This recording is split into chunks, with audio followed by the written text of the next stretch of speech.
President takes America first on the road. I'm Lisa Brady, Fox News. We don't need anybody.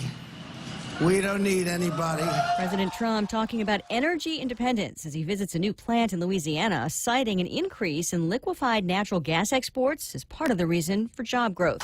And we don't need to be ripped off by the rest of the world either, because those days are over. This after defending his trade tactics again earlier today. Fox's John Decker is live at the White House. Prior to leaving for Louisiana, President Trump signaling he's in no rush to reach a trade deal with China. If they want to make a deal, it could absolutely happen. But in the meantime, a lot of money is being made by the United States and a lot of strength is being shown.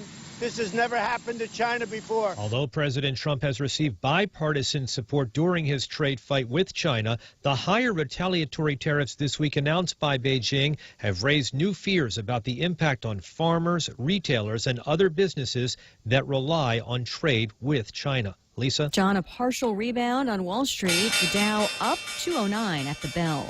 Election systems were hacked in Florida before the 2016 election. Florida Governor Ron DeSantis says the FBI learned that 2 separate counties in the state had voter databases hacked by Russian cyber spies in the months before the 2016 elections. It's not the first time an elected official has said they've been briefed on this. The governor will not divulge which counties were affected, but says officials in those counties now know. The hackers used the so-called spear phishing technique, sending emails that appear to be coming from familiar persons containing malware in hopes someone clicks links or attachments. The FBI insists elections' results were not altered. Fox's Evan Brown in Miami. This is Fox News. Hey, it's Mom. Somebody forgot to thaw the chicken, so meet us at Chili's for 2 for $25. Oh, and congratulate your sister for making the basketball team. She's thrilled. Love you. See you at Chili's. Enjoy 2 full meal combos for $25. An appetizer, 2 mouth-watering entrees like our crispy chicken breast, smoked barbecue quarter leg, or smoked jalapeno cheddar sausage. Served with corn on the cob and french fries. 2 bold combos for $25. A full-on meal deal available nightly for a limited time. Together, we Chili's. Legends aren't born, they are made. And during our Jeep celebration event at Cars Plus and Mighty, you'll receive up to $6,000 in accessories with the purchase of a new Jeep Wrangler, Motor Trend SUV of the Year. Customize your new Jeep to the way you want it. Or how about a new Jeep Grand Cherokee? Save up to $5,000. Or save up to $7,500 on a new Jeep Compass Sport. It's our Jeep celebration event going on now at Cars Plus and Mighty. Cars Plus, driven by you. Accessory special cannot be combined with other offers. See dealer for details. Hi, welcome to this Subway ad for the new Sweet and Smoky Steak and Guac Signature Wrap. How would you like it? I'll take my ex-girlfriend, just checking in. Aw. Hey, David, it's me, just checking in. I'm doing great. Just got the new Sweet and Smoky Steak and Guac Signature Wrap from Subway. Creamy guacamole, smoky sweet with Hio mesquite sauce, and double the tender steak. They just know what I want before I do. So, yeah, things are going pretty great for me. Subway, make it what you want. Limited time only at participating restaurants. Double meat based on average 6-inch sub. Okay, bye. Save big. Save really big when you bundle up your insurance policies with Nanbo Insurance. Insure your home, auto, motorcycle, or business with Nanbo and enjoy great savings, up to 50%. When it comes to insuring your property, no one knows better than the company with over 50 years of service to the community. Don't compromise the things that matter to you most. Call Nanbo today at 477-9754 or visit nanbo.com for more information. Nanbo Insurance, serving you since 1968. If you're driving, chances are you'll need gas soon. And by the growl in your tummy, a trip to the grocery store too. But don't just buy gas and groceries without getting double miles. Instead, apply for the new United credit card from First Hawaiian Bank and start earning double miles towards your next trip. Gas, groceries, getaway. With the new United credit card, apply at FHB.com. First Hawaiian Bank, member FDIC. Equal housing lender. Additional terms, conditions, and restrictions apply.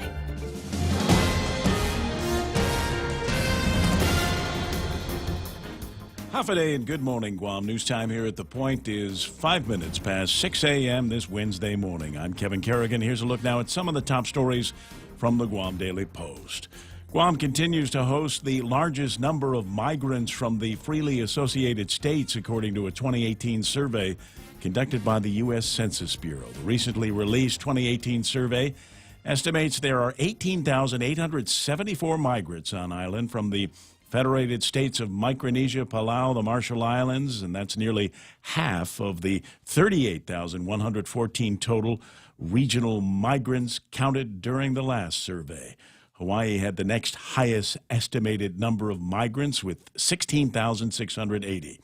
The Northern Marianas is home to 2,535 of the regional migrants, and American Samoa hosts just 25. Guam and Hawaii host about 93% of the total. The results of the COFA Migrant Survey determine the amount of compact impact funding each jurisdiction receives to help pay for the public services to the migrants from the freely associated states. Guam typically gets the most because it is home to the largest number. Compact impact funding for the island this year totals $16.8 million. 68-year-old Deanna Kittigwa was the victim of a home invasion yesterday morning. Kittigwa lives in a quiet neighborhood in Ordot, close to Agata Johnson Middle School. She told the Guam Daily Post that two men walked in, one with a baseball bat, the other with a pistol. They took her purse and an old pickle jar she'd been collecting coins in, as well as some other items. Kittigwa said she did not try to resist. The things that were stolen can be replaced. She said, "I'm not going to fight or take a bullet for a wallet." Kittigwa said she called police, who arrived quickly. She was able to give them a license plate number and the make and model of the car and a rough description of the two men. She was told the vehicle had been spotted in a parking lot in the Mongmong area, but had not received word of arrests as of last night. Sergeant Paul Tapau, Guam police spokesman, said the incident is under investigation. We'll have more news after this. KFC has finally answered the world's most important question. What came first, the chicken or the egg? And the answer is both. Introducing KFC's KFC AM, their new Southern and local-inspired breakfast. AM-loaded platter with chicken fried rice, waffles, and Colonel's chicken congee. KFC also has your all-time favorites, AM chicken and egg wraps, Southern biscuit and sausage sandwich, and hash browns. So for finger-licking good mornings, AM will never be the same at KFC. KFC, it's finger-licking good. Security Title is honored to join in sponsoring Ray Gibson on The Point. My name is Alicia Blas from Agate, and this is where I start my day, listening to the voices of our community and sharing thoughts about issues that affect all of us. It all boils down to our people and our land. Putehi Igomamu. Protect your home. When purchasing or refinancing your home, remember to call the professionals at Security Title, just like you call Ray Gibson in the morning. 8 minutes past 6 a.m. here at The Point.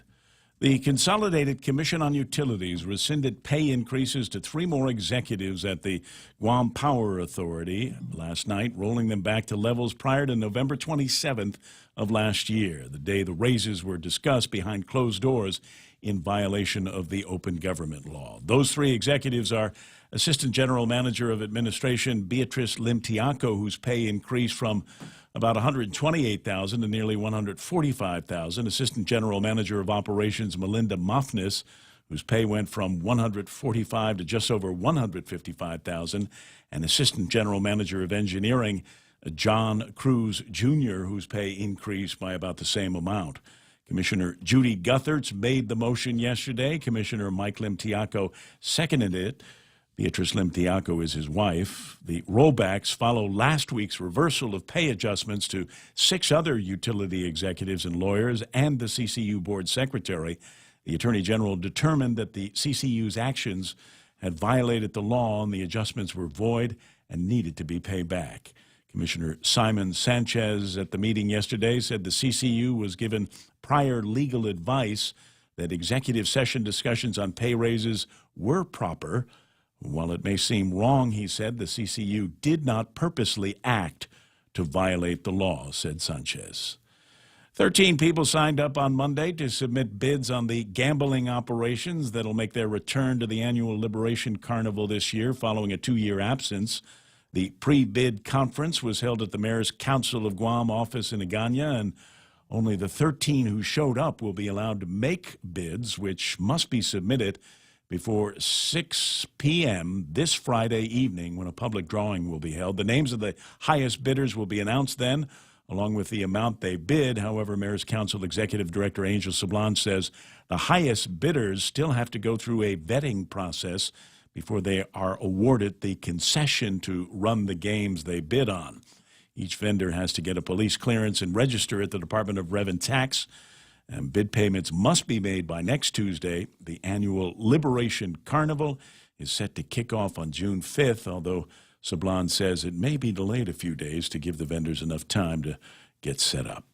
For these stories and more, log on to postguam.com or pick up a copy of today's Guam Daily Post. Ray and Mike now with a look at weather. Oh, this is going to be a panic minute for me. Where did I put the... It's too early. We missed something here in the forecast. I can't find the weather. Mike, help me out, buddy. Yeah, well, pretty much what we've been talking about. We got those showers coming in as a result of a very weak tropical disturbance, 92W. I'm just going to put the picture on. I'll put the picture on. Is that? Can I do that? And then I can just then nobody can see me panic looking for the script. Yeah, and actually the thing's not even called 92W anymore. It's just a weak tropical disturbance. Looks actually kind of impressive on satellite. We'll see that here in just a couple of moments. But looking at the radar here, we can see the showers coming on through.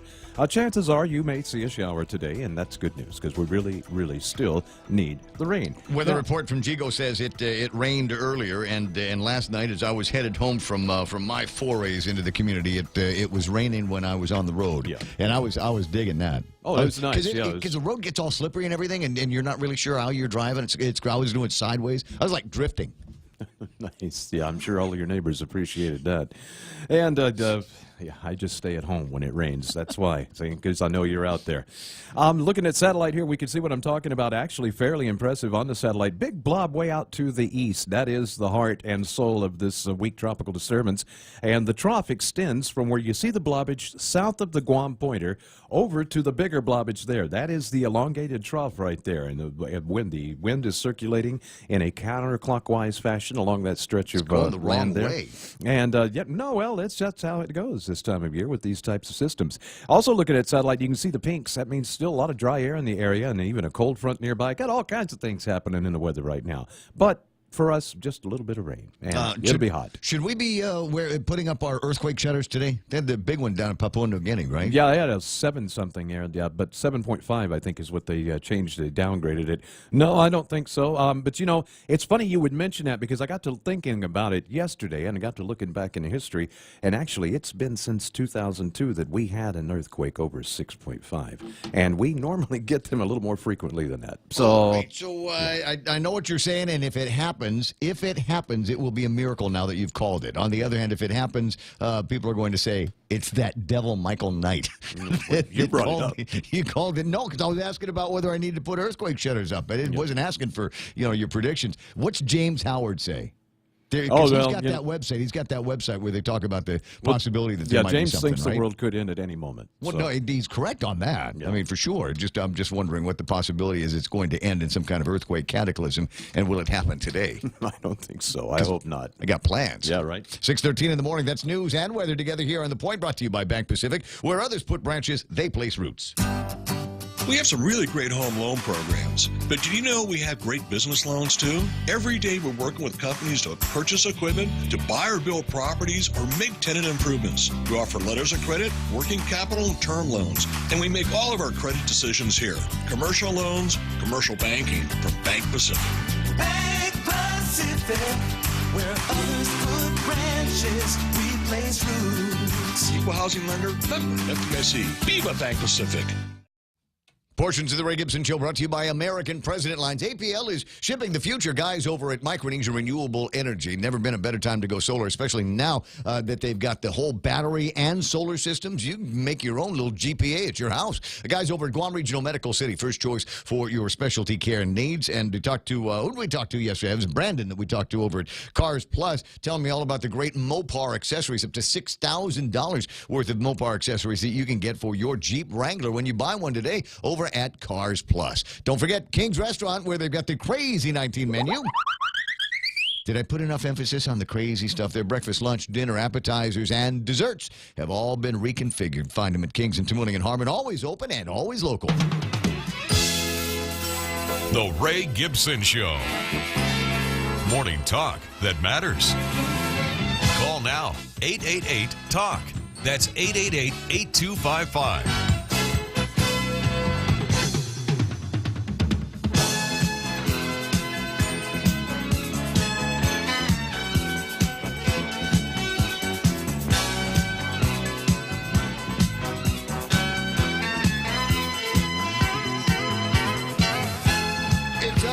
it's soaring, it's confidence.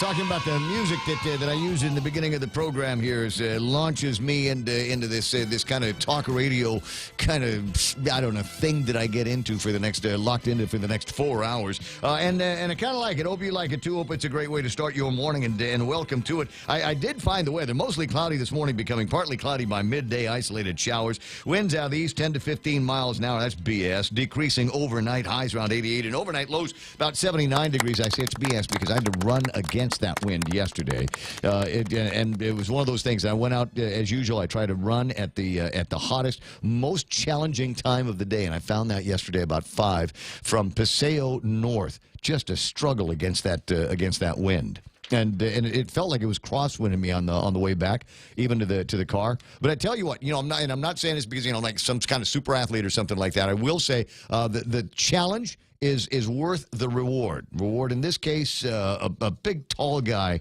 of Blue Moon. No orange. Just say we don't fruit the beer. You can if you want to. I won't judge, but it's not for me. Sunset tonight at 6:39. We saw the sunset this morning about 5:55. About time. Let me just take care of this before we get into the Facebook Live. I wanted to show off the imagery from Ken Leon Guerrero's backyard. Absolutely beautiful shot over the savannah, over the mountain ranges of the south. You can see the sun kind of starting to light up the area, but still kind of dark out there in the valley. Use your imagination as to what's going on inside that deep, dark Guam Valley. 6:16 in the morning. All right. Michael Knight gets the phone when you call. 888-8255. You sure?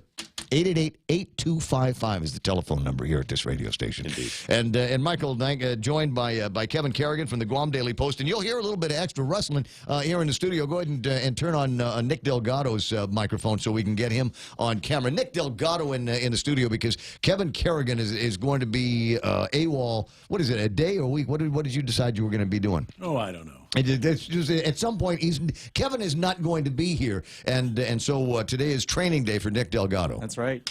How you doing, buddy? Hey, good morning. Man, I knew you were coming, but I forgot you were coming. Otherwise, I would have worn my V-neck too. Right. And we would have been like V-neck Wednesday. V-neck brothers. But it's coming back. Right. The V-necks. I notice more and more. I'm starting to see a whole lot of V-necks on guys. It's starting to, when I go to the stores, I'm starting to see a whole lot of V-necks getting sold. Start that trend here, Ray. Well, what I'm working on is not the V-neck, and I forget. There's a name for it where it's kind of a curved neck, and then you've got buttons down the front. It looks like pajama, like a pajama shirt, but you make it out of. I think it's called a scoop. Scoop. There you go. And so those are supposed to be coming back, but I can't find any in the stores here. It's making me crazy, dude. We need a Zara. We do. Totally need a Zara men's store. Anyway, so we'll talk fashion and fun and politics before the program is all done. And feel free to just get Mike's attention. We'll turn on a microphone for you. Just jump in whenever you feel like you've got something that you want to contribute. As far as I'm concerned, unless I choose to ignore you. What's that? Unless I choose to ignore. Well, you. No, that's how can you ignore a guy with a V-neck? No, yes. have you thought? Well, it looks more like he belongs on TV instead of radio. Well, we got the TV thing going here. Facebook Live, as a matter of fact. Let's say good morning to everybody. Sometimes you want to go where everybody knows your name, and they're always glad you came. You want to be where you can see our troubles are all the same. You want to be where everybody knows your name. And the list of family and friends growing. Top 10 here this morning include Ismael, John Ray, Tony and and Pinko, Ada, Landon Nadler, hey buddy, Al Batista, Heather Parrish, Joe Bloss. I got Nick Perlowski with his Hoik, Anita Muffness and the Valentine's Eyes, and James Howard. Now there's probably a big chunk of people because that was just the top 10. That was just minutes ago. But a lot of people online this morning. Lady D up and G goes up. Big Sister Shelley saying good morning, Mong and friends. Mong is my nickname in the family. I got Gwen and Tom Tahadzi and former Governor Carl T.C. Gutierrez. You back in town, Gov? Is it time for a situation report, how we did at the Opportunity Zone Conference in Las Vegas? I know you did more than just that, because it seems to me if you're on that side of the country and there's other opportunities to rub shoulders and elbows with other big shots, I'm sure you took it. So maybe we might line up some phone time with you this morning. Mo Cotton's online. I see Lillian Cruz is there. Big good morning and thumbs up wish from Uncle Carl. Who else is playing around on the deal? Mers Greeno, Brandon Aidlet. who might have a thing or two to say about blobbage that we've got working down to the southeast of the island. But I think we've covered that sufficiently in the weather report here. Simon Sanchez online. Hey, Brett, nice to see you. I got some of Brett's friends coming in this morning to talk about a couple of things that there are military command topics that are floating around. There's a story that showed up on a thing called Mongo Bay last week. News and inspiration from nature's front line. And there might be a couple of things in here that, well, what's the word I'm looking for? Inflammatory? Provocative, maybe? Just wanted to see if I could get some kind of fact check on this before people start to internalize and all of that. Also, maybe a sense of what it was that the general had to say about the military move to Guam and a review, I think was the language that he used. But there's a couple of stories coming out of a variety of locations, Japan Times, and it looks like now there's a little bit closer to a date on the move of Marines from Okinawa to Guam. 2024 is what they're talking about there. Somebody might get some of that conversation in as well. Lisa Geisinger, nice to see you online. Tim Lujan, Juanita Machi is there. Gina Kono. James Howard, who is watching us in 2 locations, here on Facebook and on YouTube. He says, dude, I was first on YouTube. I'm not sure that counts yet. Gina Kono, like I said, Rico Blancaflor is online. With his wishes to all of us. Randy Kruger, Bob Lizama, Ruthie Sakur, Neats is on. Flo Cruz is playing around. John St. Nicholas says, good morning, all. It's a speed bump day. Florence Cruz with a half-a-day Ray. Paul Bloss, Bert Duarte is there. Rut Rose Greeno. Like saying the handle on Facebook that way. Greg Karabrock from Take Care is out there. Shelley giving me a hard time because we're talking about the earthquakes in PNG. None of that here, please. Huffa Debbie Picklesheimer is online. Albert Eliason, Doris Mendiola, Tommy Barcinas, Rudy Magallanes is on. Eric McKinnon. I tell you what, this list gets longer every day. Randy Kruger was actually trying to show a nice rainbow from Navy base, but can't get it on here. Yeah, that's you know what? The deal is Navy base rainbows only on that side of the fence. If the rainbow is on the military side, it's only for military people and their dependents. And you can see it from the side, but you can't take pictures of it. You know what? That's at the end of their total rainbow. Pentagon stuff. I think that goes back to the 40s. You know what's at the end of their rainbow? What's that? A box of Popeye's fried chicken. Hey, stop that! What are you doing to me, man? What are you doing? Why you got to go there? Why you got to go Popeyes? Right? It's not even 6:30. Already with the Popeyes. You can almost smell it. The hot sauce, right? Of course. What's that bean thing they got there? They got like a pork and beans thing, right? It's almost. I want to say it's almost a Portuguese bean flavor to it. Yeah, you know, since the incident in '95, they don't let me on the base. So. Right. Mary Lou Pangolinan is there. Gary Javier Kinata. Got a couple of new names here. That's nice. Renee Diaz Punzalan watching over at in Los Angeles. James Howard says, "Wow, I thought Nick was with KUAM." Well, there seems to be a lot of moving around here these days. I made a reference to Julio Santos in a story he did on PNC, and then somebody hits me up on Facebook and said, "No, he's now at KUAM." Well, you know, it's been a rather revolving door when it comes to the media talent here on Guam. I have no idea what you're talking about. I've tried in my career to be like the most stable guy in the whole wide world, but that's all right. You know, grass is always greener, and the stories smell better over at the Guam Daily Post. James Howard there, Darlene Bloss, Chris Chip saying good morning. Actually met Chris Chip last night. He was having it was a mastermind get together that he was having with a few other guys, and I'd like to be able to tell you what it had to do with, but the chances are very good it was actually probably similar to something that you were talking about just a second ago, the incident in '75. I think they're going to try to recreate that. Oh boy! So watch out. Watch out for that.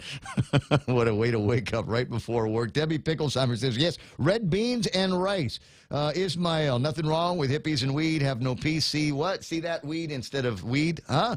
I'm having a hard time. Ray, did you know that there is a Popeyes in almost every base for the U.S.? I did not know that. I did not know that there was a Popeyes for every base in the U.S. I'm just, you know what, and you know, all with my favorite love to all of the other guys that are doing fried chicken in this town. KFC, right near my house, at least once a week, and if they've got some great Christmas specials where I can get some more dishes, at least 2 or 3 times a week when I go over that to that place.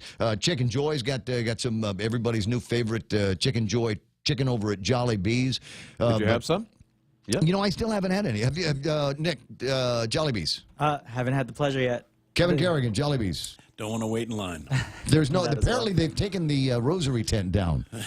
I heard that it came back up. Well, yeah, that was the deal last week. It had come down, and then I don't know. There was a surge. There was all these people saying, "Oh, the tent's down, so it must be time to start going back in." And then they got busy again, so they had to put the thing up.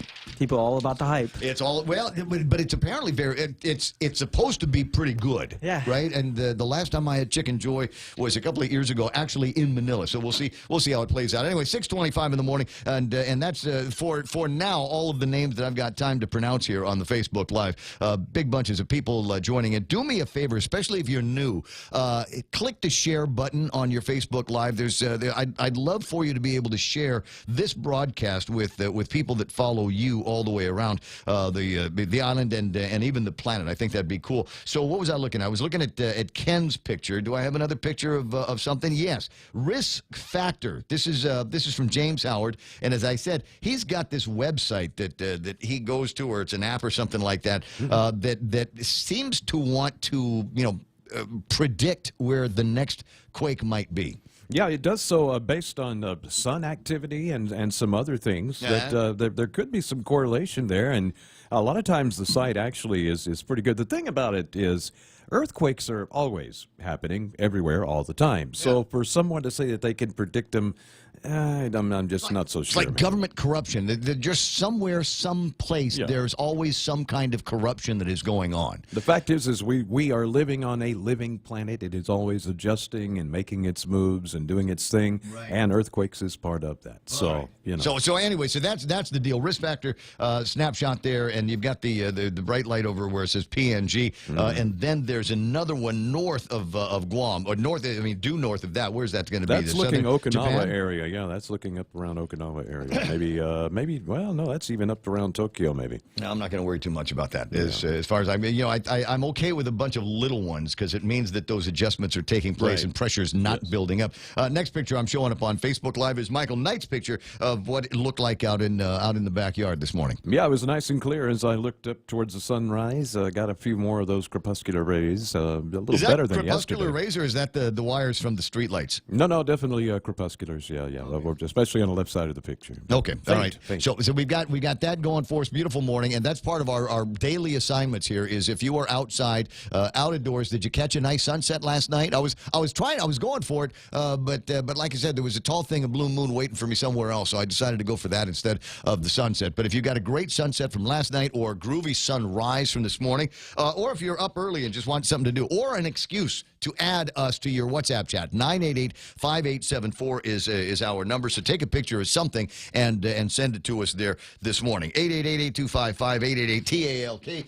Now about the appropriate time for me to start ranting about something on the front page of the Guam Daily Post. Stand by, let me just reach over and grab it. Here we go. Guam hosts 18,874 federated FAS migrants.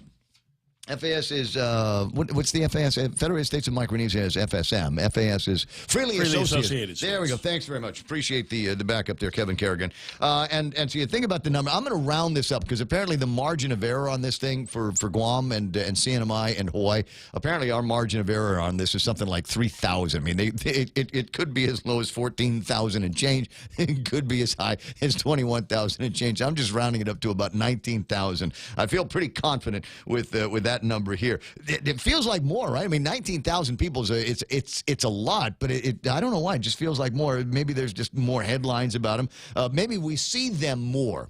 They generally, a lot of them in a pedestrian mode, you might notice, as you're driving around and as you're walking around the community. You might see a lot of these folks on foot, hoofing it one way or the other and marking it down as kind of a distinction, because that's maybe one of the ways that you know the difference between us and them is we don't walk.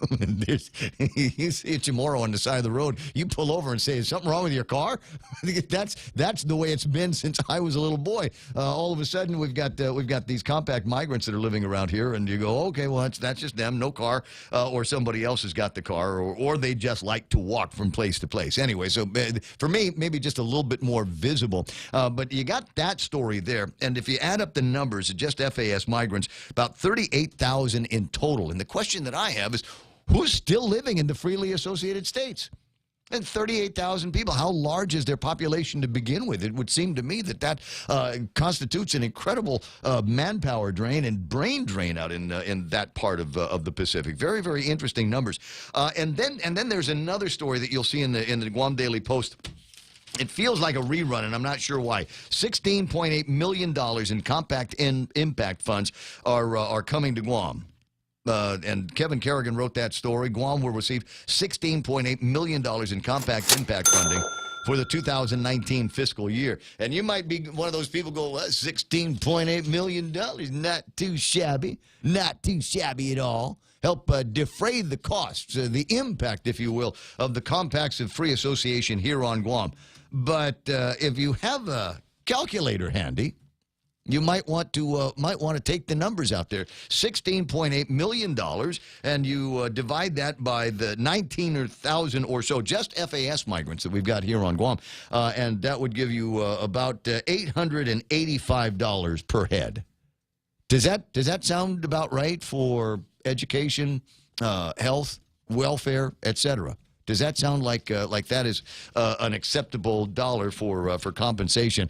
Even the guy Dominic at the Department of Interior admits that it's not enough, and they're shooting low on this, but not a whole lot by way of assistance from the Department of Interior to be able to resolve that problem. And it's one of those things. I think they just go, well, it's easier to apologize for the numbers being so god-awful short year after year after year than actually helping out the territories, CNMI and Hawaii, to come to some kind of conclusion on how we get the numbers and the reporting right. And with the Trump tax cuts that took place last year, these sorts of things are going to be harder and harder to come by because the money for these isn't there anymore. Right. 888-8255-888-TALK. Nick Delgado's online. This is great. Barbie from Barbie Agan from over at First Hawaiian Bank, where it all starts with, yes, is online with us this morning. Little sister Mana Silva online. And Mana, everybody's asking what it is that you're doing these days. James Lonzo and where may not be included to ensure public assistance.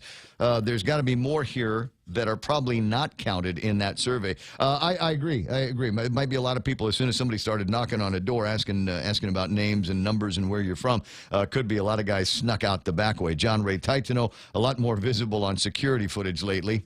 Gary Javier Canat, the $16.9 million better be going to my wallet. Never works out like that, bro. Chris Watson, guess what day it is? And then he's got a camel. Is it hump day? Is it? A couple of other points here. So we'll get around to talking about this and a little bit more. A bunch of other items on the table of contents that I want to get through. Mike St. Nicholas, and I like this. I think he's enjoying the flavor. He's drinking now from a glass of a cup of his critics' tears, right? You remember when he was right after he was sworn in, right? There was a massive junket of Democrats that went off to Puerto Rico, and starting yesterday or so, he was of the opinion that, you know what, I'm glad I went. I don't care what the critics said, because now all of a sudden there seems to be a lot more interest from among the Hispanic, as in Puerto Rico, caucus on his bill that would provide SSI to the people of Guam. We're otherwise excluded from that piece of federal government, large S. And his claim today is this is beginning to look more and more like a ghost show, primarily because I have been able to put together a good reputation and good relationships with the Hispanic caucus out there. So in your face, critics. He's also got some piece of video that I might play a little bit later on the program. In the meantime, it's 6:34 in the morning, and time for our first look at headlines for the Guam Daily Post. Here's Kevin Kerrigan. Half a day and good morning, Guam. In the headlines from the Guam Daily Post this morning, the Guam Department of Education is investigating a complaint against a George Washington High School teacher. A concerned parent read a Guam Daily Post article the other day about a sexual harassment investigation into other Guam DOE employees and contacted the Post to say that a GWA teacher is also being investigated. Superintendent John Fernandez last night confirmed that a complaint has been filed and is being investigated. The employee has been removed from the school, he said. Guam DOE spokeswoman Eusabio said the complaint against the GW teacher was filed in April. Two men accused of stealing more than $12,000 worth of canned corned beef and mackerel from their employer have signed plea deals with the Attorney General's office. In March last year, a warehouse employee of a Harmon grocery store reported witnessing the theft. After conducting an inventory count, the owner determined 150 cases of corned beef were missing. The value of the stolen items totaled $12,565, according to court documents.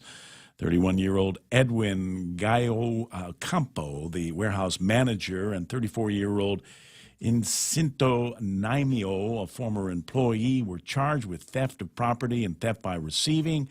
The pair's plea agreements are currently under review. A change of plea hearing is set for June 4th.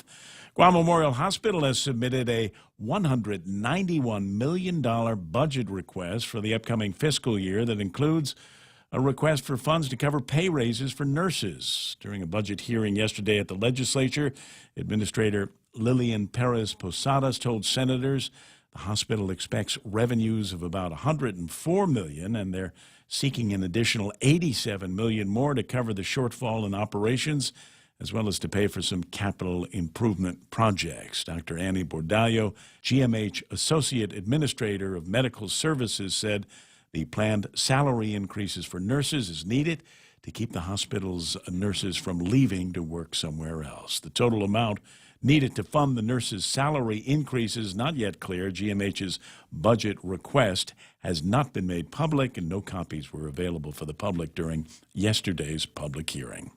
For these stories and more, log on to postguam.com or pick up a copy of today's Guam Daily Post. Thanks, Kevin. 6:36 in the morning. That is iConnect time. Swing by an iConnect and learn about the great plans that they can put together, almost customized just for you and your family. Mobile, internet, even push-to-talk. They do that at iConnect. When your family needs medical care, how often do you find the need to visit multiple clinics? When a child has a serious ailment, do you find yourself meeting a medical provider only to learn you must go somewhere else for testing? At the FHP Health Center, you can find multiple specialties and testing services under one roof. And if your family needs urgent care, FHP is there for you with convenient weekday, evening, and weekend hours. Voted the island's best clinic and Pika's best 2 years in a row. FHP, our island, your clinic. Learn more at fhpguam.com.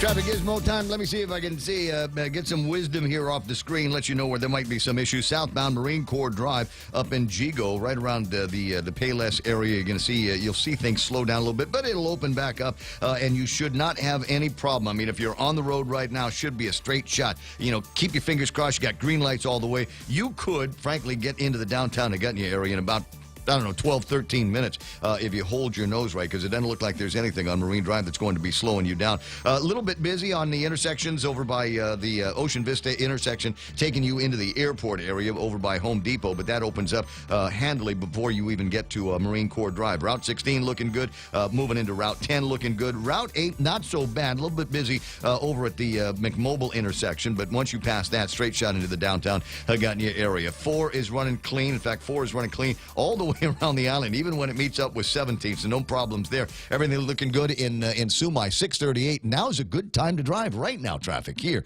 on The Point. In illness and in wellness, Calvo's Select Care is health care that is there for you. That's why over 80% of the Guam medical community places their trust and insures with us. We offer our members wellness and fitness programs for a healthier lifestyle and provide a comprehensive medical network on and off island to help members from unexpected illnesses. Contact Calvo's Select Care today for more information. News to fill your mind. Talk to get it out. The Ray Gibson Show. Call now, 888-8255.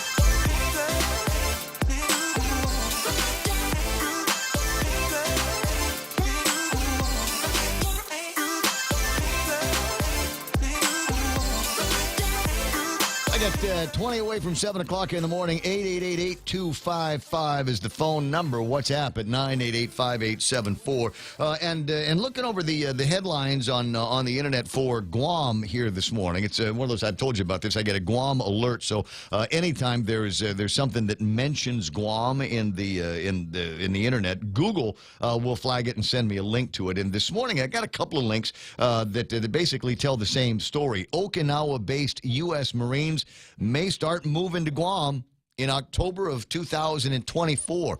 I got a couple of seasoned journalists in the studio, and while it's no surprise that the Marines are coming to Guam, had they put a firm date on this yet? Because it looks like that's pretty firm. It seems a little late, however. I thought they were coming sooner.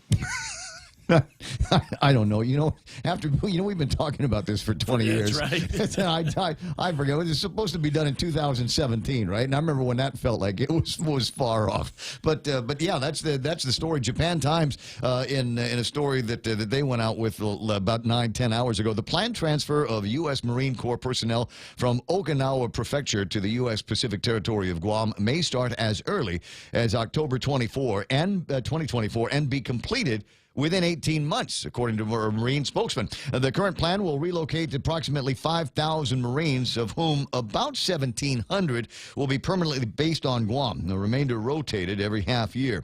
That, according to Tina Rose Munya-Bard, Speaker of the island's legislature, who was earlier briefed by a rep of Marine Corps Activity Guam. About 19,000 U.S. Marines are currently based in Okinawa. U.S. had previously said about 4,000 Marines would be moved to Okinawa from Guam. The planned transfer is based on a 2006 Japan-U.S. agreement on the realignment of U.S. forces. A new Marine base is being built near Anderson Air Force Base on northern Guam to be completed by 2026. Wait, they're going to move the Marines here by 2024, but we're not going to complete the thing by 2026. Good thing I got Marines coming in later on. The base will be named Camp Blas after Marine Brigadier General Vicente Ben Blas, a Guam native, who, after his military service, went on to serve as Guam's representative in the U.S. House of Representatives. Lieutenant Brett Lazaroff, a communications officer in Marine Corps Activity Guam, said recently by email that the transfer of the 3rd Marine Expeditionary Force is expected to begin during the first half of FY that begins in October of 2024. Approximately 2,400 dependents will be accompanying the 5,000 Marines. Guam currently hosts around 7,800 U.S. service members. And then it goes on to talk about infrastructure projects, construction of roads, medical facilities, water, wastewater, that kind of thing that we have currently been working on and continue to be working on. Statements from Governor Lou Leon Guerrero, who says her administration will proceed responsibly with what she says is an expensive military buildup for the island that comes with an $8.7 billion price tag, including up to $3.1 billion contribution from the Japanese government, the Mamizu money that has been floating around. So interesting to me. There's a couple of other Japanese publications that have got similar stories. If you're interested in it, just start Googling Guam Marines Japan 2024, and no doubt you'll hit a couple of things that might be of interest and might be able to bring I don't know, either clarity or more questions into the conversation.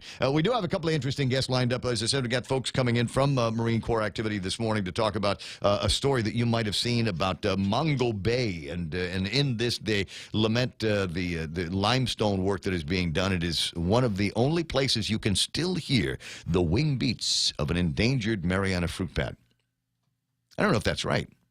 Nick, do you know if there's any Mariana's fruit bats still existing in the wild of Guam, or they've all found their way into soup pots, right? I believe so. I believe so as well. So, like I said, I want to do a little bit of fact checking on this and some of the statements that are made in that. We'll also, as I said, talk about the review concept that has been thrown around with the general as a result of Schatz. Representative Schatz from Honolulu, Hawaii. Now, the Representative Schatz from Honolulu, Hawaii has also put in a pretty interesting amendment to a law that could affect shipping into Guam and a variety of other places. My shipping expert is a guy named Charlie Hermosa from American President Lines. He's going to be in the studio for a little bit this morning, about 9 o'clock. So if you're interested in that topic and more, just all you got to do is lean into the radio. We'll play it for you on this radio station. Did you say Mr. Schatz?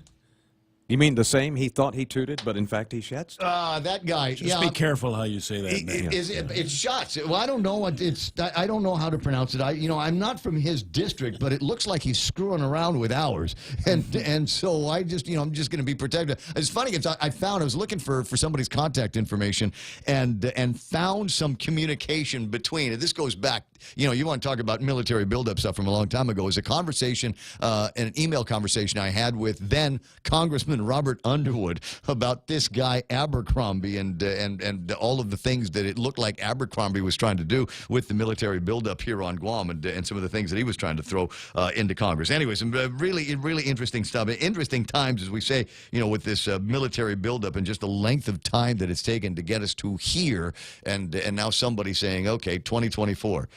Is that a real date? Does that feel like it's real to you out there in Facebook land? Don't know. 888-8255, 888-TALK. Studio time 6:45 in the morning. Carlos Barreto's there. Fredo Mendoza. May a relay is online. Space Force.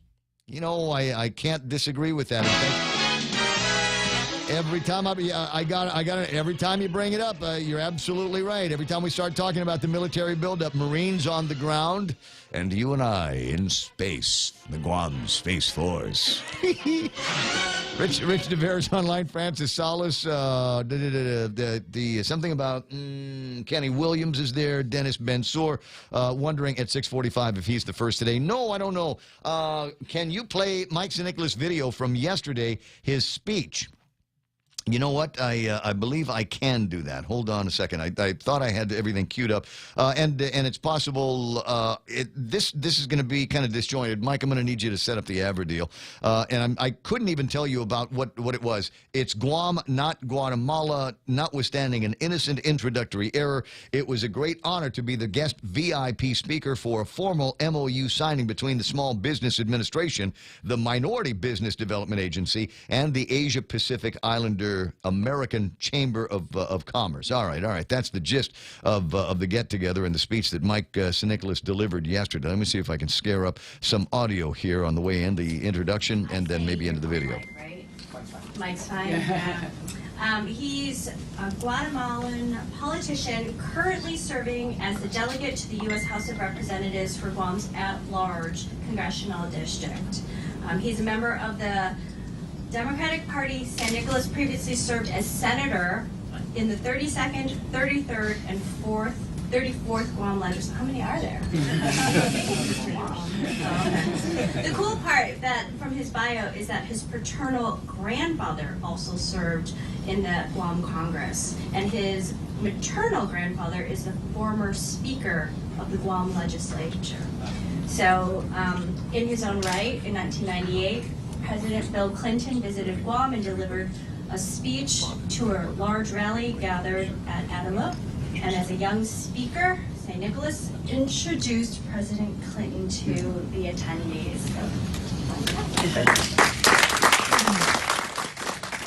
Thank you, Karen. I'm actually the congressman from Guam, not Guatemala. It's a common error. Yeah, I mean, I don't think Guatemala is in the Asia Pacific. But it's a real pleasure to be here. Thank you so much for allowing me to be present for the memorialization of this very special occasion. These kind of MOUs between the government and our private partners is an example of how, by working together, we're going to be able to energize this country and energize our economies. And by being able to focus on doing so in the Asia Pacific, we're going to be tapping into a segment of our community that has for a long time been underserved.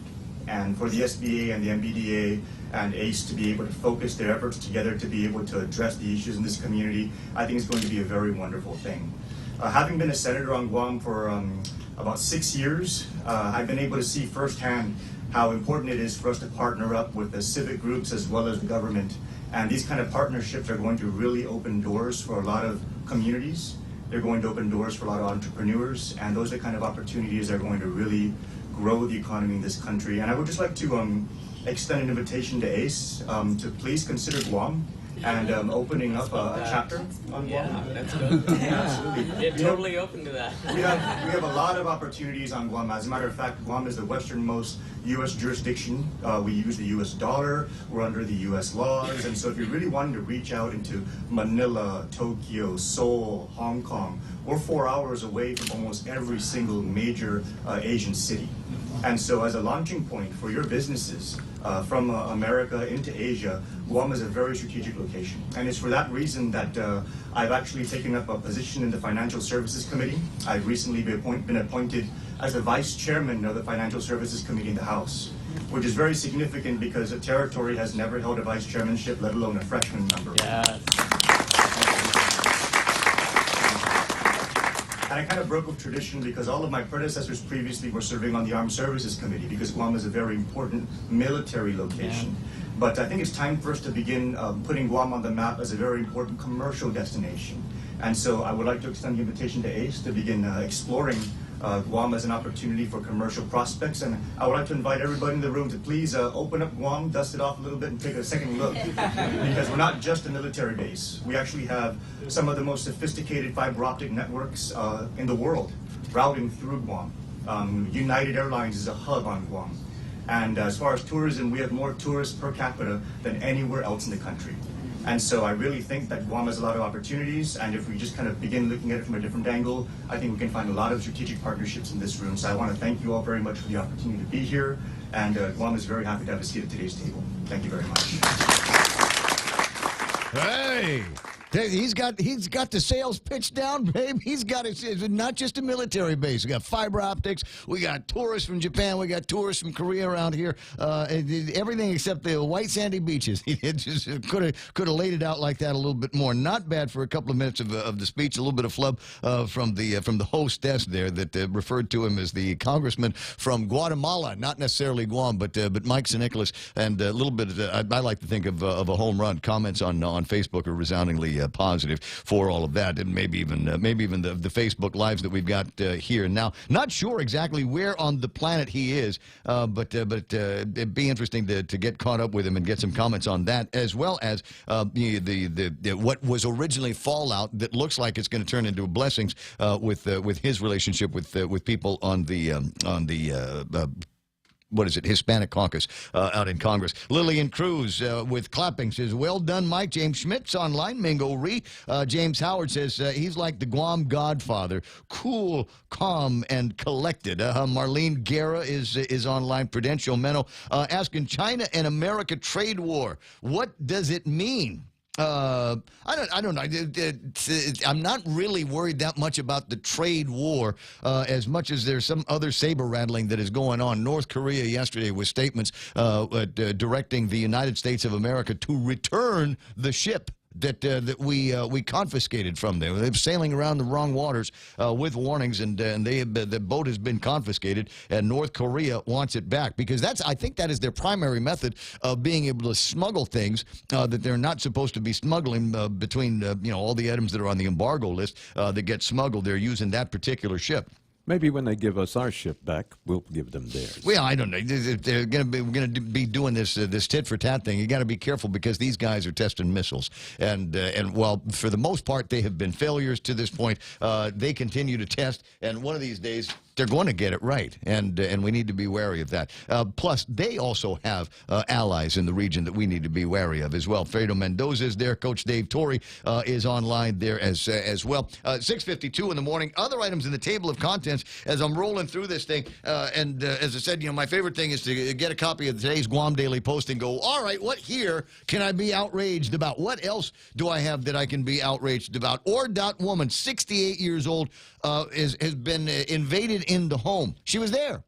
She was there. These guys cased her, is what they did. They kept an eye on the house and probably knew when she was coming and going, and then realized it was probably just this little old lady in Ordot, and decided, it doesn't matter, we'll go rob the place while she's there.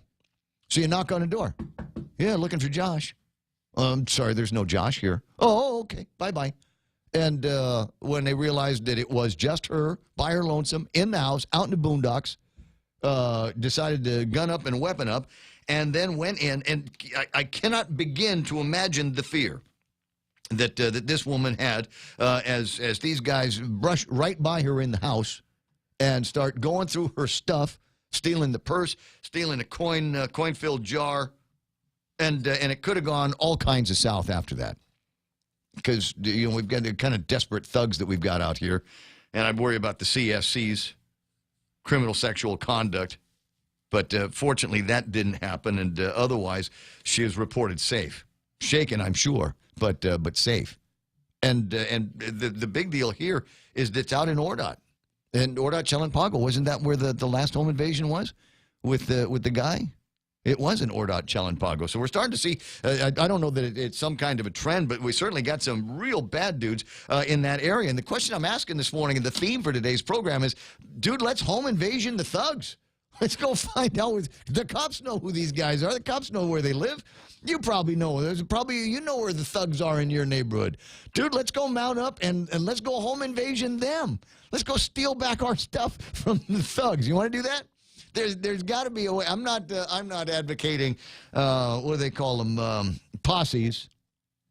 Sure sounds like I am, but I got to throw the disclaimer out there just in case you guys actually do it and they say, no, we heard the guy on the radio say it was okay. I'm not saying it's okay, but boy, it wouldn't bother me if I saw that. It would not bother me if I saw, hordes of guys, walking around their neighborhood looking for the other bad dudes and getting ready to bust something on their heads. Right? Oh, you're the guys that stole from the old lady? That's my aunt. That's my best friend's mom. Right? What if it was your mom? Can you imagine how just beside yourself you would be? How badly you would want justice of one kind or another. And when I say one kind or another, I mean the kind that we seem to be less able to rely on in the criminal justice system, or what we have referred to for decades in my family is jungle justice. Jungle justice. Yeah, you got jungle rules when you play basketball. You got jungle rules when you play baseball. You got jungle rules when you play touch football. Smear the career, one of my favorite jungle rules that we've got out there. It's just, go after the smallest, weakest guy, give him the ball, and then everybody piles on him, right? But we've got jungle rules, and there is a thing around here called jungle justice. I wonder if there's guys that would join that. Joe Ed Cruz knows exactly what I mean. Regulators, mount up. Remember the State of the Island address, we're all safer now because they are here. I don't know. I don't remember that, Ken. Give me the better description of that line. Please home invasion somebody from Tall Tales. That will be a news story. Oh, God. Oh, God. It's not going to happen. It's not going to happen. I think the last people that are going to get home invasioned in this town are the ones that have got, some kind of visible deterrent. Security stickers, security alarm stickers, or maybe you've got visible video cameras, bristling out of the house. Maybe those guys are going to be the last ones that are going to get home invasion. But again, in this case, these guys, in my mind, they were predators. I guarantee that when they're arrested and the police are able to shake down a confession out of these guys, I think what we are going to hear is, yeah, we were watching that house for a couple of days, and then we found out that she was alone, she was by herself, and that's when we decided that we were going to go in there and home invasion her, broad daylight and all of that stuff. So it's like that in my head. That's what's going to happen. They're not if they case your house and they realize that there's a good chance that you got a gun in there, that you've got a surveillance system, that you've got an alarm system, that you are prepared one way or the other. They'll go to your neighbor's house. So watch out for your neighbor, too. 6:57 in the morning, 888-8255. And Ken LG's on the line real quick. Now, what was it that Governor Lou said in the State of the Island address? We're safer because they're here? Yes, and the lead up to her big finale, in her opening, is the people of Guam are safer today because we are here. When she said we, was she referring to her and Josh? Yeah. I wonder if that was the Josh they were asking about in the story, right? A man she'd never met came to the door and asked for someone named Josh. I told him there's no one with that name here, and they took off. I'm sorry, it's a little bit tongue-in-cheek, but maybe they saw the State of the Island address, too, and said, they're safer because we are here. Well, if Josh isn't there, then she's not safe. Well, he was part of the court system for up until he ran for office, and these guys probably are familiar with the court system and know who he is. Was that the Josh that they were looking for? I don't know. I'm reaching just like everybody else is. But you remember, the big line in that speech is the people of Guam are safer because we are here. Ask people in Ordot and Chalanpago about that. Yeah, I guarantee they're not feeling safe right now. And my guess is they're starting to look on the NRA website, see if there's anybody around there that might want to do a simple firearms training course something that they might be able to use to be able to support the application for a gun license. Maybe go out there and get themselves some kind of a gun. Go get the training. Call the guys over. I use Secure Tech. I mean, it's everybody's got their favorites when it comes to security companies. They're the guys that I use, and there's all kinds of really, really good systems, audio, video systems that you can get to surveil your house. Just do a search on Amazon. If you need, I'll see if I can get the link to the system that I've got, or a system similar to mine that's easy to assemble and makes it so that if there's an alarm condition, then I can actually look at the video from right here and call the police. 7 o'clock in the morning, the radio station KUSG, Gutnya, 93.3, The Point. Stay out of our elections. I'm Lisa Brady, Fox News. That message delivered to Russia's foreign minister by Secretary of State Mike Pompeo during meetings today in Russia. As we've made clear for the past months, that interference in American elections is unacceptable. Warning that if Russia did interfere in the 2020 election, it would put the relationship in an even worse place, and that the U.S. won't tolerate it. Meantime, Florida's Governor Ron DeSantis confirming after an FBI briefing that Russian hackers got into voter databases in 2 Florida counties months before the 2016 election. At the time, it probably didn't seem like a big deal. I mean, there wasn't even, the whole Russia stuff didn't even start when this had happened, really. DeSantis says the hackers did not manipulate any data and the election results were not compromised. He also says he signed an agreement with the FBI not to disclose which counties, but that elections officials there have been briefed. The Mueller report had said hackers gained access to the network in at least 1 Florida county. As the trade dispute with China continues, President Trump is touting energy exports in Louisiana, visiting a new plant that stores and ships liquefied natural gas. But what does it really mean? It means jobs, jobs, jobs. That's what it means. Jobs, jobs, jobs. Also arguing that energy independence strengthens national security. There is concern, though, about the impact of such a prolonged battle with China on U.S. consumers, businesses, and farmers. But Senate Democratic leader Chuck Schumer still backs a tough stance. I hope he doesn't back out and come up with a weak solution, because China is going to continue to hurt us over and over again. Though Schumer also says he does not fully agree with the president's views on tariffs. Meantime, Wall Street winning back some of yesterday's losses, the Dow up 207 today. This is Fox News. Hey, it's Mom. Somebody forgot to thaw the chicken, so meet us at Chili's for 2 for $25. Oh, and congratulate your sister for making the basketball team. She's thrilled. Love you. See you at Chili's. Enjoy 2 full meal combos for $25. An appetizer, 2 mouth-watering entrees like our crispy chicken breast, smoked barbecue quarter leg, or smoked jalapeno cheddar sausage. Served with corn on the cob and French fries. 2 bold combos for $25. A full-on meal deal available nightly for a limited time. Together, we Chili's. Legends aren't born, they are made. And during our Jeep celebration event at Cars Plus and Mighty, you'll receive up to $6,000 in accessories with the purchase of a new Jeep Wrangler Motor Trend SUV of the Year. Customize your new Jeep to the way you want it. Or how about a new Jeep Grand Cherokee? Save up to $5,000. Or save up to $7,500 on a new Jeep Compass Sport. It's our Jeep celebration event going on now at Cars Plus and Mighty. Cars Plus, driven by you. Accessory special cannot be combined with other offers. See dealer for details. The Senate's top Republican says there will be a vote next week on an aid package for states hit hard by floods, hurricanes, and other natural disasters. Senators won't leave for a Memorial Day recess without taking action on a disaster relief package, Senate Majority Leader Mitch McConnell says. We have both red and blue states and a territory that have been impacted by this. It's time to quit the foolishness. But previous disaster relief proposals have stalled in the Senate after President Trump objected the funding for Puerto Rico. Top Senate Democrat Chuck Schumer says that position is improving. They were not going to be able to get a good bill done without treating Puerto Rico fairly. The Democratic-controlled House passed a disaster bill last week, mostly along party lines. On Capitol Hill, Jared Halpern, Fox News. Pennsylvania hits a Connecticut drug maker with a lawsuit over the opioid epidemic. State Attorney General Josh Shapiro's filing against Purdue Pharma is the latest of dozens of lawsuits against the pharmaceutical giant. The action claims the state's investigation over 2 years cites documents that Shapiro says should shows that doctors in many areas of the state were targeted to peddle OxyContin and other opioids to the elderly and to veterans. Lawyers for the drug maker have pushed back, saying it's only responsible for a small portion of the addictive drugs being prescribed. Fox's Gernal Scott. The legendary Carol Burnett says Tim Conway was one in a million. Conway died today. He was 85. If I told you to jump out the window, would you do that? No.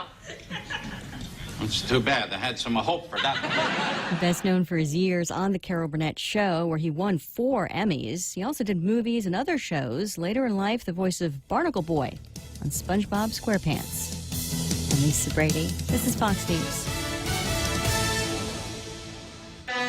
Here at APL, our core values give the company its heart and soul. Whether it's connecting your business with our global network through our newly enhanced service or investing our efforts into giving back to the community, APL is committed to serving you. We humbly honor the opportunity to find innovative solutions for you and your business. To learn more about our enhanced service, call 588-4651 or visit www.apl.com/Guam for more details. Security Title is honored to join in sponsoring Ray Gibson on The Point. My name is Alicia Blas from Agate, and this is where I start my day, listening to the voices of our community and sharing thoughts about issues that affect all of us. It all boils down to our people and our land. Putehi Igomamu. Protect your home. When purchasing or refinancing your home, remember to call the professionals at Security Title, just like you call Ray Gibson in the morning. GRMC's cardiology department treats most complex heart problems. In our catheterization lab, cardiologists use imaging equipment to treat clogged arteries that can cause heart attacks or heart failure. We perform balloon angioplasty, stenting, and other life-saving cardiac procedures. If you suffer from a heart condition, have your provider refer you to GRMC's cardiology clinic at 645-5500. GRMC, where patients are partners.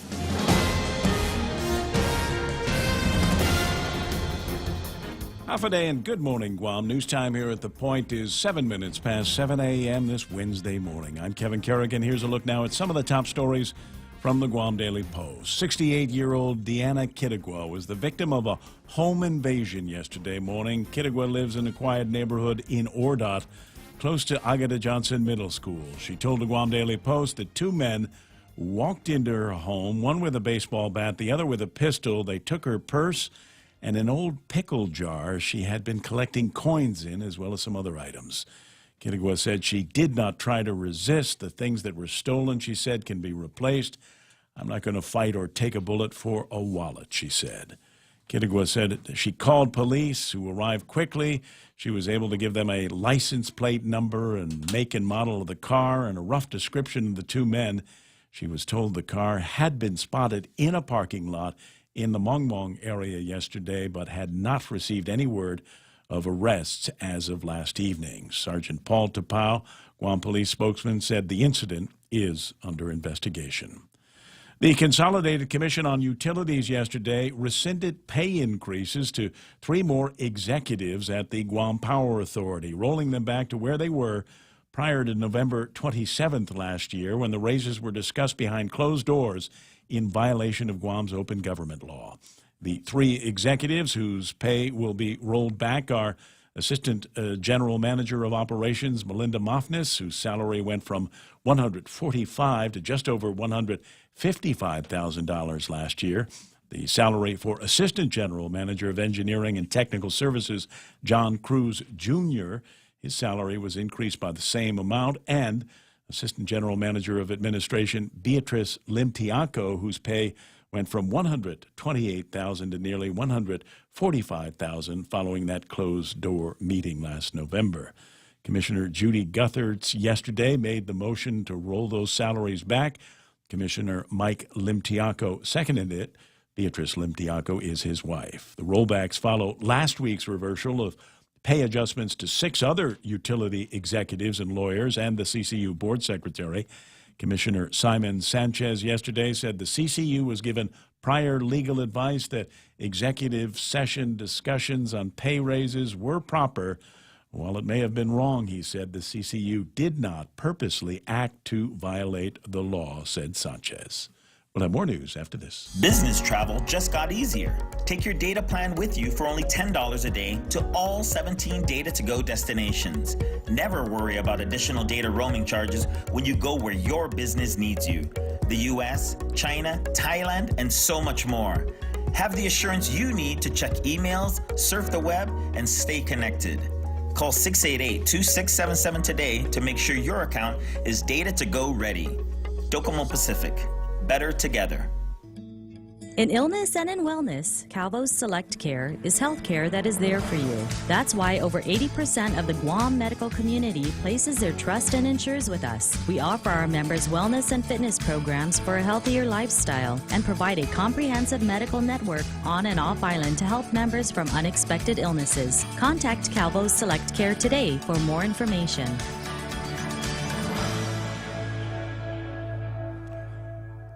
10 minutes past 7 a.m. here at The Point. Polaris Guam, which operates as the Verona Resort in Tumon, has been ordered to pay $15,871 to a former employee who filed a complaint with the Equal Employment Opportunity Commission, alleging she was discriminated against because of her sex and disability. Rita Seguenza filed the complaint in July 2017, accusing the Verona Resort of failing to provide her with reasonable accommodations when she became pregnant and developed gestational diabetes. Seguenza said she was fired soon after she requested those accommodations. District Court Chief Judge Francis Tydenko Gatewood Monday issued a consent decree ordering payment of the damages to Seguenza. Judge Gatewood also required Verona's president and owner David Sue to guarantee the damage amount by executing a personal guarantee on his own personal assets. Two men accused of stealing more than $12,000 worth of canned corned beef and mackerel from their employer have signed plea deals with the Attorney General's office. In March last year, a warehouse employee of a Harmon grocery store reported witnessing the theft. After conducting an inventory count, the owner determined 150 cases of corned beef were missing. 31-year-old Edwin Guayao Ocampo, the warehouse manager, and 34-year-old Iacinto Namio, a former employee, were charged with theft of property and theft by receiving. The pair's plea agreements are currently under review. A change of plea hearing is set for June 4th. For these stories and more, log on to postguam.com or pick up a copy of today's Guam Daily Post. Ray and Mike now take a look at weather. Why is there a plea agreement in that deal? Why not? I don't get it. I mean, save the cost of a trial. They're pleading guilty. Right. But there's a deal, so they're pleading guilty in exchange for what? We'll find out. I'm flabbergasted. What is? Are we going to give them less jail time because they're pleading guilty and saving the court some time and money? Is that what it is? That's usually the way it works. It's just ridiculous. These guys stole $12,000 worth of canned goods, and God thought they were going to get away with it, and apparently they are going to get the smaller, reduced sentences or something like that. We'll see how this plays. It's another one of those cases where we've got plea deals that are going on in cases where it seems to me we've got an open and shut case. But Ray, they were hungry. I needed that because I have gestational diabetes, and the doctor said the only thing that will work for me in my advanced case of gestational diabetes, even though I'm a boy, is eating just corned beef. It's for my keto diet. It's my keto diet. I want to be an underwear model, and I can't do it because I'm pokey. Mostly cloudy this morning, becoming partly cloudy by midday. Isolated showers, winds from the east, 10 to 15 miles an hour, decreasing on the overnights. Highs around 88 degrees and overnight low 79 degrees. Sunset tonight, 5:55. Sunset tonight be 6:39. Sunrise will be about 5:55, 5:54 on the tomorrow. And we'll take a look at the weather radar. Weather whisperer Michael Knight will give you his interpretation of the cloudy dance that we're looking at. Yeah, beware the Ides of May. That's what we're in right now. I got some well, you could almost call these scattered showers out there, and there's some space in between them, though, and so that's why the Weather Service would call them isolated. But there's plenty more out there than what we've seen over the past couple of weeks. They're kind of coming on through as a weak tropical disturbance moves through. It used to be called 92W Invest. It's not called that anymore. It's just blottage. Yeah, that's pretty much what it is. When we see on satellite, we'll see just exactly what we're looking at here. And, Frankly, where I grew up, we have thunderstorms bigger than that, but it's out there. That is basically the center of what is the tropical disturbance out there, that blobbage down to our southeast. Kind of a trough south of us, extending down to that gathering of clouds south of us, over to the blobbage, and it's an extended trough of low pressure. That's just kind of what these things are. So you're looking at a chance of showers pretty much through the rest of the week. This thing, they're not really sure where it's going to move. Some models are taking it south of us and over towards Yap. Other models are pulling it up to the east of us. Not really sure. Just hoping it comes through and brings us some rain when it does. That's got my fingers crossed, and I was hopeful about that last night as I was driving through a little bit of rain on the way home. 7:15 in the morning. That's news and weather together right here on The Point. Get a free Polar Pop any size when you fuel up on $35 or more of premium high-performance fuel. Conditions apply. See stores for details. Circle K. Take it easy. Get a free coffee any size when you fuel up on $35 or more of premium high-performance fuel. Conditions apply. See stores for details. Circle K. Take it easy. Get $5 off any Circle K car wash package when you purchase $35 or more of premium high-performance fuel. Conditions apply. See stores for details. Circle K. Take it easy. 7:15 in the morning. The Ray Gibson Show brought to you by Micronesia Renewable Energy. Never been a better time to go solar, because now they can put batteries attached to your solar system, and you can virtually live off-grid forever. You want details? Call them at Micronesia Renewable Energy. American President Lines, they're shipping the future King's Restaurant with that crazy 19 menu. Right? They've breakfast, lunch, dinner, appetizers, all the way up to dessert. They've reimagined just about everything, and you're going to love the flavors when you put them together over at King's in Tamuning and Harmon. Always open, always local. We know too well the inconvenience of not having power after a storm. You worry about the food in the freezer going bad. Nights get hot. It's hard finding comfort when going to sleep. These are realities. But with solar and battery storage from Micronesia Renewable Energy, these realities can be a thing of the past. The solar works during the day and the batteries power your home at night. Call 632-2613 to see how solar plus battery storage can make life a little more convenient. MRE, the smarter choice. I hear that. 7:16 portions of the Ray Gibson Show also brought to you by Guam Regional Medical City, the first choice for all of your specialty care needs. Guys over at Cars Plus, where they've got the Jeep celebration going on. They've got a Jeep Wrangler waiting for you, and if you buy it, they'll hook you up with like $6,000 in accessories. We talked about what some of those accessories could be. You got wheels, you got little things for the tow bar, and all of that. So check them out today over at Cars Plus up and Mighty. And finally, by the guys over at Nanbo Insurance. When you bought that Jeep Wrangler, get it protected at Nanbo Insurance. In fact, protect everything at Nanbo. They can hook you up with their Bundle Up plan. For details, their number is 477-9754. Real Talk Radio is back. The Ray Gibson Show. Morning talk that matters. Call now, 888-TALK. That's 888-8255.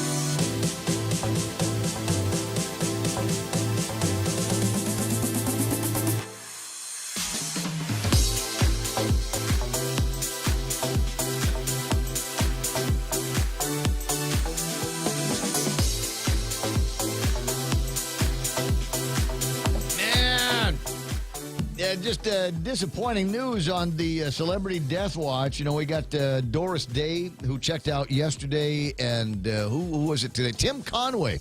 Comedy genius Tim Conway from the Carol Burnett Show, and just unbelievable talent.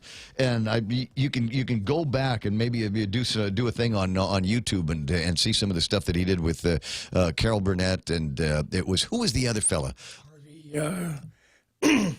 Harvey Korman. Harvey Korman. Yeah. Just brilliant. And it's amazing how much of that was just ad-lib, just off the cuff. It was all ad-lib in case of Conway. Uh-huh. Yeah, he went completely off script. Carol Burnett was interviewed several times about this, and I saw one of them. They said they would give him guidelines on what it was going to be, and that was all they had to do. Wasn't that great? Isn't it wonderful working with that kind of talent? Where you just never know where it's going to go, but you know it's going to be legend. You know it's going to be absolutely solid gold. And from the Mod Squad, and there's Peggy Lipton, who passed away recently. Yeah. She's checked out as well, and Michael Knight talking about that. There was one other name that I don't know that I recognized. Yeah, Stanton Friedman. Stanton Friedman. Yeah, Stanton Friedman, a world-famous physicist, also a UFO guy. So he was one But of he the... wasn't pretty like Peggy Lipton. No, he wasn't. But he was Was one he of... funny? Was he a funny guy?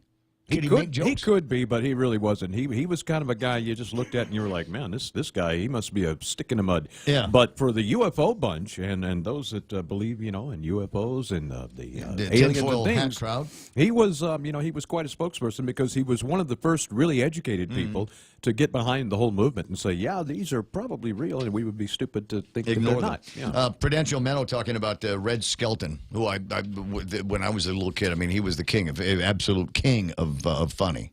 Clem Cadiddlehopper and all the other characters that he. I met him no just way. very briefly. Yeah, I went to a concert that he put on in Orange County, and the person who got the tickets was a lady who did entertainment in the building I was working in. And after the thing was over, she went up to Mr. Skelton, and I was privileged to be able to meet him, talk to him for a couple minutes. What'd you say? Do you remember? Privilege? No. No. Are you kidding me? Yeah. What do you do? What do you do in front of nothing? For me, and I've had the opportunity to shake hands with a couple of famous people in my life, and for me, it's always come down to just thanks very much for being so funny, or thanks for being your songs have helped me out and that kind of thing, and then just kind of walk away.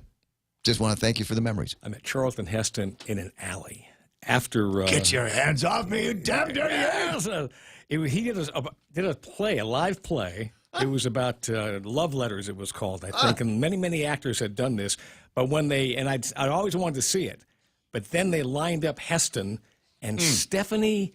What was her name? British actress Stephanie, started with a B was her last name, and she'd been in a couple of series, and she was wonderful. But you're just sitting up there and you're thinking, this is Moses. You're right. Doing this the whole time. And I was he was in his 70s already and just incredible. But he can still do it. I mean, is there just incredible. Every once in a while you see this meme on Facebook, it's basically a park bench. I mean, if you could sit down at a park bench with somebody famous, famous actor, something like that, who would it be? Who would you like to just sit down with and just shoot the bull for, an hour? 1 million people. Yeah. Just 1 million people. Crazy stuff. All right, Jerry Roberts obviously in the studio. Let's take a quick look at what's going on in the markets. Looks like things might be rebounding a little bit in the U.S. markets. S&P 500 at 2834, the Nasdaq at 7734. Dow Jones Industrial Average crawling back up 25,532. They picked up 207 points in trade today. FTSE is going to open up at 7241. The Nikkei still down by 124 points, 21,067. Hang Seng also down, big number, 428 points down for the Hang Seng at 28,122. Shanghai Index, they were up yesterday, but down today, 2883, off by about 20 points. DAX is DAX is up, and oddly, this is weird because the VIX is down too.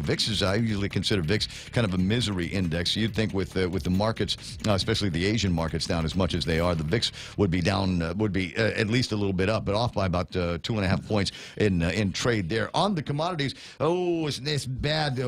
We got a couple of big rallies on oil recently. 61.34. Iran, right? We're getting in a scrap with Iran, and just the fact that we're bobbing each other between the White House and the guys in Iran is going to be enough to spark some interest and increased sales. So $61.34 for a barrel of West Texas crude. That's up by 50 cents from where it was yesterday. $73.99 is where Tapis has been trading, but today $75.06. That's up by $1.07 for Tapis crude. If you are one of those people, if you're anywhere near about, a third of a tank, I'd go ahead and start putting some gasoline in at what could feel like, hey, that old great price of $4.35 a gallon. You remember when it was so low? You remember when gas was only $4.35?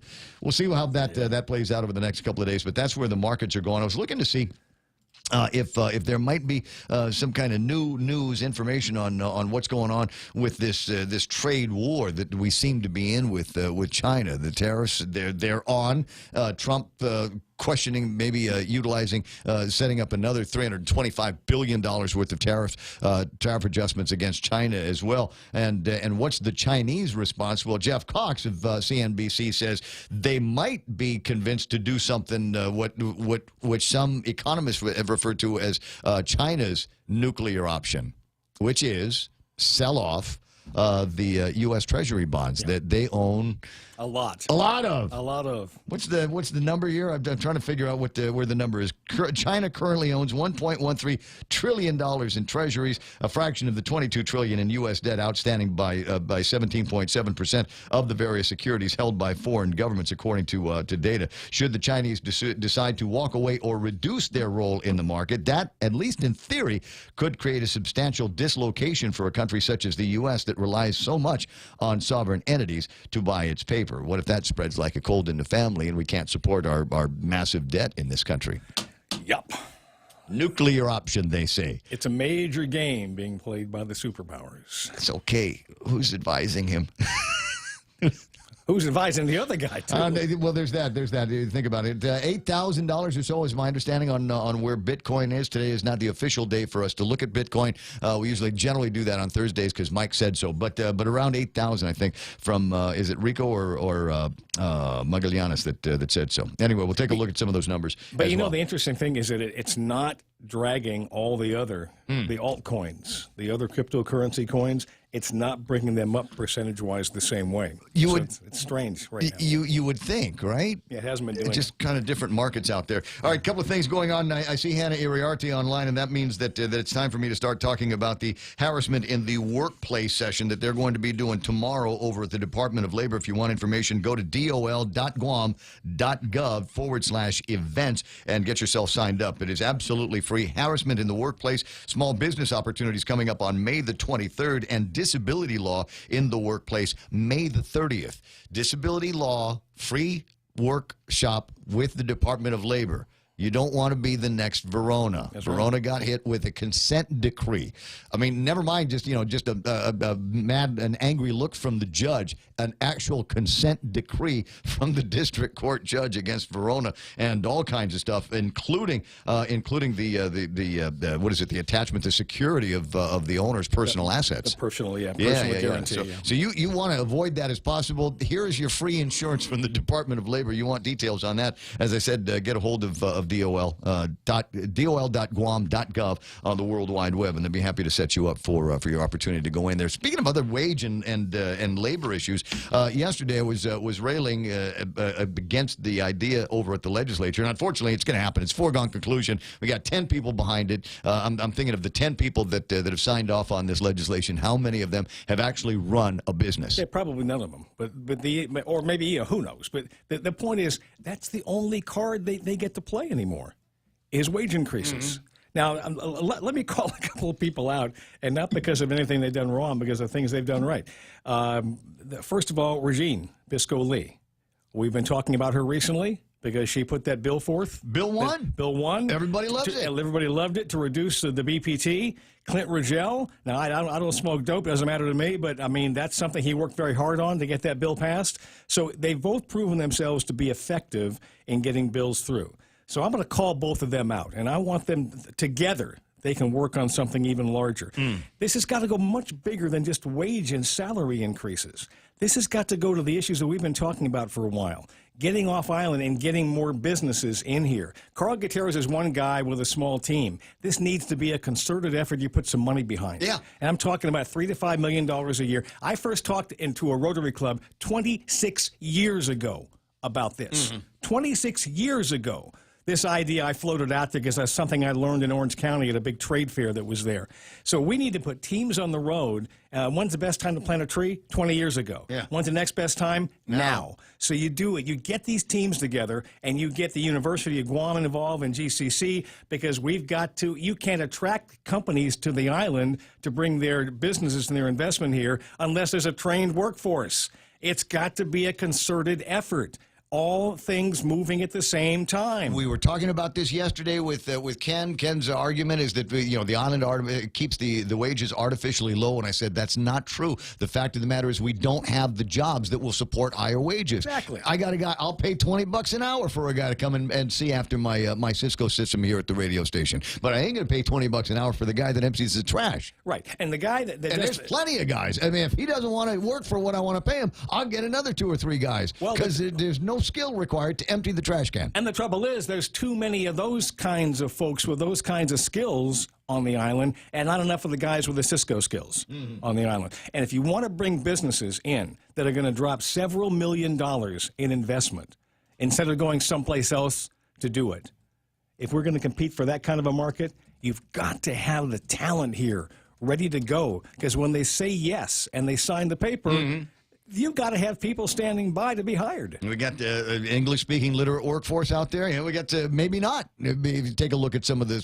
scores that we're graduating kids with. But the university has to be involved. GCC has to be involved. The legislature has to be involved. Gov Guam, in terms of the GITA, should be involved. It should be a public-private partnership to get this done. Yeah, I was going to say, we need to make sure that the chamber and all of the associations get in there as well. I'll take you back a few years. It was 20 years now when there were concerns about the BRAC closures of military bases. We had some people out here saying, yeah, we don't need it. We got plenty tourists running around Guam. Go ahead and close down our bases. Go ahead and change our missions. And they did.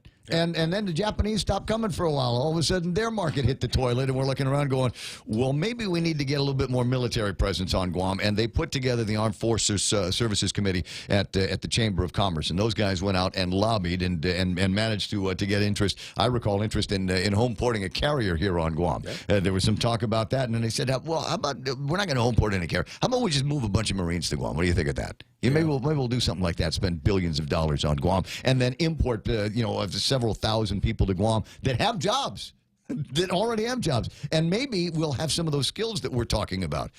So that looked like a good deal. But the point is, there was a full court press on that, as you say. We need to do something along the same lines, if not bigger, here on Guam. I don't disagree. This just needs to be a total community effort to get this done because the way I think of it, it's the biggest game going.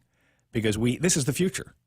If you want to bring businesses to the island to create jobs and keep kids here who are graduating school or going to college and then want to come back, there's no reason to come back because they don't have the jobs to come back to. We're telling them to go get a great degree in something in the university for which there is no equivalent job here on Guam. So where do they go? They stay back in California or they go to Texas or wherever they. But that's what's happening. It's in my family. It's probably in your family. It's everybody's family. Kids go. And they go one generation, 2 generations, and they are Californians at that point, and they're not coming home. At 7:31, that's Jerry Roberts. That was not the extra point. That's just a couple of guys ranting. Yeah, tell you what, let's jump into some headlines with Nick Delgado from the Guam Daily Post, and then we'll get to today's extra point with Jerry Roberts, brought to you by Guam Insurance Services at First Hawaiian Bank. Yeah, okay, we're surprising the producer here. Can you just jump up with the news theme? No? Okay, well, we'll just start it then. Here it is, news with Nick Delgado. Good morning, Guam. The headlines from the Guam Daily Post this morning. Family will say their final goodbyes today to a 4-year-old boy hit and killed by a car in front of his Dededo home. It happened last Tuesday in Manga Court, claiming the life of little Jericho Zion David. Now, family members told the Guam Daily Post David told the car to stop before he was hit. An autopsy concluded the child's cause of death, blunt trauma, and a skull fracture, with the manner of death ruled accidental. Highway Patrol investigators also looking into the May 4th auto pedestrian crash that claimed the life of 40-year-old Donnie Garrido in Totu. His manner of death also ruled an accident, but GPD spokesperson Sergeant Paul Tapau says crash investigators have yet to determine whether negligence, impaired driving, speeding, or other factors may have led to the deaths. No arrests have been made. The Guam Department of Education investigating complaints against a George Washington High School employee. This after concerned parent read the Guam Daily Post article about other investigations into GDOE employers. Superintendent John Fernandez confirmed the department is aware of a complaint made against an employee at GW. He says that employee has been removed from the school site as they investigate. The complaint against the GW High teacher was filed in April. This is the third allegation of potentially illegal behavior being investigated by local education officials. Place your bids 2 days and counting before the bid application process closes. 13 people showed interest in running one of the gambling operations at this year's Liberation Carnival during a pre-bid conference held at the Mayor's Council on Monday. Public law allows for 2 House of Cards, 4 color games, 2 Beto Beto games, and 2 big and small. The bids must be submitted before 6 p.m. this Friday. A public hearing will be held that evening at the Mayor's Council. However, Mayor's Council of Guam Executive Director Angel Sablon says the highest bidders still have to go through a vetting process before they are awarded the concession to run the game they bid on. For these stories and more, log on to postguam.com or pick up a copy of today's Guam Daily Post. I like that. 7:33 is iConnect time. Good job, Nick. And iConnect, you call them up and they will tell you everything that you need to know about some great plans and packages that they have got. We can get you into mobile and internet plans without charging you an arm and a leg. For details, 888-8888. The Crazy 19 menu at King's Restaurants is back with all your breakfast, lunch, and dinner favorites. Fun pancakes, tasty sandwiches, and the local dishes you crave for a limited time on the Crazy 19 menu at King's.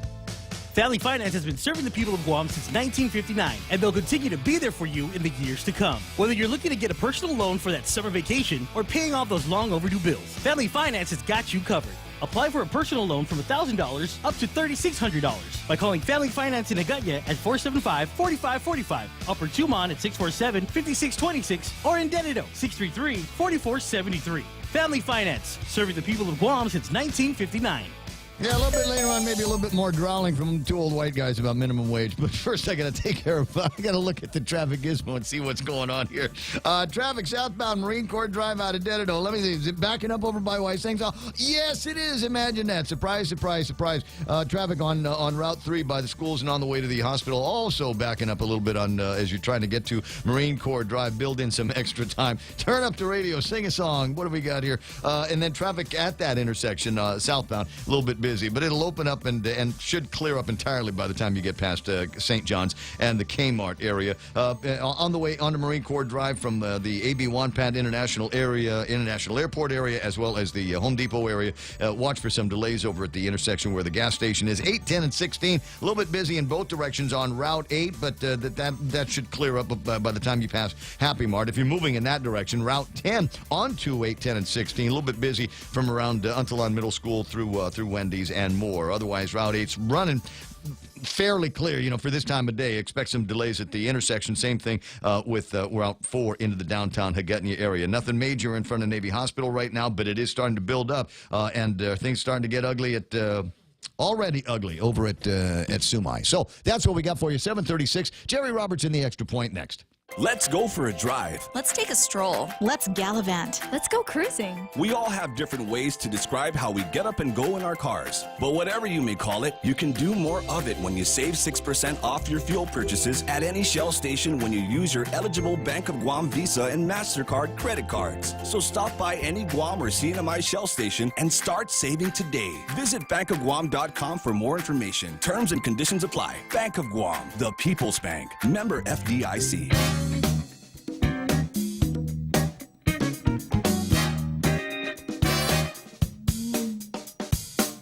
Yes, and for every rant, there is an equal and opposite rant. So you got Jerry and I ranting one direction about what we need to do with building up the mental infrastructure that we've got around here. Ken says with his counter rant, what's the point of training people for jobs that don't exist? Well, that's the point. We'd go out there and find businesses that would come to Guam and bring those jobs with them. Build-up officials acknowledge the build-up will create no new jobs on the bases. All the new hotels proposed will only increase the number of low-wage service jobs. This ain't about the build-up.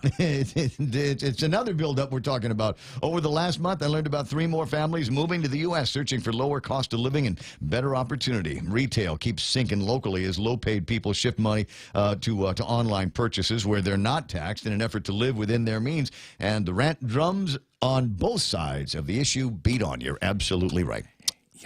We keep reaching for straws. We were going to be the captive insurance place. Now we're going to be the place where we repatriate all the funds for the not unpaid taxes, etc. I mean, we keep looking for that third leg, which is tourism and the military. We all want that third leg to the economy, and it's never there. So the only way you do this is to become proactive and make it happen. You can't rely on somebody else to give it to you. Not anymore. It's got to be us that makes this happen, and that's why I'm saying you find a couple senators down there to lead this. And I'm drafting Regine and Clint. Sorry, you're on a roll, both of you. Go make it happen. If you're gonna pro-business or not pro-business, you pick a side here. Kelly Rodriguez online, A. Camacho, Yuka Echanova online with us as well this morning. And now time for Jerry Roberts with the late Extra Point, brought to you by Guahan Insurance Services and our friends over at First Hawaiian Bank. When a little mix-up made it look like a Mother's Day lunch might be derailed, I was thinking of trying someplace else. I'm going to tell the story of how that Mother's Day meal turned out just fine because a real pro stepped up. That's next on The Extra Point. It's important to have claims process that works for you. At Guahan Insurance Services, we make things simple and convenient. Same door you walk in to purchase your insurance is the same door you open to file your claim. We can't pretend that the car insurance claims process is fun, but we can promise a hassle-free and speedy recovery without any runarounds. For your home, auto, and business insurance, visit us at the Camacho Landmark Center on Marine Corps Drive in Tamuning. Don't forget to like us on Facebook or give us a call at 475-1162 or text 929-SAVE. That's 929-7283. If you're driving, chances are you'll need gas soon. And by the growl in your tummy, a trip to the grocery store too. But don't just buy gas and groceries without getting double miles. Instead, apply for the new United credit card from First Hawaiian Bank and start earning double miles towards your next trip. Gas, groceries, getaway. With the new United credit card, apply at FHB.com. First Hawaiian Bank, member FDIC. Equal housing lender. Additional terms, conditions, and restrictions apply. This past Sunday, Mother's Day, like a lot of island families, we wanted to go out and have a nice lunch to celebrate. Our daughter and her family like capricciosa, and since that was the suggestion, I made the call to ask if we need to make a reservation. No, sir, said the voice on the other end of the call. It's first come, first served. When we arrived, we were seated outside in the open-air section as the restaurant was already full, except for 2 large empty tables. It was rainy outside, and I thought it could get uncomfortable. So I asked about those 2 tables inside. I was told both were reserved. Excuse me, I said. I was told you didn't take reservations. First come, first served, right? The cashier appeared a bit nervous and began to repeat herself. Seeing no resolution, I asked how long the wait would be, and she said, probably 45 minutes. I said, 45? And that, by the time you sit down and get the beverages and maybe the bread, you're still not really eating for maybe an hour and maybe an hour and 15. I told her I didn't think we could wait that long, and I began to walk away. Then I turned back. Behind the cashier was a server who was listening to the conversation. I told the cashier, I don't get it. No reservations, but those 2 tables are reserved. When are those parties going to get here? The server then stepped forward and told me that they were there, and those tables represented members of their parties who hadn't arrived yet. That explained it. No problem. The cashier had just left out that one small piece of information.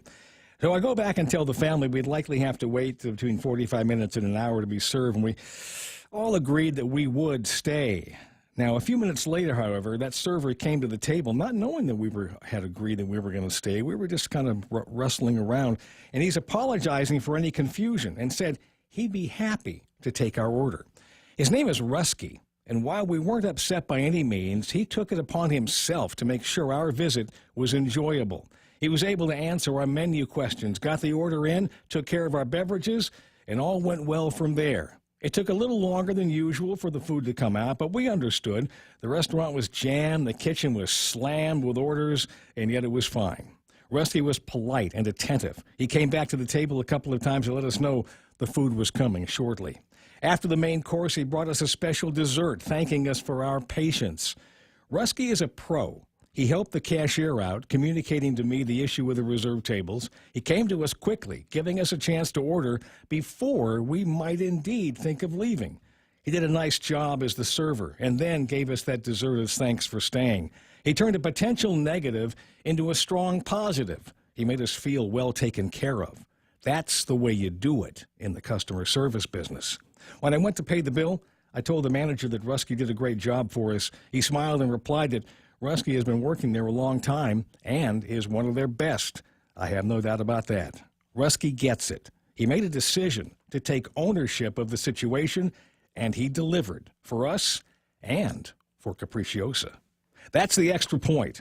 Get out there and make something good happen today for 93.3, The Ray Gibson Show, Guahan Insurance Services, and First Hawaiian Bank. I'm Jerry Roberts. 7:43, but very, very interesting and good on Rusky. I think I know the guy because I will lurk in that location from time to time as well, and it's one of my favorite places. I love the pizzas at Capricciosa. Yes, sir. Like that, cold beer. I'm the happiest guy in the world. But it is also indicative of something that I think is kind of interesting. There seems to be a growing trend among folks in the retail restaurant business where we don't do reservations anymore. It is first come, first serve.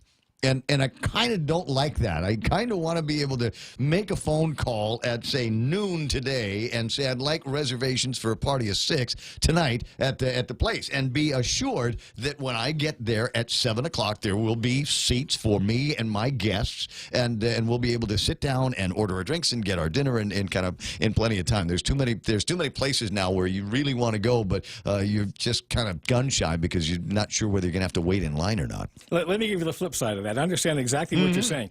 But the flip side is that a lot of places you may want to go to do take reservations, and they're full. Yeah. And then you got to say, well, where are we going to go? What are we going to do? And then you cap upon a place like Capricciosa where there's no reservation. Do you think, well, if we get in there early, we can get in? So it kind of works both ways. I don't know. I wish there were more reservations. I'd like to be assured that there was going to be some place to sit. I see. Yeah, I get the thing. Say, hey, let's go Ruby Tuesdays tonight. Okay, let's go to Ruby Tuesdays. No problem. I figure it's Tuesday night. Is there going to be some kind of big deal? Mother's Day was over the weekend. You get into Ruby Tuesdays and line 5 people deep. Yeah. Good thing I'm Ray Gibson. It's. I'm kidding. Can't we all be Ray Gibson? Just use his name. Use his name. 7:44 in the morning. Use this guy, Jerry Roberts. He's more famous than me, the old JQ Finney, and that's plenty of Jerry here this morning. Coming up, I do need to take a break, right? Oh, I don't have to take a break. I can just keep going? All right, well, it's going to be clumsy in the studio as Jerry goes in that direction. Nick resumes the position at that particular place in the program. It's 7:45 and 888-825-5888-TALK. Have been conversations back and forth about minimum wage over the last couple of days. There was a fellow that wanted to talk about it this morning, and there will be even more of it. The conversation, once it has begun, and again, here's the Ray Gibson prediction on this, is it's going to happen. We've got a bunch of people over at the legislature, never run a business before, and they think it'd just be the greatest thing in the world if they, quote, pay it forward and take care of all of the people that are living at the edge of poverty here on Guam by increasing the minimum wage. I wonder how many people at the edge of poverty don't actually work. It might be just people that are kind of, waiting for somebody to put some money in their SNAP programs. But I digress. Here's something, and this will take care of everybody. This will take care of all levels of consumer here on Guam. If you want to do something for everybody, not just the guys at the beginning stages of their career, not just the people that are at the, quote, edge of poverty. If you want to do something for everybody, get all the boats to rise at the same time. I said it before, I'll say it again, get rid of that increase in the business privilege tax. And that will save people money on their everyday purchases. That will save people money on all of the services that they line up for on the regular. And that's a no-brainer. You can do that right now. You can do it right now, and not incur the wrath of at least a third of the community that are going, wait a second, how are we supposed to deal with this now? So you decrease the business privilege tax by 1%. Everybody, and you're going, but the government of Guam needs that money. Government of Guam needs the additional income that 1% is providing us. And, well, not 1%, 20% of the overall GRT. But the answer to that question is, as Regine has pointed out in her legislation, is we'll still get the money. If you are saving money on your transaction over here, it frees up additional revenue that you can use in another transaction over there. Isn't that so? So the government of Guam is still going to get that money. They're still going to get that increase in the spend. It's still out there. That's what I'm annoyed about. Here's another one. We've got the liquid fuels tax that we've been playing around with here, and it come up. But truth of the matter is, if we eliminated that, there's another transaction which virtually everyone on Guam will benefit from. The rich and maybe most especially the poor that rely on their own wheels to get around, because they ain't got public transportation on Guam that's worth using for a lot of people. So make it easy for everybody. Reduce or eliminate the liquid fuels tax. And take a look at the business privilege tax and roll that back. I think that will have the equivalent of what it is that you're trying to do with an increase in the minimum wage. 7:48 in the morning. Judge Bob Klitsky on the line. Good morning, Your Honor. Good morning, Ray. How are you doing? You know what? I'm doing okay. I just got a couple of things that I have been ranting on this morning. Well, that's what talk radio is all about, isn't it? Well, every once in a while, I try to throw in a piece of good news story. Like, remember a couple of weeks ago, I was telling you it's okay to leave the skin on your chicken? Yeah, these valuable little bits of information kind of make the whole thing worthwhile. Well, I try to balance out the conversation with the good with the bad, and so that's where I am today. Is looking at an opportunity to rail against the increase, the conversation about an increase in the minimum wage. But you know, and the prediction is we can have a conversation, we can have a debate, but they're still going to do it over at the legislature because they can't come up with any better ideas over at that place to raise all of the boats around here. So that's going to be a foregone conclusion. Roseanne Jones from the University of Guam is going to be making a presentation next week on minimum wage and just to review current, past, and future. So they're going to be talking about that over at the University of Guam. And whatever advice that she gives will probably be ignored by the legislature in their zeal to increase the minimum wage and get themselves reelected next year. Right. Anyway, so did you call to find out if I wanted to talk to you about something? Yeah. I thought you might want to talk about the report in the Post about the CCU meeting last night. Well, you know what? There's a little bit of information in there, but I thought the most intriguing and interesting part is how Judy Guthertz made a motion to eliminate the salary increases for other members of the Guam Power Authority and the Guam Water Works Authority, up to and including Michael Limtiaco seconded that motion, even though it must have been a quiet ride home, even though it meant reducing the increase for his wife, Beatrice, who we all know as Tracy. Yeah, I read that with great interest. A couple of really nice people, but unfortunately, that's what public disclosure is all about, and it's something I touched on in my FOIA request in the explanation of what the real statute means, not the myth about personnel matters. Mm-hmm. And you know, ordinarily family relationships would be personal information and would come within that private invasion of privacy thing. But I cited the example, unless we're dealing with a case of nepotism. And then that should be disclosed. And had it not been for this flap, we wouldn't have found out that one of the commissioners voted on a salary, or arguably voted on a salary increase for his wife. That's why we have these laws, Ray. Mm-hmm. Good point. Good point. And missed by me and I'm sure others. Yeah, well, I would have preferred to miss it because, as I say, they're both really nice people.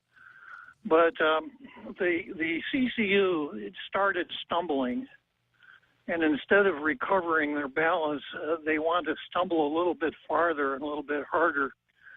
Apparently, reading from the news story, apparently the touchstone upon which CCU decisions are to turn is the comfort level of Joey Duenas. Mm-hmm. Because he said, that's what he said, he wasn't comfortable releasing anything.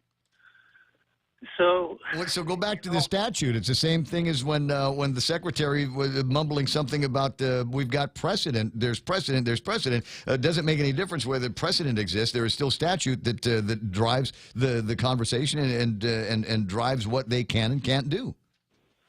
Exactly.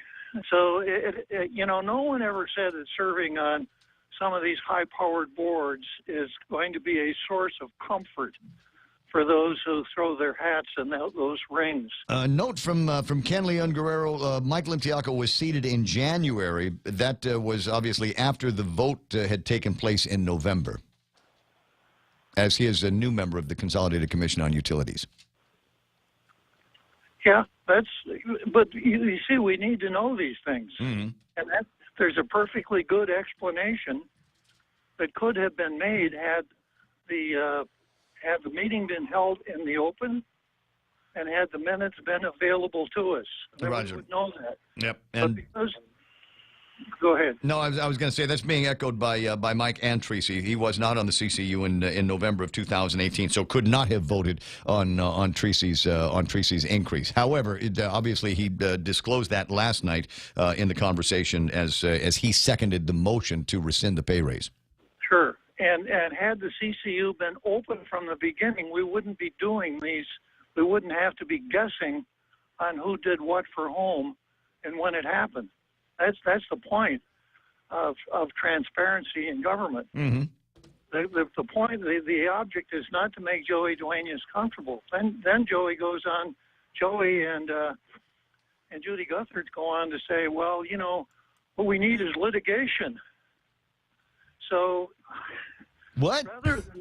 Rather than spend money on the utilities, which is what their job is, you know, we've got 3 attorneys involved now. Joey says that, you know, he's not going to vote to release anything. So much for open-mindedness, unless a judge tells him to. Well, you know, you're a judge. Well, exactly. But maybe instead of having a consolidated commission on utilities, maybe we should just let the Judicial Council run utilities. This is such a poor performance. I missed that part in the conversation. I didn't see a write-up in there. What is it exactly that they want to litigate here? They want to know if they have to release the minutes for that executive session. Yes. There's no getting around it. They rely, even counsel, without citing a statute or any authority, recites the old myth that all you have to do is mumble personnel matters, and the stuff is not disclosable. That's just not what the law says, as per my Freedom of Information Act request. Do you have standing to go to the Superior Court and swear out? I forget what is it when you want them to do something, and if they don't do it, they have to show cause why they're not doing it. TRO and an injunction. There you go. Yeah. You have standing for that? Yeah, I would. I mean, if they want to litigate, then we'll just start with that. And then have them have to defend their position in a judge with the statute in front of them that you've already pointed out. Well, going back to the last time this happened, Mike Borja found out that one way to litigate it is to have the person who you didn't disclose the information to sue, and then you wind up paying $1,000 out of your own pocket. I get that. Yeah. I get that. So, you know, the policy of the law is that the tie goes to the public. If it's a close question, one would hope that boards and commissions err on the side of disclosure. Not what happened here was a classic case of ready, fire, aim. You know, the Saban came out and spoke on behalf of the commission and said, "You can't have." The commission says you can't have it. And since that time, you know, they said that it couldn't be done, and then now they're running around looking for reasons why it can't be done. I would be a whole lot happier if the question to council was, can we release these papers and pursuant to in accordance with the FOIAs that we have? Mm-hmm. And if there is there a downside risk? But instead, they're taking the opposite position. Can you give us some good reasons that we don't have to do that? That's right. Pretty much what Joey's saying. I'm not going to do this. So much for transparency and openness, etc. It just isn't there. And what is it that you know? What is it in those minutes that they are trying to hide? That's the part that's kind of fuzzy to me. I mean, they've already said, you know, we had the conversation and we went in and started. We forgot to get out of executive session and therefore it was illegal. But we're benign here because it was just oversight on our part. So if everything is just an oversight and our intentions were pure, what are we hiding? That's exactly right, and I would think the advice, the direction to council is find a way that we can do this, not scrape through the library and the books and see if you can find some reason somewhere that we don't have to do this. Because Joey says I don't want to do it. Got to twist some arms. Yeah, But well, I mean, if it goes into litigation, then the only people going to win on this is the lawyers, and we still may not get the information. It's simple minutes that Kevin Kerrigan and others are looking for. yeah, and you know, I mean, unless there's something sinister in there, I don't know why anybody would have any kind of discomfort. If we're just talking about salaries, if we're talking about the way that the jobs have been done. exactly. And you know, when the CCU, through its recording secretary, thinks it can stiff a member of the working press, that's dangerous for all of us. Because it's the press that keeps the whole system running in a reasonably honest fashion. But if they cavalierly say, no, you can't have that, it's something that we shouldn't allow to rest.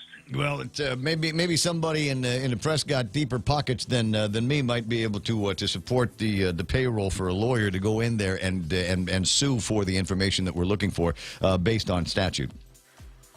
Or in the very least, as you say, the injunction with a show cause. Interestingly enough, the Sunshine Law does provide for an award of attorney's fees and costs. Well, if the petitioner prevails. Well, it sounds like a safe bet to me. Seconds away from 7 to 8 o'clock in the morning. Senator, I love talking with you, but I got to break away. I got sports and news and all kinds of other stuff coming up in a few minutes. I'll be listening for your broadcast at 4, all right? Okay, Ray. Nice talking to you. See you, buddy. 8 a.m. KUSG. I got you. Here's Fox News. Lisa Lacera, Fox News. A spokesman for U.S. forces in the Middle East firing back after comments made about the Iranian threat by a British military official. A top British general, Major General Chris Gika, said point blank from Baghdad today he had seen no increased threat from Iranian-backed forces in Iraq or Syria. There are a substantial number of militia groups in Iraq and Syria, and we don't see any increased threat from many of them at this stage. A statement that stands in stark contrast to statements from unnamed defense officials. Not all U.S. allies are on board with this military buildup. A Spanish frigate deployed alongside the USS Abraham Lincoln reversed course and is headed back to Spain over what its defense minister called a disagreement over the White House's Iran policy. Fox's Jennifer Griffin at the Pentagon. This is Secretary of State Mike Pompeo is in Russia meeting with his Russian counterpart. The tensions with Iran came up. We fundamentally do not seek a war with Iran. We're looking for the regime to simply stop conducting assassination campaigns throughout Europe. Iran has threatened to begin enriching uranium again if the U.S. doesn't lift sanctions. Fox News confirming that there is an agreement for Donald Trump Jr. to testify before the Senate Intelligence Committee. Sometime in June is the likely time frame. Stocks ending the day broadly higher after yesterday's nosedive of worries about the worsening trade relations between the U.S. and China. The Dow closing up 207 points after reaching an intraday high of well over 300 points. The S&P up 23, the Nasdaq up 87. The infotech sector staging the biggest comeback of the day after getting hammered yesterday. Notably, chip stocks like Micron and Qualcomm leading the way. Jerry Willis with the Fox Business Network on the floor of the New York Stock Exchange. This is Fox News. Let's see now. Fast, easy, affordable. That's the best way to describe my home loan at Bank Pacific. Fast because we give quick decisions. Easy because we've cut back on the paperwork. Affordable because today's home loan rates are still so low. So see us today to refinance or consolidate or to buy or build your new home and save yourself some money. Bank Pacific, where others put branches, we place roots. Equal housing lender, FDIC. Viva Bank Pacific. Hi, welcome to this Subway ad for the new Sweet and Smoky Steak and Guac Signature Wrap. How would you like it? I'll take my ex-girlfriend, just checking in. Aw. Hey, David, it's me, just checking in. I'm doing great. Just got the new Sweet and Smoky Steak and Guac Signature Wrap from Subway. Creamy guacamole, smoky sweet Wahio mesquite sauce, and double the tender steak. They just know what I want before I do. So, yeah, things are going pretty great for me. Subway, make it what you want. Limited time only at participating restaurants. Double meat based on average 6-inch sub. Okay, bye. Some users of the popular messaging app WhatsApp have been hacked. The Federal Trade Commission has identified the hackers as Israel's NSO group, which has sold surveillance tools to governments some call repressive. What makes this particular attack alarming is that spyware was injected into phones through a phone call on WhatsApp. In other words, a user of this popular social messaging app did not have to click a link to get infected. There was no way to prevent being spied on. Equally alarming, WhatsApp sells itself as being extremely private, encrypted. Cybersecurity experts recommend that everyone delete WhatsApp. Don't just hit update and then re-download the latest version of the app. If you're on Android, go to your Google Play Store and download WhatsApp. If you're an Apple user, go to the App Store and download the latest version of WhatsApp. Fox's Brian Yennis. WhatsApp says it alerted law enforcement about the breach. A South Carolina man is in custody after a fire on two properties owned by the state's governor. Investigators say 12 people are now searching for a new place to live, and the damage is estimated to be in the hundreds of thousands of dollars. We are looking at this as a suspicious fire at this time. We hadn't ruled on anything else but other than suspicious. Columbia Fire Chief Aubrey Jenkins after a fire spread to two rental properties owned by Republican South Carolina Governor Henry McMaster. A grainy surveillance image of a suspect was released to the public, and hours later, a man was taken into custody. So far, no word on a motive for the suspected arson. Tom Graham, Fox News. In a battle of the ratings, Big Bang Theory comes out on top, edging out the next to last episode of Game of Thrones. Big Bang drew 12.6 million live viewers, while Game of Thrones had 12.5. But with HBO available in far fewer homes, the week was still a win for Game of Thrones. It had 18.4 million viewers if you count reruns later that night and streaming services. I'm Lisa Lacera. This is Fox News. We know too well the inconvenience of not having power after a storm. You worry about food in the freezer going bad. Nights get hot. It's hard finding comfort when going to sleep. These are realities. But with solar and battery storage from Micronesia Renewable Energy, these realities can be a thing of the past. The solar works during the day and the batteries power your home at night. Call 632-2613 to see how solar plus battery storage can make life a little more convenient. MRE. The smarter choice. Legends aren't born, they are made. And during our Jeep celebration event at Cars Plus and Mighty, you'll receive up to $6,000 in accessories with the purchase of a new Jeep Wrangler, Motor Trend SUV of the Year. Customize your new Jeep to the way you want it. Or how about a new Jeep Grand Cherokee? Save up to $5,000. Or save up to $7,500 on a new Jeep Compass Sport. It's our Jeep celebration event going on now at Cars Plus and Mighty. Cars Plus, driven by you. Accessory special cannot be combined with other offers. See dealer for details. Save big. Save really big when you bundle up your insurance policies with Nanbo Insurance. Insure your home, auto, motorcycle, or business with Nanbo and enjoy great savings, up to 50%. When it comes to insuring your property, no one knows better than the company with over 50 years of service to the community. Don't compromise the things that matter to you most. Call Nanbo today at 477-9754 or visit nanbo.com for more information. Nanbo Insurance, serving you since 1968.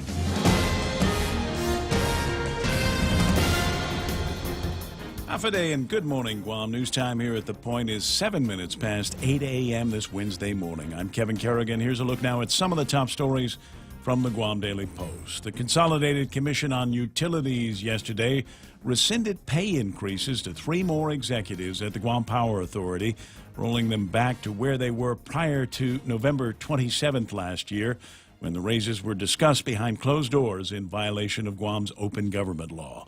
The 3 executives whose pay will be rolled back are Assistant General Manager of Operations Melinda Mofnis, whose salary went from $145,000 to just over $155,000.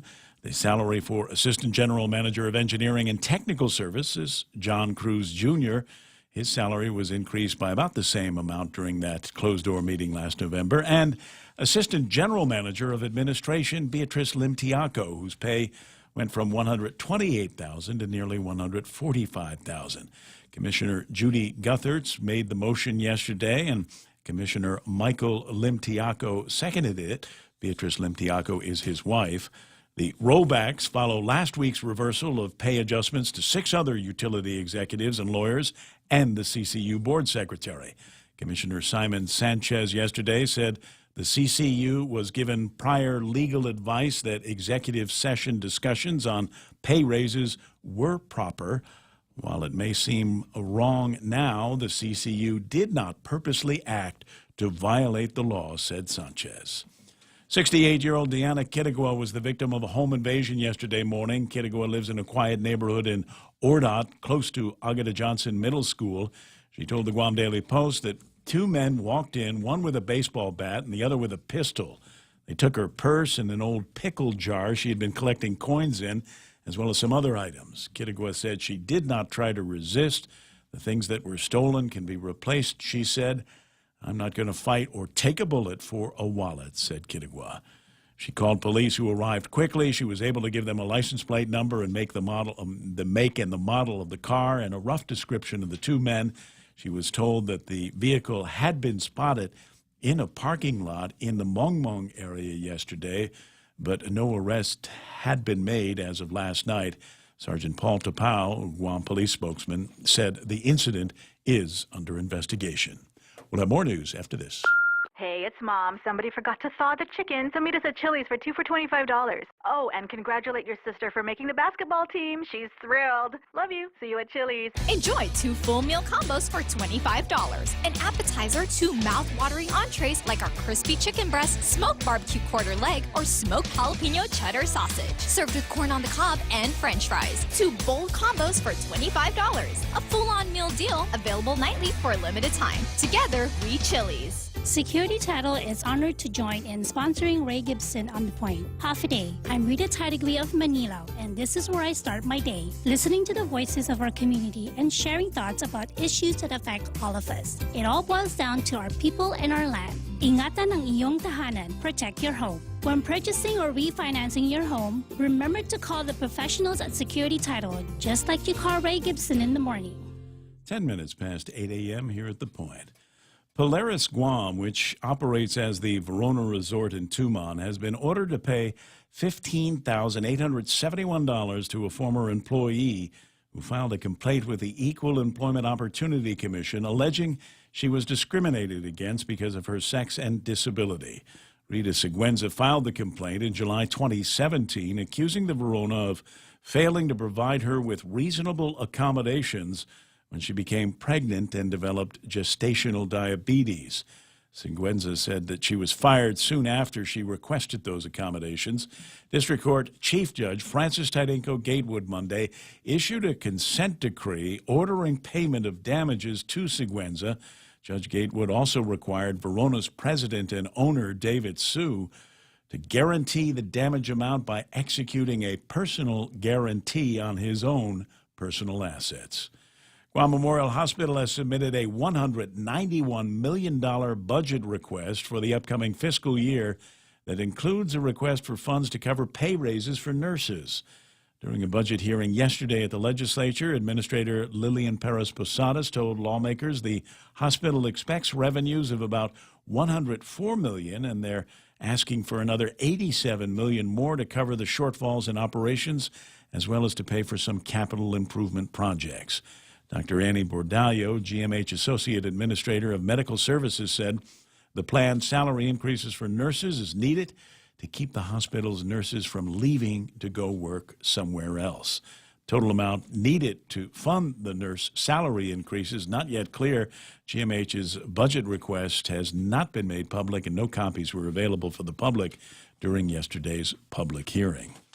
For these stories and more, log on to postguam.com or pick up a copy of today's Guam Daily Post. Ray and Mike now take a look at weather. Yeah. Hold on a second. Pretty sunset, pretty sunrise. Let me put that picture up there. Did so you lose the weather again, Ray? It's very, very strong possibility. Yeah. No. Oh, wait, I found it. I put it in the circular file a little earlier than I should have. Mostly cloudy this morning, becoming partly cloudy by middays. We can expect some isolated showers today. East winds 10 to 15 miles an hour, because Mike said so. That's why. Decreasing overnight, highs around 88 warm degrees, and expected overnight lows 79 degrees, even though I think it should be a little bit cooler at night. That's just me. Sunset tonight, 6:39, and we'll watch the sunrise together tomorrow about 5:55, 5:54, something like that. I'm crushed. You threw my weather together in the garbage. I'm just so completely distracted in here this morning. I've got so much going. There's a story. We got a story. I think it's in the Guam Daily Post about a guy. Somebody's a police officer testifying in court yesterday about an arrest that he made a while ago against this guy running around Agana with a machete. Yeah. And I thought, wow, that's amazing. Until I realized that there are other places with machete attack stories, including one in Hawaii. Yes. Oh yeah. There was a guy in Hawaii, yeah, that's a crazy story. Well, there's different crazy for different islands apparently. So we get the crazy from the guy in Hawaii. We get the crazy from the guy here on Guam. So I'll share with you a little bit later on the crazy Hawaiian story. But you have to weather whisper on today's weather radar. There we go. Yeah, and we got some isolated to scattered showers moving through the area. You could probably expect to get a little bit of rain at some point during the day today. So just keep an eye on that. If you hit a wet spot in the road, slow down just a little bit. Oh, consider yourself lucky. That's right, absolutely. Checking satellite real quick. We'll see what's going on. We've got a trough down to our south. That is part of what used to be 92W Invest. Big blobbage off to the southeast. That's actually the heart of this very weak system. Looks like it may be trying to kind of get a little bit of organization going on there, but it'll be short-lived and it won't amount to much. Really could use that big blob to move over Guam. That would be so nice. That would be an all-day rain event. It's soaking rain and probably bring the fire danger down a bit, but that's not going to happen. So still getting some of those showers that'll come on through the next couple of days. This thing will be moving towards us basically one way or another, but it could pass to just our south, maybe just to our north, or right through, and it might have something when it gets here, or it might be gone. We just don't know. It's a fart in the breeze. 8:14 in the morning. That's news and weather together here on The Point. Travel the world and then some with the 2 million United Mile sweepstakes from First Hawaiian Bank. Enter and you could win the grand prize of 1 million miles or be one of 6 other lucky winners. The world is big. Our prize is bigger. Enter at fhb.com/2 million miles.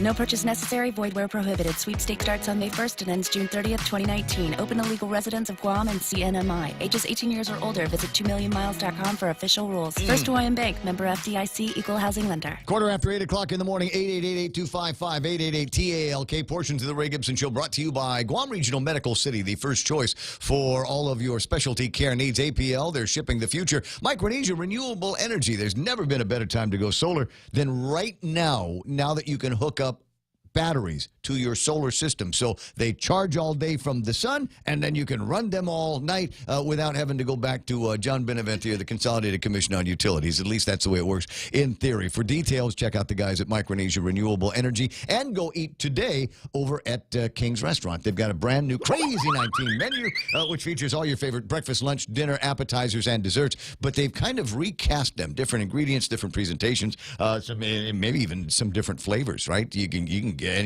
what do they call those? Flapjacks anywhere, but how about flapjacks with the puffs? What do you call them? The Cocoa Puffs. Not Cocoa Puffs. It's the Fruity Pebbles. They have the Fruity Pebbles one, right? It's in the Crazy 19 menu at King's. Okay, I think it's coming up soon. Yeah, we're on Route 1 and near the airport intersection, right? There, see it? What's the promo code? Look for the promo code. Check out the Vantage Digital Billboard and reap the rewards. Catch the promo code on the screen and get $10 off your stroll ride by inputting the promo code on the Stroll Guam app. Did you see it? You got it. I got it. You just focus on driving. Take advantage today and take a look at Vantage Advertising's digital billboard located on Route 1 at the airport intersection. It's 8:16 in the morning. Security Title Ron and Kim bringing you portions of the program. You've got any complex real estate transactions, they're the guys that can help soldier you through all of that. Joey and Jen and Dunge and Brandon over at Cars Plus up in Mighty, where they're celebrating the Jeep Celebration. Yes, you could buy a Jeep Wrangler, get up to $6,000 worth of goodies and accessories from Cars Plus. And don't forget, Take Care Insurance brings you portions of the Ray Gibson Show as well. Getting you back to the talk faster. It's the Ray Gibson Show.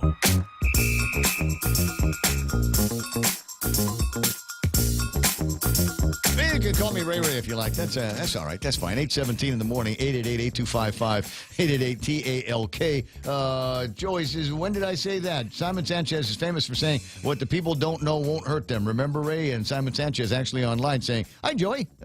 When did I say that?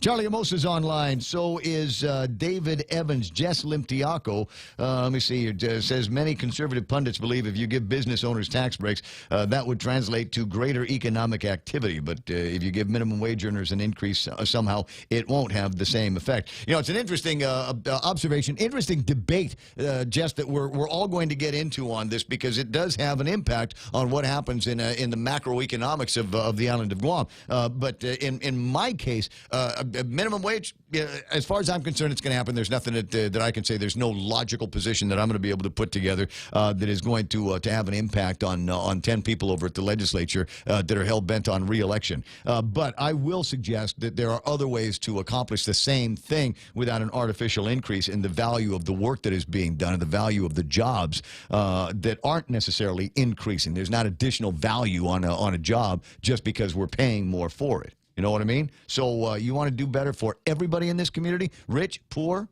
poverty, other side of poverty, private sector, public sector? Here's the way to do it. Roll back the GRT and reduce or eliminate the liquid fuels tax. That way, everybody's boat floats, not just a select few. 8:18 in the morning, 888-8255-888-TALK. And who have I got in the studio? I got Nick Delgado's over there practicing to be the next Kevin Kerrigan. Always good to have somebody playing around, somebody new to play with in the studio. Blake Watson from Star 101 is in the studio, so we can talk a little bit about sports. But before we get into sports with Mike.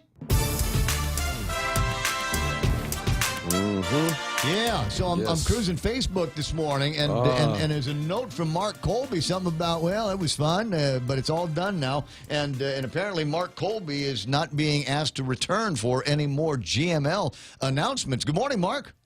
Good morning, sir. How are you today? I'm beside myself. What the hell? Yeah. Well, I guess, it was fun. I'm happy. I can say that I've done it longer than anybody else, and it was an honor. But wait, what's the story here? Because if did they just come to you and say, yeah, maybe we don't need to have anybody announcing, maybe we don't need color commentary. What exactly did the commissioner say to you when they asked for the keys back? I can't really say that on the radio. That's not for radio language. Yeah. Really?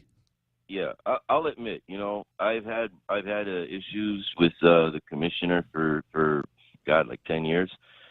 How do I say this without being negative? He's not with the times. And it's personally sad, because he'll take praise and honor when things are looking good, but he won't take the blame when things are looking bad. And he'll always point the finger at me, and he's always done that. So yeah, I guess I'll hear from the board later on today. Mm-hmm. He's probably he didn't like the whole idea of doing the live Facebook, so I stopped. All right. But I'm still doing the live play-by-play. Why would you not? Look, I'm an advocate for it. We're on live Facebook right now, and there ought to be more ways for people to be able to enjoy GML. I mean, if they see a lot of action that is happening on Facebook Live, they go, hey, maybe I need to be down there. It's just down the street, right? And Paseo is down the street from literally everywhere on the western side of the island of Guam. So that in and of itself. Plus, you got something big happening on Monday night. You got a big rivalry happening.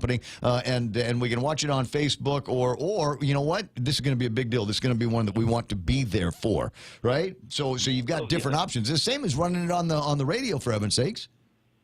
Well, that's true, and all I'm trying to do is as I've been doing for years and years and years, is I'm just trying to promote the game in which I love, and I'm just trying to do what I can, trying to do different outlets, trying to expand. I know that, he's complained that, people don't want to come to the game. I'm like, if they don't want to come to the game, because they don't care for the playing of the game today. Mm-hmm. But I do have people that are online, that are off island, who are following the game. I have people who are online, who are at work, who cannot make it to the game. The people who want to be at the game are going to come to the game. It doesn't matter. People that want to watch it online are going to watch it online because, they can't make it down to the stadium. I've had some players who were even, or fans that were on the Facebook watching the game, and they were at the game. Yeah. Yeah. So, because it's portable. You don't have to be in front of a computer to do it. Everybody has it. Yeah. So, hey, like I said, I'll hear from the board later on today. I will say this. I know that I've been recognized that having been up there in the press box probably longer than anybody else since the GML started back in the 80s. And I'm very happy that I had the opportunity to be up there. I love, the game. I have nothing but love and respect for the fans and especially the players. That's the reason why I wanted to go up to the press box, because I wanted to give back to the game that I love. And that's cool, We'll hear from the board later on today. And are you still going to be maintaining the media WhatsApp? No, that's the other thing. He wants to shut all media down. That's the word from the commissioner. He said, This is a man that has no clue. I'm sorry. I'll put it in I'll put it in the cleanest way I could put it. You're through. You're done. It's done. Yeah, Mark and you and I have talked a little bit on, in side chats about the happenings there at Guam Major League Baseball, and I've shared with you my consternation over the choices that this commissioner continues to make. There's a reason people don't want to go to the ball games. It's because they're boring. Dude, do something. Put some entertainment out there. It's not just about baseball. It's like minor league baseball. You got to have some bands out there. You got to have some fun. You got to have better concessions. There's just been so poor an effort made to promote Guam Major League Baseball and turn it into something that could actually make some money. And this guy who fired Mark should probably step down today at the board meeting. We'll see. I doubt that that's going to happen. Listen, Mark Colby, I appreciate you've been really, really good to Blake and I in this radio station. You've always been accessible to us, no matter what the subject, and good or bad for GML. And I appreciate your contributions. And I'm sorry it's ending this way. But there's others that are saying, well, you know what? Maybe there's another way that you can get somebody like Mark in there and be able to continue to broadcast into your Facebook Lives or whatever the media happens to be. I don't know that they can bar you from doing something like that, but put together a couple of plans, and I know guys that might want to be able to do it for you. Talk to you, buddy. All right, man. Be safe. Take care. Take care. Online Facebook Live is all kinds of people saying, no, say it like you'd say it if you were on Troy Torres. No, don't use that kind of language. Troy doesn't have a federal communications license. I do. I've got a commission license, and we can't use that kind of language around here. You can type it if you want to on Facebook Live. I just can't read it on the radio. 8:25 in the morning, and lots of sports talk to get to besides GML and that very interesting change in the lineups out there. But tonight at the Calvo Fieldhouse. Yes, tonight at the Calvo Fieldhouse. I'm glad you brought that up because the championship for the 2019 boys volleyball is all set. It's going to be after beating Ukudu High in straight sets. The Father Duenas Friars punched their ticket. They will face off against the Harvest Christian Academy Eagles, who beat the mighty Teedson High Titans. That's how they got there. So tonight, game will be played on the court. 7 p.m., ULG Calvo Fieldhouse, like Ray said, and, of course, the consolation game will tip off usually around 5:30. So if you got somebody in the game, you got a dog in the hunt, please get there early because traffic and parking will fill up pretty fast around there.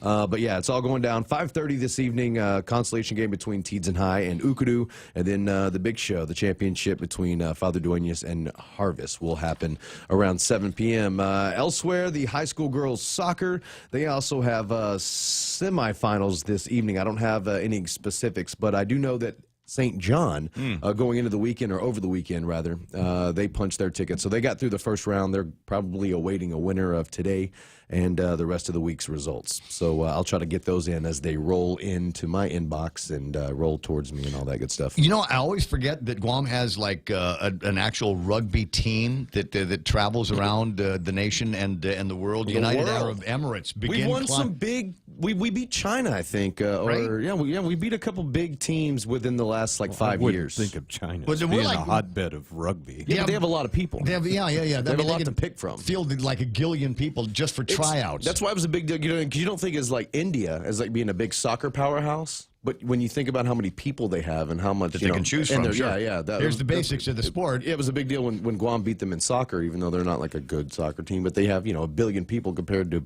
100,000 like us. All right, what have we got here? UAE begins climb back up the Asia Rugby ladder against Guam. National team face Guam in an Asia Rugby Championship Division II fixture in Thailand today. Paulo Starts today, Pereleni says UAE wants to make up for lost time as they return to competitive rugby for the first time in 2 years against Guam on Wednesday. The Asia Rugby Championship Division II fixture in Thailand is the national team's first official assignment since Division I of the continent's competition ladder in 2017. So I'm hoping that Guam is going to be doing well against these guys. If we can get the job done against Guam, then prepare well for the last game on Saturday, then we can hopefully look forward to some good things next year.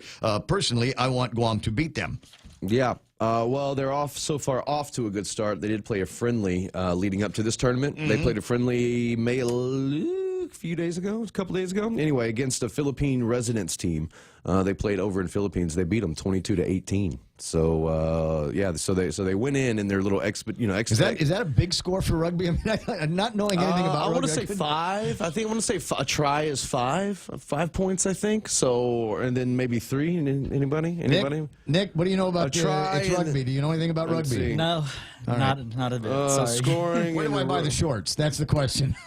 It scores a lot like football, like American football, in terms of the point totals that you'll see come out of the games. So points can be scored several ways. A try scored by grounding the ball in the goal area between the goal line and the dead ball line worth 5 points. A subsequent conversion kick, kind of like in football with the point after, scores 2 points. Yeah. So I guess and then be 7. Could be a 7-point play, and then a successful penalty kick or drop goal.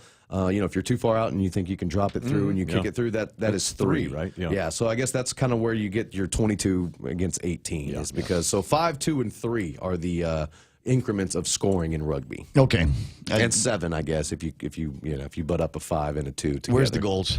They're in the end zones, or they're like football. They're on the opposite ends of the field. Not in the middle. It's not it's not Powerball, American Gladiators. Do they still play with human heads? That I don't believe so. Not here. Maybe somewhere deep in the Amazon. I know the New Guinea team guys practices at the UAE, with them. United Arab Emirates. I mean, those bunch of guys over there. Human head, no problem. Flogging, no problem. Yeah, but these are the people. I think some of the punishment scenes of Games of Thrones are built on. Today's Wednesday, right? Today is Wednesday. Can we talk about Games of Thrones on Wednesday? Yeah. What did you think? By now, look, if you're a fan, you've seen it. And here's the deal: we are steamrolling to the end. It's the end. So I'm sorry if you didn't watch it. Watch it. Hell of a barbecue at King's Landing, eh? Did you like it? Did you like it?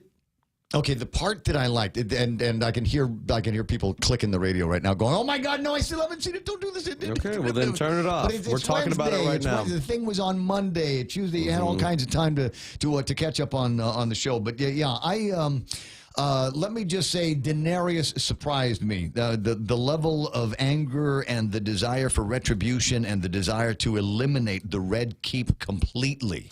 Let me ask you this. Overwhelmed me. Let me ask you this. Why all of a sudden are those? I'm like, dude, are those scorpion? I know bows chicks and from arrows? here. I know chicks from here. That was her. She's tomorrow. Why? Daenerys, because she's like, okay, I won, but I think I'm going to keep winning. Yeah, I think I'll keep winning. She could have just left the dragon Drogon on that spot, and everybody would have come up to her and loved her. But she literally scorched earth. She started scorched earth. I don't know why all of a sudden those scorpion bows and arrows are ineffective against the dragon when they so easily killed one. Hollywood. And then why did Daenerys not just fly straight up to Cersei and just burn that tower? And then that was it. Because she wanted to make Cersei suffer. She wanted to make Cersei watch King's Landing get annihilated. And what was the point of Arya even being in King's Landing? Just to wake up? No, because she wanted to kill Cersei. Yeah, but she didn't. Cersei was on the list. That was on her list. Her and the Hound went in there. So the thing that I loved, artistically, the thing that I loved was as the Hound was getting beaten up by his brother. The Mountain. So he'd get smacked, and then Arya is trampled and can't break out from under the crowd, and he gets banged up against the wall, and she's having a hard time standing up and making it through the crowd. So as he was suffering, so was she. The connection between those two solidified towards the end of the program. You know what? Also, why did Cersei act surprised that the Iron Fleet had been burned? Shouldn't she be keeping track of that? As queen? Well, she just, she just thought she was going to win everything. And those two deaths, lackluster. Hmm. I felt let down by the Jamie Cersei deaths. Yeah. Because he just kind of disappeared. Okay, we're finished now. It's right. You just go, that was it after all of that drama? Like, it was like, I mean, I know what happened to them, but it's just like, and then all of a sudden it was like, just fade to black, kind of like the end of The Sopranos. It's like, I guess they crushed. So will there be a climactic end now that we're rolling into the last show? I think, now here's my theory, and I'm basing this off nothing but guessing. I think that Jon Stark is going to have to kill Daenerys, but I think he's going to hesitate. However, Arya will not, and she'll off with Daenerys. And then I think Jon Snow sits atop the throne. Leaving the redhead sister to be the queen. Up north. Or just in general, yeah, I guess so, because he doesn't really want it, as he's shown. What's his name? What's his name? Aegon Targaryen. So there's a conventional wisdom on a theory here, and I gotta go fast. But the theory is that the three-eyed crow was the white horse that took Arya out of the King's Landing. You mean Bran? Yeah, Bran. That was Bran. Yeah, what is it? He came back as a white horse. Or he sent the white horse. There's white pony. Do you want to ride the where white pony? Where was Gendry? All of a sudden he storms in and he's too busy hanging out up at his new post to contribute or what? He's coming back. He's got a whole episode left, and there's so much more. 8:33 in the morning. Wish we had more time. Just talk Game of Thrones. Yeah, Game of Thrones, because now that guy, he doesn't have Jamie to kill, so he's going to have to kill the midget. I got to get a breakaway. That's all the time that we have to pretend about to talk about sports, and your theories on Game on Thrones are going to be cool to hear for the next week. Coming up, got some folks from the Marine Corps build up here on Guam. We're going to be talking about a story you might have seen online. To save a forest, you have to destroy a nicer one. We'll see if we can get some fact checking on in there. That's ahead, and so is headlines with Nick Delgado. That's also ahead on the Ray Gibson Show. Business travel just got easier. Take your data plan with you for only $10 a day to all 17 Data-to-Go destinations. Never worry about additional data roaming charges when you go where your business needs you. The US, China, Thailand, and so much more. Have the assurance you need to check emails, surf the web, and stay connected. Call 688-2677 today to make sure your account is Data-to-Go ready. Docomo Pacific. Better together. Let's do this now. 8:35 in the morning, 888-255-888-TALK. Need something to talk about? We got minutes worth for you right now. Nick Delgado subbing for Kevin Kerrigan, and headlines from the Guam Daily Post. Off day and good morning, Guam. In the headlines from the Guam Daily Post this morning, just things that can be replaced and not going to fight or take a bullet for a wallet. That coming from 68-year-old Deanna Kittigwa after two men armed with a gun and baseball bat robbed her Tuesday morning at her Ordot home. She lives in a quiet neighborhood close to Agata Johnston Middle School. Kittigwa said she didn't try to resist when the pair drove up in a white Honda sedan armed with a baseball bat and a pistol before taking her purse and a jar filled with coins she was collecting. Fortunately, she was not injured. Police say the incident is under investigation. Now, this is the second scare for the Ordot Chalampago community in the past week. Last Thursday, a Chalampago woman was home alone when she found a stranger inside her home. The Village Neighborhood Watch Group responded after she sent a message for help using her phone. John Anthony Salas was charged in that case. Police sergeant who used a stun gun on a man accused of a machete robbery in Hagåtña earlier this year testified Tuesday during the defendant's trial. Vincent Cepeda is on trial on charges of robbery, theft of property, among others. On February 2nd, police responded to a call about an armed robbery outside of the Port of Mocha along Bishop Flores Street. Sergeant Roy Henriksen testified he saw the suspect running toward the Guam Congress building. The police sergeant saying, "As he was passing by me, I told him a third time, 'Taser, taser, taser.' As I deployed the taser, I struck him on his arm. He went down on the ground, and we were able to subdue him." The trial is expected to continue Thursday in Judge Anita Sicola's courtroom. Research scientists from the NASA Laboratory for Advanced Sensing will launch drones over the PD Marine Preserve today at 11:45 this morning near Fisheye Marine Park to help map Guam's priority coral reefs with sub-centimeter accuracy using a state-of-the-art sensing technology. This is part of the administration's efforts to utilize 21st century technology to help solve community challenges like protecting our coral reefs, said Acting Governor Josh Tenorio. He says this technology will be helpful in getting an accurate image of the coral reefs, which will in turn help research efforts toward conserving the island's coral. Sensors will be flown over the waters early in the morning and late in the night, emitting quick flashes of light to capture imagery of the coral reefs. The project's funded in part by NASA and a grant from the U.S. Department of Interior. For these stories and more, log on to postguam.com or pick up a copy of today's Guam Daily Post. 8:37. Thanks, Nick. That's iConnect time, run by the nearest iConnect, and learn what you need to learn about the great plans that they've got for mobile and internet that could get you communicating without costing you an actual arm and a leg. Their number 888-8888. The Crazy 19 menu at King's Restaurants is back with all your breakfast, lunch, and dinner favorites. Fun pancakes, tasty sandwiches, and the local dishes you crave for a limited time on the Crazy 19 menu at King's. The Extra Point with Jerry Roberts of Guam Training. Hi, I'm Jerry Roberts, and every day on The Ray Gibson Show, I get to comment on the incredibly diverse, fun, challenging, sometimes frustrating, often exciting, but always interesting world of work. I hope you'll be there with us. You can find daily transcripts of The Extra Point at guamtraining.com. Tune in every weekday morning at 7:20 for The Extra Point with Jerry Roberts. Brought to you by Guahan Insurance Services and First Hawaiian Bank on 93.3 The Point. 8:38 in the morning, and is there traffic? Was there traffic this morning? A little bit heavy in the last hour or so, but we are into what I like to call second string traffic. That is people that get to work, need to be at the office by about 9 o'clock. And if that's you and you're hitting the roads right now, shouldn't have too many problems other than just some intersections. I'm not seeing or hearing any word about any accidents. You might find a couple of spots that might take you longer, frankly, because there are no intersections there, especially that one intersection over by Pokey Fry, trying to get around the backside of the Bank of Guam building. Always kind of tricky, a little bit slower moving in front of the Navy Hospital, and you might even see some traffic as you get a little bit closer. Oh, you'll definitely see some traffic as you get a little bit closer to Big Navy down in Suma. I think everybody goes to work at the same time. Skipper, we got to take care of that. 20 away from 9. Be right back. Here at APL, our core values give the company its heart and soul. Whether it's connecting your business with our global network through our newly enhanced service or investing our efforts into giving back to the community, APL is committed to serving you. We humbly honor the opportunity to find innovative solutions for you and your business. To learn more about our enhanced service, call 588-4651 or visit www.apl.com/Guam for more details.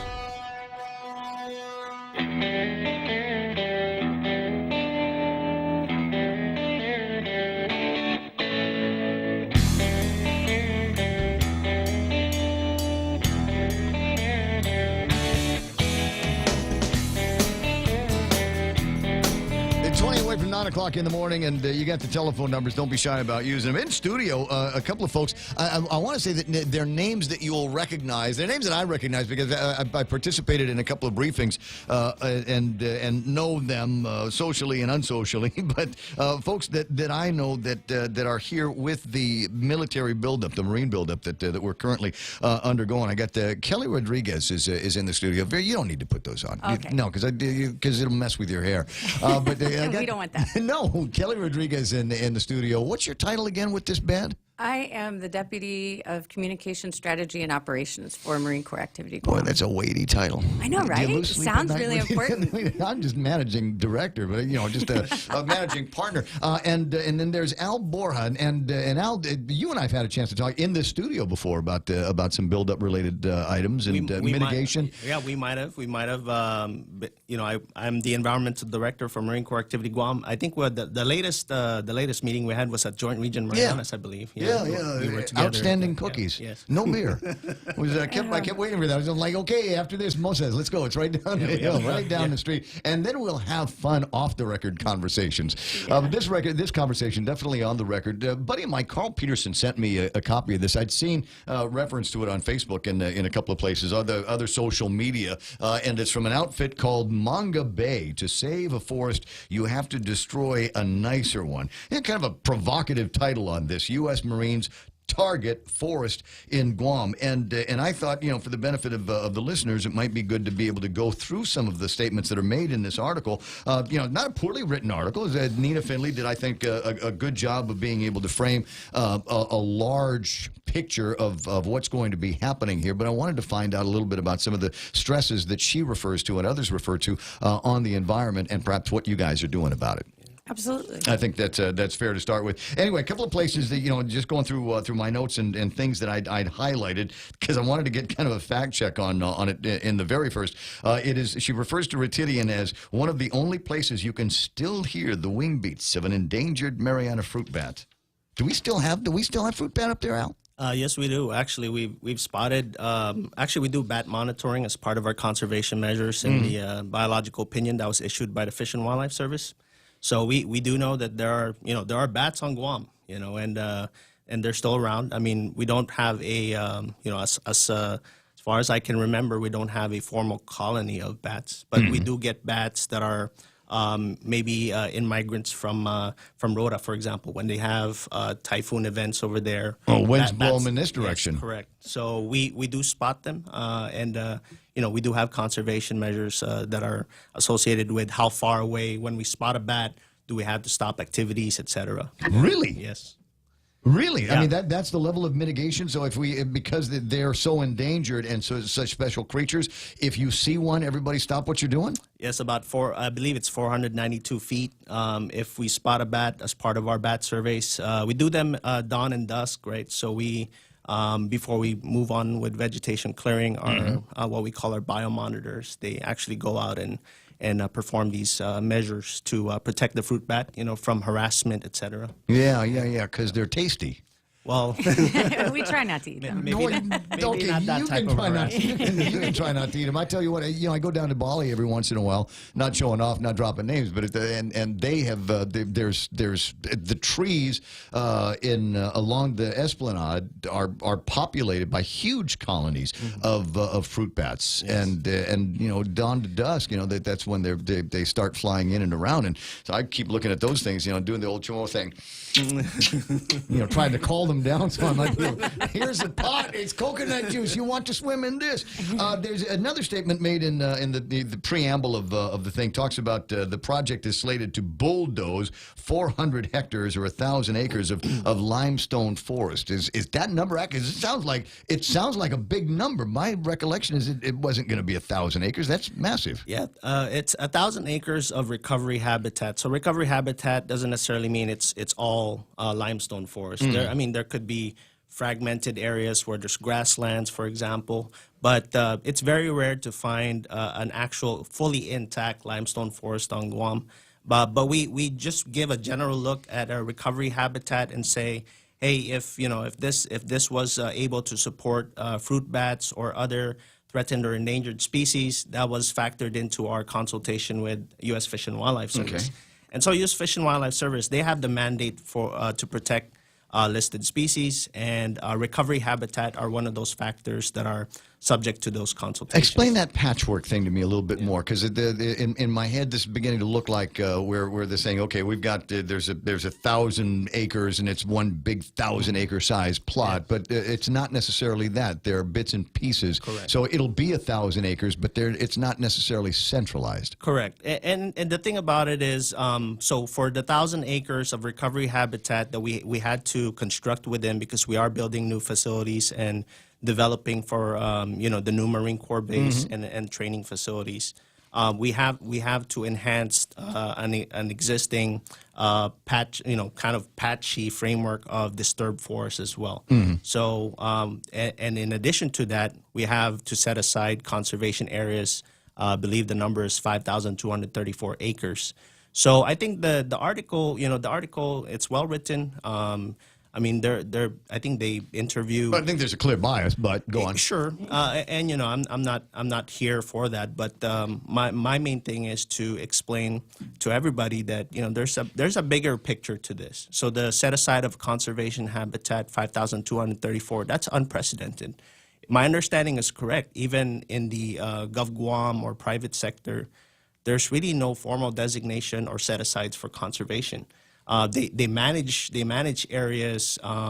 They manage areas as if they're conservation areas, but there's no legal protection for any conservation areas outside of DoD lands, for example. So from that perspective, I think we're even at the cutting edge of how to properly offset those impacts that are associated with development. Well, there's certainly a big spend on the part of the military for mitigation and conservation activities. I mean, there's whole buildings that are doing nothing but taking seedlings from some of the endangered tree species and plant species that we have there, so that we might be able to create new colonies of these kinds of trees. I think they're talking specifically about the Hagun Lago.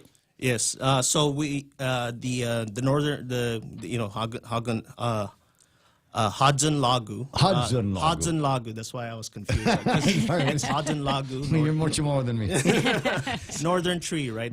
That's what it translates to. So they're talking about the Cereanthes nelsoni, which is what people frequently comment as the only reproducing mother tree for Cereanthes here on Guam. There are other trees in Rota, obviously.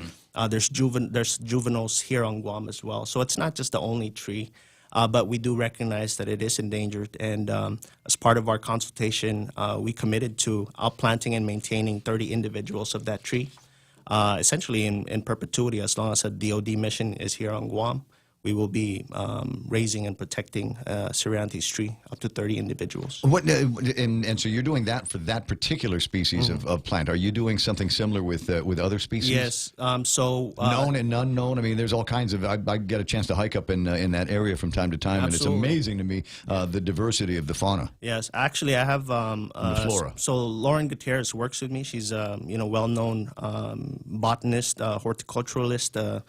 Here on Guam, and she's working with Marine Corps Activity Guam. And our focus, with Adrian Lorzell, our new Forest Enhancement Program Manager, our focus has been getting the nursery up and going. As you mentioned, we have a nursery at Finnegodson. State-of-the-art nursery. Yes, we have 4, fully enclosed areas secure, so that we have an area that will do seed collection, propagation of native trees and plants, and also to accept some specimens from our construction areas, and this should be the foundation for the future forest enhancement work that we're going to do in 1,000 acres of forest. Some will say, and I think some in the article have said, it's one thing to capture, to mitigate. It's one thing to be able to say, all right, we're going to have to repopulate or reforest over here, and others say, well, wait a second, it would be in everybody's best interest if we left that land alone. And there are some places in this patchwork that you're talking about where the lands are being left undisturbed, for sure. 5,234 acres, right? So again, an unprecedented amount. That's almost a 1:4 mitigation ratio for conservation set-asides. I don't think that's ever been done on Guam. But does that make sense in the balance if you consider that in order to get to these 5,000 acres, we have to sacrifice 1,000 acres here? Well, it's not a point of sacrificing. It's we have a national security interest to deliver. There's obviously geopolitical ramifications to this. We have an international agreement to relocate Marines from Okinawa to Guam. So all those things factor into the decision, and it's all in the record of decision from 2015. We've explained this to the public. We've had public meetings. We're going to have to build this base in these locations. Yes, there will be environmental impacts but we have to make sure that we balance those impacts. Obviously, there's a greater community interest in making sure that we leave our that we have we're in a position to preserve and protect the remaining forests, and also to conserve, like I mentioned, the 5,234 acres that are associated with with the buildup. Well, somebody's going to say, well, that's 2015. I've changed my mind, or I've learned something new since then. Is this a continuing dialogue that we get to have? Yes, absolutely. I don't know, Ray, if you're familiar with the Civilian Military Coordination Council. That we signed a charter with Guam. The co-chairs are the governor of Guam and Rear Admiral Chatfield, or the Admiral of Joint Region Marianas. So that's been signed last year, and that's the forum by which we discuss these types of interests, in terms of pace and sequencing of construction, environmental impacts, because we want to be able to engage with the community, and for the community to come to us, especially elected officials and local leaders, to tell us, hey, we have a specific issue here that's untenable, for example, and that's the perfect forum for that to have those discussions. So we've got conservation efforts that are going to be taking place and some new things that are going to be happening in these 5,000 acres that you're talking about, some of which are already similar to work that's being done elsewhere. On the way into Urunau, as an example, there's a thing we used to refer to as the snake-proof fence, and I always thought that was kind of fascinating. Of course, it's old now, and there's holes in it that are big enough for the snakes to get through. So that's going to be replaced with if I read this right, there's going to be another preserve that's built up with an even bigger, more snake-proof and anti-ungulate fence that's going up. Yeah, so there's progressions to that. You know, we just don't jump into environmental conservation investments without really planning it out and understanding the benefits to either the habitat or the species that we have in mind. So the refuge is a separate mission. That's you're mentioning the fence down at Retidian. That's a separate mission. That's under the U.S. Fish and Wildlife Service. Oh, that's not yours. That's not ours. That's not ours. So that's Department of Interior. So obviously I'll defer to them in talking about that particular feature of their mission. But yes, it's you can see it. It's there's holes now in that fence. It was supposed to be a brown tree snake exclosure, meaning if they do brown tree snake suppression in the refuge, they can prevent snakes that are outside of the refuge from trying to come in. Right. Yeah. Okay, so I get the idea. But so what they're talking about in this one, even though it's not necessarily in your lane, is we're going to make, and maybe Kelly, this is something that you're more familiar with, is we're going to be building up this whole other exclosure, if you will, keep the brown tree snakes out. And the article refers to, I love this, any ungulates that are found inside will be taken out by sharpshooters. Yeah. I thought that was kind of interesting. And well, here's the thing. For you to do forest enhancement, you got to look at the risk. Well, they want to get rid of the snakes so that we can bring the birds back, and they want so the birds can reseed the forest, and the blooms from these new forest seeds that are coming up won't be eaten or trampled by the ungulates. Yes, so ungulates, pig and deer. It looks good on paper. Yes, and I like the sharpshooter thing. I want that job. Actually, it looks good on paper, but it looks even better in reality because we've done this in other areas within DoD footprint. And once you do exclude ungulates, pig and deer from an exclosure where you obviously eradicate them. I mean, they're invasive. They don't have predators. So you can actually find that the forest regenerates itself. The problem is the forest, in terms of the overall structure of the forest, you have to have dispersers. So if you don't have birds, the trees are having seedlings, but most of the seedlings are just around the parent tree. So if we have birds, the distribution of native plants will be more even, be more natural. Yeah. But now that we don't have these seed dispersers, the forest doesn't have this internal mechanism to heal itself.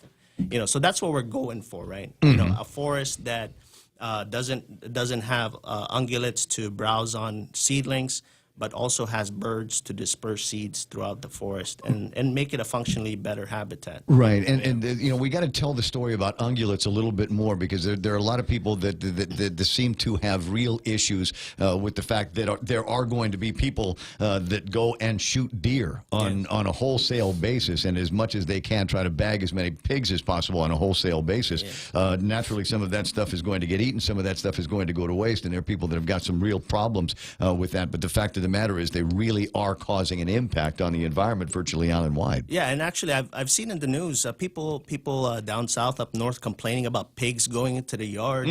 We have a problem, and it's not just the military's problem. This is Guam's problem, and so and it's somebody can get hurt. Pigs do charge you if they got little piglets with them. And the rule is if you come up on a pig and it runs away, okay. If you come up on a pig and it doesn't move, you're in its house and you better be doing the running away. 8 spotted butterflies. 8 spotted butterflies. So we, so this we do have what do you call this? Listed species right under the Endangered Species Act. So the Mariana 8-spot butterfly. We find them in Northwest Field, and some of their habitat will be affected by the construction of the ranges. Right. And as part of our conservation measures for making sure that we lessen our impacts on the butterflies, we have to translocate them. So if we find like host plants that have eggs or other other younger phases of that butterfly, we have to move them to another butterfly habitat that's adjacent and will not be affected by construction. So we have those types of conservation measures. Like the fruit bats. Oh, well, the fruit bats we don't translocate. We try to avoid impacts to them, but they're more mobile, right? So the butterflies and their eggs and their the younger phases, caterpillars, they need assistance to like essentially be given a chance to grow up in another part of that habitat. I'm delighted by something, Al. Conversation with you and talking about some of the people that you work with. It's nice to see that much of the stewardship that's going on is being done by people from around here. Yeah. Last names that I know how to pronounce. I think that's important. Like Rodriguez, I think that's an important distinction as well. Kelly Rodriguez, not necessarily from around these parts. Hey, just a couple of questions based on some headlines. There was a question asked by senator in Hawaii in a get-together with General, is it Nellis? Is that how is it? Neller. Neller. And he was talking about, maybe there's time for some kind of review of this buildup here. And I thought, well, it's kind of late in the process because today's headlines say, looks like somewhere around the beginning of the fiscal year 2024. Yeah. With any big military project, there always is review. And so his comments weren't inflammatory in that, we're going to take a look at this and we're just going to stop what we're doing. There's too much invested. There's too many parties that are involved with it. Including the billions that the Japanese have already given. Right. And so nothing's going to change unless we have those talks and those negotiations, which are right now we are on track for that force flow in 2024. Nothing has changed. Nothing has been, rescoped or anything like that. So as far as Guam is concerned and all of our entities that we work with, we are on track for that. Nothing has changed. All right, so 2024 is the number, and they're talking about 18 months worth of move in. Is everything going to be ready by 2024? Well, that just depends on the infrastructure. So we can't start moving troops until that infrastructure is here.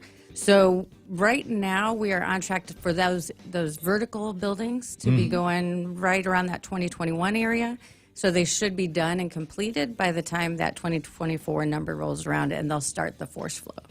And it's not like they're going to have one, continuous line of planes dropping off Marines. We'll have 5,000 Marines in 2 days. Right. It happens over that 18 months in a very specific way, so as to not create any issues with immediacy of traffic and roads and all of that kind of stuff. When we get together, maybe we'll talk a little bit more about that because 2024 is not that far away on anybody's it doesn't calendar. Seem like no, it, right? You look at if you're a little kid, 2024 is 100 years away. But since we've been watching this project over the years, it just seems to be going faster and faster. What they call the quickening of the pulse beat. Hey, listen, thanks for coming in, Kelly. I appreciate it. Al, always a pleasure to hear from you. And like I said, nice to know what your eyes are on this thing. It's 9 o'clock in the morning. The radio station is KUSG.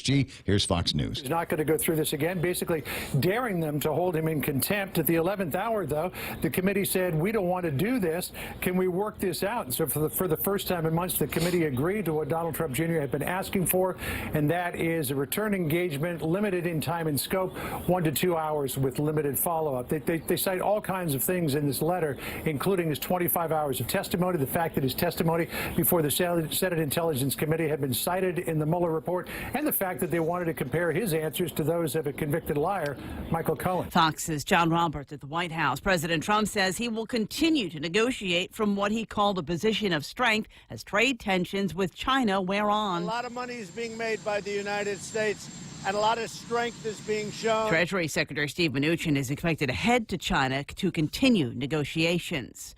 A carnival worker in Virginia charged with killing multiple women. Fox's Steve Rappaport has more live. Lisa, authorities say James Michael Wright met the three women through a traveling carnival show and shot them near his home over a period of about 18 days. Wright became a suspect in one of the cases because he was the last person seen with the victim. Police saying the 23-year-old eventually confessed to all three killings, but he claims the deaths were accidental. Wright faces a possible death sentence if convicted of capital murder. Fearing they have a serial killer on their hands, officials plan to contact law enforcement in other jurisdictions that the carnival may have passed through to see if they have any missing persons. Lisa? Steve, the city of San Francisco becoming the first to ban the use of facial recognition software. Those who support the ban say the technology is not only flawed, but a serious threat to civil rights. This is Fox News. Legends aren't born, they are made. And during our Jeep Celebration event at Cars Plus and Mighty, you'll receive up to $6,000 in accessories with the purchase of a new Jeep Wrangler, Motor Trend SUV of the Year. Customize your new Jeep to the way you want it. Or how about a new Jeep Grand Cherokee? Save up to $5,000. Or save up to $7,500 on a new Jeep Compass Sport. It's our Jeep Celebration event going on now at Cars Plus and Mighty. Cars Plus, driven by you. Accessory special cannot be combined with other offers. See dealer for details. Get 2 Pepsi 12 packs for only $8.99 when you fuel up on $35 or more of premium high performance fuel. Conditions apply. See stores for details. Circle K, take it easy. Get a Pepsi 12 pack for only $3.49 when you fuel up on $35 or more of premium high performance fuel. Conditions apply. See store for details. Circle K, take it easy. Get 2 Coke 12 packs for only $8.99 when you fuel up on $35 or more of premium high performance fuel.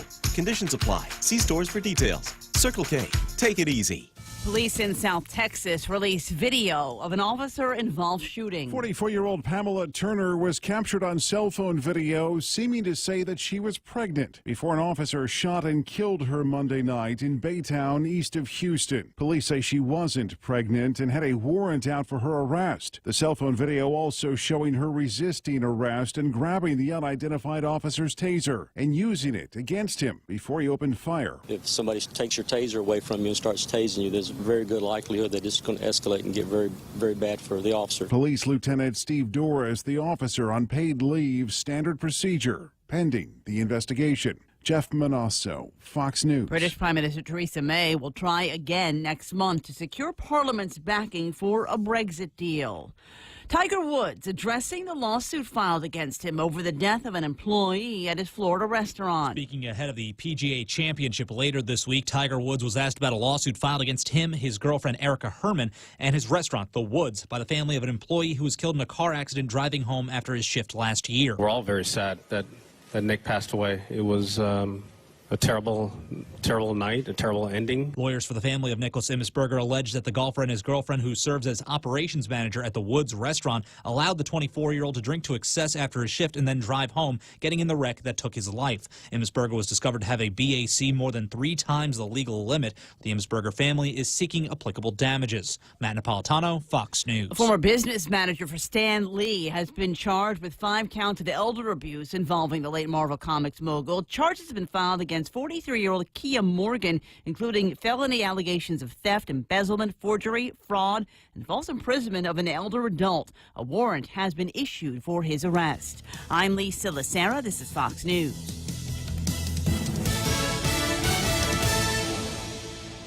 Security Title is honored to join in sponsoring Ray Gibson on The Point. Half a Day. I'm Mark Benventi of Santa Rita, and this is where I start my day, listening to the voice of our community and sharing thoughts and issues that affect us all. It all boils down to our people, our land. Protei Igumamam. Protect your home. When purchasing or refinancing your home, remember to call the professionals at Security Title, just like you call Ray Gibson in the morning.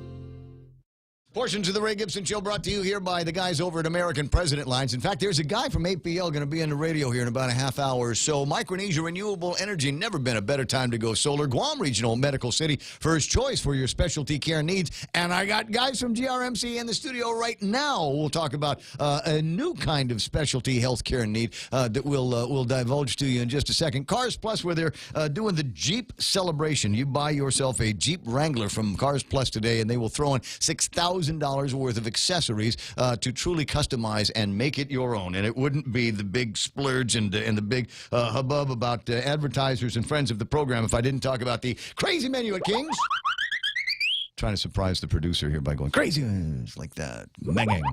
Thank you. Crazy Menu, they've reimagined and redone all of their menu items and put them all together in a different way, different form. You're still going to enjoy it. Find it today. Breakfast, lunch, dinner, apps, and desserts at King's. Okay, stop it. It's the Ray Gibson Show. Morning talk that matters. What was it, episode 1, season 1 of Bob's Burgers? You know, there's a fine line between humor and annoyance, and the kid goes, no, there's not. That's a myth. It's a complete and total myth. 6 after 9 o'clock in the morning, and what an amazing day that we've had so far. Lots and lots of conversation, and I wanted, it's possible it might still be up there. Simon Sanchez in a running gunfight on the Facebook Live about conversations that have taken place over at the Consolidated Commission on Utilities, lest you think that they might all be of the same mind where it comes to the release of the minutes of that meeting in November. No, that's absolutely false. There are a couple of members of the Consolidated Commission on Utilities, Michael Mtiako and Simon Sanchez, who are both interested in getting the meeting minutes out in one form or fashion or the other. There are other members of the CCU that say absolutely not, and then there are some that are saying, well, can we do it, and let's get it redacted. So there's some interesting conversations inside that's going on about that. Roger Martinez, Brad Hewitt online, Joey Charfris, Bruce Dinsman is there. I got Jess Limtiaco, Dave Evans hanging out with me, Charlie Hermosa, Pam Duvall, what other names? Well, I'm going to get the new name. Sonia Siliang is on. Mark Colby joined us for a bit. Ken St. Augustine, that's the DJ. The very pretty Uriah Page Beneventi is on. Ryan Hawaiian, Kamaka, the very pretty Kamaka Moylan Alston is online. John Nahalawa, Carl Pangilinan, who is celebrating his 45th birthday today. So if you see Carl, punch him 45 times right there in the mouth. Beck Salazar and others are hanging out with us as well. In the studio, let me see if I can do all of this right. Dr. Felix Cabrera from the Guam Regional Medical City. Always good seeing you. Good morning, Ray. And I got Eric also from GRMC. What you doing? Morning, Ray. Good to see you again. Eric and I want to talk about something, but we were told we can't. And then we've got Dr. Christian Eusabio, the gastrointestinal endoscopy surgeon. But you were originally introduced to me as a general surgeon. Yes, I am a general surgeon. I do kind of gastrointestinal endoscopy. That's kind of a branch of what we do as general surgeons. Why would you want to do that? I've seen that part. Well, somebody has to do it. Right? Yeah. I kind of volunteered for it. Not the most exciting part of medicine, if you will. But let me start with that. Okay, Sure. I'm 57 years old. Just passed over the weekend. I turned 57 years old. I have in my life had a couple of those procedures, and generally had them done in the Philippines. And it's not that the procedure unavailable here on Guam. It's just that I never want to see that doctor again. Right? I don't want to be running around at the Hyatt at some kind of gala and him running around shaking my hand. So there's that. But that's something that you are doing here. Oh, absolutely. As general surgeons, there are many here on Guam. What everyone is referring to is a colonoscopy. Yeah, I've had that. Yes, Do girls need that too? Yes, absolutely. So actually, this is I guess different. everybody's got a colon. Yes. At the age of 50, everyone is recommended, very similar to mammograms for breast cancer and pap smears for cervical cancer, that we start screening the colon. That would be the colonoscopy. Actually, this year, the American Cancer Association has recommended the age of 45 and not necessarily 50 because we are seeing colon and rectal cancer at younger ages. As we age, the risk factor for getting colon or rectal cancer increases as we age, pretty much. Not necessarily just from genetic factors, but the age alone is a risk factor. Well, that's so okay there, but why 45? What caused the change? What was the thinking? Well, the theories are, of course, environmental, from our diet to, of course, other things in the environment. So that's kind of the trend that we're seeing younger people with these cancers. Ooh. Yes. Well, now, to refresh my memory, colorectal cancer and other cancers associated with that part of the body, are they slow movers? I mean, if I find it earlier, so yes, that's really good chance. That is the benefit of doing a colonoscopy. So we know the development of colon cancer starts off with a small little polyp, and we can actually remove that polyp using our colonoscope. So in theory, if you're removing that polyp, you prevent the development of cancer. Okay. If, say that cancer develops and you missed it, you have to kind of do of course, bigger procedure, more invasive procedure. So again, it's very important that everyone after the age of 50 or at the age of 50 start having colonoscopy to prevent that, of course, development of cancer. How often do you want to see me? So if it's a normal colonoscopy, no polyps, no anything that's concerning, you would have one done every 10 years. Now, if you have a polyp, depending on the type of polyp, which are benign and also pre-malignant polyps, it can be as early as 3 to 5 years. Okay, so but if the answer is nothing remarkable, correct, then maybe you don't need to go see anybody. Can that change? I mean, are there other factors that might make you unexpectedly come up with some kind of a polyp somewhere in between checkups? So we know that if the way these polyps kind of form, especially those ones, if say you didn't have anything, they are pretty slow growing. If they do develop. So 10 years is enough, adequate. However, you have to consider the fact of symptoms. So if you're having a change in bowel habits or blood in your stool, those are some things that I would go and see your medical provider, and maybe if there is if there's concern, strong concern, maybe go take a look. Correct. Yeah. It's a cheap insurance, if you ask me. It might not be the most convenient thing, might not be the most fun conversation that you're going to have, but it's certainly worth having when you get in there. There was another I wanted to ask you about something that when I went for my last medical, and I'm gonna go on another one here before too much longer. I had asked about what do they call it? Diverticulosis, and as it turns out, it looked like I had diverticulosis, and I have a hard time explaining what that is and how it might be prevented, or how I might be able to prevent inflammation now that I've got it. So diverticulosis is these little outpouchings of the colon in more developed countries, kind of what we are, Western countries. You would have these, it's mostly related, or it's located more on the left side, which is all kind of diet related. We tend to have low, not enough fiber in our diet, more starches and meat. So our stool tends to be a little bit on the harder end. And when the stool is on the harder end, it kind of causes a little bit of kind of pressure on the side walls of the colon. Now, what Ray is talking about is diverticulitis. Now, diverticulosis is just those outpouching. It's actually when it becomes inflamed, which you get diverticulitis. The diverticulitis has various, can be very mild to pretty severe, where you can actually have a hole in your colon and you have to have an emergent procedure. Now, the way that you can try to prevent is a high fiber diet, making sure your stool is actually nice and soft and a little bit on the looser end, versus straining and constipation would make you more prone to developing diverticulitis. Now, there is a myth that before they said seeds. They said, oh, don't eat anything with seeds, or even peanuts. That it'll get inside those. The doctors made me swear off nuts and beetle nut. I'm a beetle nut guy. Yeah, so that's absolutely wrong. It's debunked. It's totally debunked. Really? There's been there was randomized studies that they tried people with seeds, not with seeds, and there was no difference. So that study's it just something might eventually get in there, and it might actually be some other function of the stool that gets in there, causes the inflammation, which will cause the and in some cases very severe pain. Correct. I've talked to people that have had it before, and they're begging for the bullet. Correct. Just take me out, put me out of my misery. Yeah. Fascinating conversation. So all of that was okay. The last 5 minutes, that was all for me. That was me, my own personal edification. The fact of the matter is, we talk about specialty care that they are able to provide over at Guam Regional Medical City, and there's so much of it these days, up to including the work that he is doing here on just gastrointestinal stuff. But you're also a bariatric surgeon. So yes, what we are trying to launch in November would be something called a weight loss and bariatric program. This would be a kind of modified group of community providers with the conjunction with GRMC. Now, I work out of Island Surgical Center, which consists of 4 surgeons currently, including myself, which is my father, Ricardo Eusabio, Dr. Mike Cruz, and Joey Helm. We consist of Island Surgical Center. But in addition, we are grouping up with AMC, Dr. Nguyen, because, which I'll discuss a little bit more, this is a program which is a multidisciplinary approach for this program. Huh.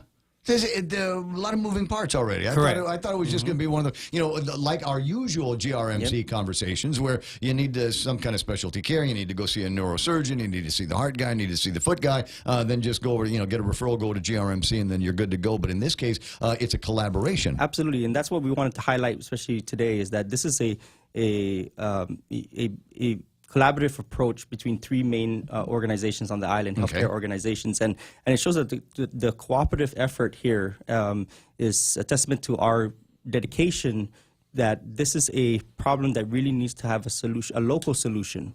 and with Island Surgical Center, with American Medical Center, and Guam Regional Medical City, that this partnership is the only way that we can visualize it coming to fruition. And GRMC is basically the center where the surgery will happen and the immediate recovery, whereas everything else before that happens at Island Surgical and American Medical Center. Right. So we go from the clinics into the hospital. Correct. Right. Okay. Well, it's kind of interesting. How did that model come up? Because it sounds different from other models that we have used for healthcare in the past. Normally, you'd go see somebody over at AMC or Island Surgical, and then they would refer you to another guy. But in this case, the doctor is basically holding your hand from his clinic to the hospital, right? Which, Dr. Eusabio will explain this a little bit more, but basically, because it's a 6-month process for you to be eligible for the surgery. And so it's because of that process why there's a multidisciplinary approach, and I'll hand off to Dr. Eusabio to explain that a little bit more. Sure. So pretty much if you are not familiar with what bariatric surgery is a type of surgery that's aim is to create weight loss. Now, these are geared for people that are morbidly obese. Are you saying I'm fat? No. You, Ray, are not fat. So these are geared for people that are morbidly obese that have, most of these people that are morbidly obese have comorbidities such as diabetes, hypertension, arthritis, obstructive sleep apnea. So, I mean, you can imagine all the other issues that they can arise. What are the numbers for morbid obesity? So, the way that we can define somebody that's morbidly obese is to use a calculation called the body mass index, or BMI. The way that you calculate that is you take a person's weight in kilograms and you divide it by their height, which is in meters squared. What we use is 35 and above as somebody that would be a candidate for weight loss surgery. I think I'm 24. Yes. Today, I think I'm 24. Yes. So Ray would be considered in normal weight. Somebody that's 25 to 30 would be somebody that's kind of like overweight. But you have to consider some of these bodybuilders will have a BMI of 35. Right. So you have to take their everything into account. But again, I wouldn't recommend weight loss surgery for a bodybuilder. Yeah, right. So it's not obvious, but there are numbers if you need them to back you up, and he told you how to do it. Plus, there's 100 online calculators. Correct. You plug in, and you don't have to figure out kilograms or anything. It'll do the mathematics for you, and you'll still come up with a number that can get you going. If you don't know what your current BMI is, right now start thinking about it. Current weight and your height. Plug that into an online calculator, and if the number comes up any higher than about 35, we got a problem. Correct. Well, the issues is that we know that morbidly obese people tend to have lower life expectancies. Those lower life expectancies are related to what happens when you have those comorbidities. Most of the time, it's the cardiovascular risks, such as a heart attack or stroke, that ultimately end to their demise. And what this surgery can do is these people unfortunately have these comorbidities because they're overweight. So if you can tailor the weight issue, then you can almost cure, which they have proven, diabetes, type 2 diabetes. They have successfully cured diabetes in these patients. And if they haven't cured it, then the number of medications that you are on are significantly reduced. Okay, now tell me what is it about the surgery? So there's two that causes that. So there's two ways that we do it. One is there's two approaches. One is a restrictive and also malabsorptive way to do it. The restrictive is I reduce the size of your stomach. So in theory, you can do that. We can do that on Guam. Oh yeah. Yes. Hence why I'm here. Specialty care. We need to work. We're working on a new revolutionary surgery for you, Ray, called Bariatric surgery. Right? So we're going to try to put some meat on your bones. It's all in experimental stages right now.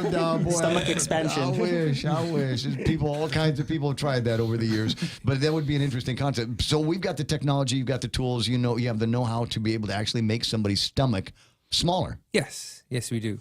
So the benefit of that is less food goes inside and you feel full faster? Correct, absolutely. So yes, you would get, you'd feel full faster. In addition, you take in less calories, so you lose weight. The other type is also malabsorptive. The way we do that is we bypass the small intestine by allowing, again, you to absorb less nutrients, which would be proteins and some of the calories. Yeah. Some of the operations will be restrictive and it's malabsorptive. Some are just strictly restrictive. Huh. So you take out the part of the intestine that does all the absorption. We don't take it out. We kind of bypass it. We reroute. Correct. So it's still there? It's still there, but we rerouted. Detour. Devil, you say? What is this madness? This is magic. I'm still fuzzy on the bypass process. I mean, do we make one lane into two, or? So you had one lane. Now we are making it into two, so it has two different limbs. It's a very complicated way. It took me actually a couple of years and multiple times drawing it to truly understand the anatomy. But ultimately, what you do is the idea is, of course, is you're making it less transit time for you to absorb. Okay. So you're making it shorter route for you. You still keep the way God made you. Yeah. It's just that again, I'm kind of rerouting everything. So the part that does the absorption is kind of on a break. Correct. Yeah. But do you still have the product moving through the intestine? Large intestine? It would be just your small intestine. The small intestine. Yeah, so the small intestine does primarily all of our nutrient absorption. The colon does most of the water absorption. Right. Okay. So when I was a smoker, I used to smoke light cigarettes in the theory that I could smoke the same amount of cigarettes but get less tar and nicotines in the system and I would live longer. But the fact of the matter is I just smoked more. Yeah. I just instead of being a pack-a-day guy, I became a 2-pack-a-day guy because I still needed to get the intake here. Are there other factors that may prevent a successful bariatric operation? Because people are, they're going, okay, well, I'm eating less at each sitting, but I'm having multiple sittings. Sure. So again, this goes back into what Dr. Cabrera was talking about. Now, this program is not something that you can come and see me and I'm going to sign you up the next week.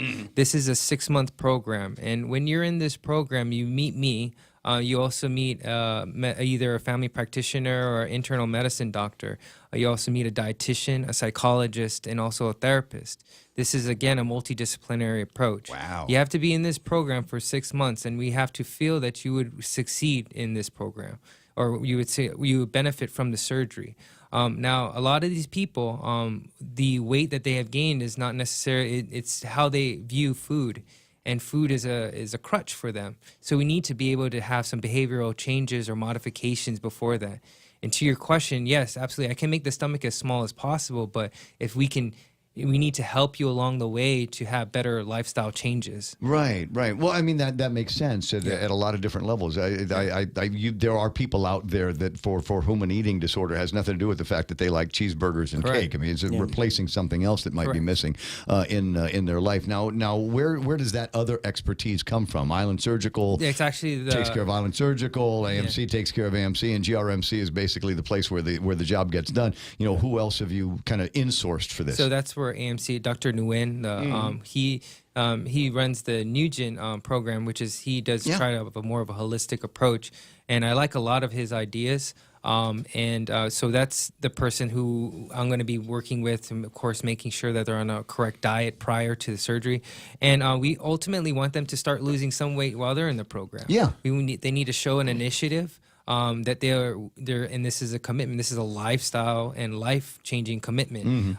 So we need to again feel that you would benefit from the surgery. Going to make people go out and do calisthenics and ultimately will. I mean, if you just go online, you'll see a lot of the success stories. A lot of people not being able to run 5Ks and now they're doing it. There's virtually every runner I know comes from a background like that. I had this problem and I had these issues with weight and stumbled their way into running and hitting the gym all the time, and now they count themselves among the elites in the community. I'm excited about this. When does the program start? When can people start making the steps towards AMC and seeing you and your dad? You can start anytime soon. The launch for the actual surgeries we're looking around November, so that would give us about 6 months.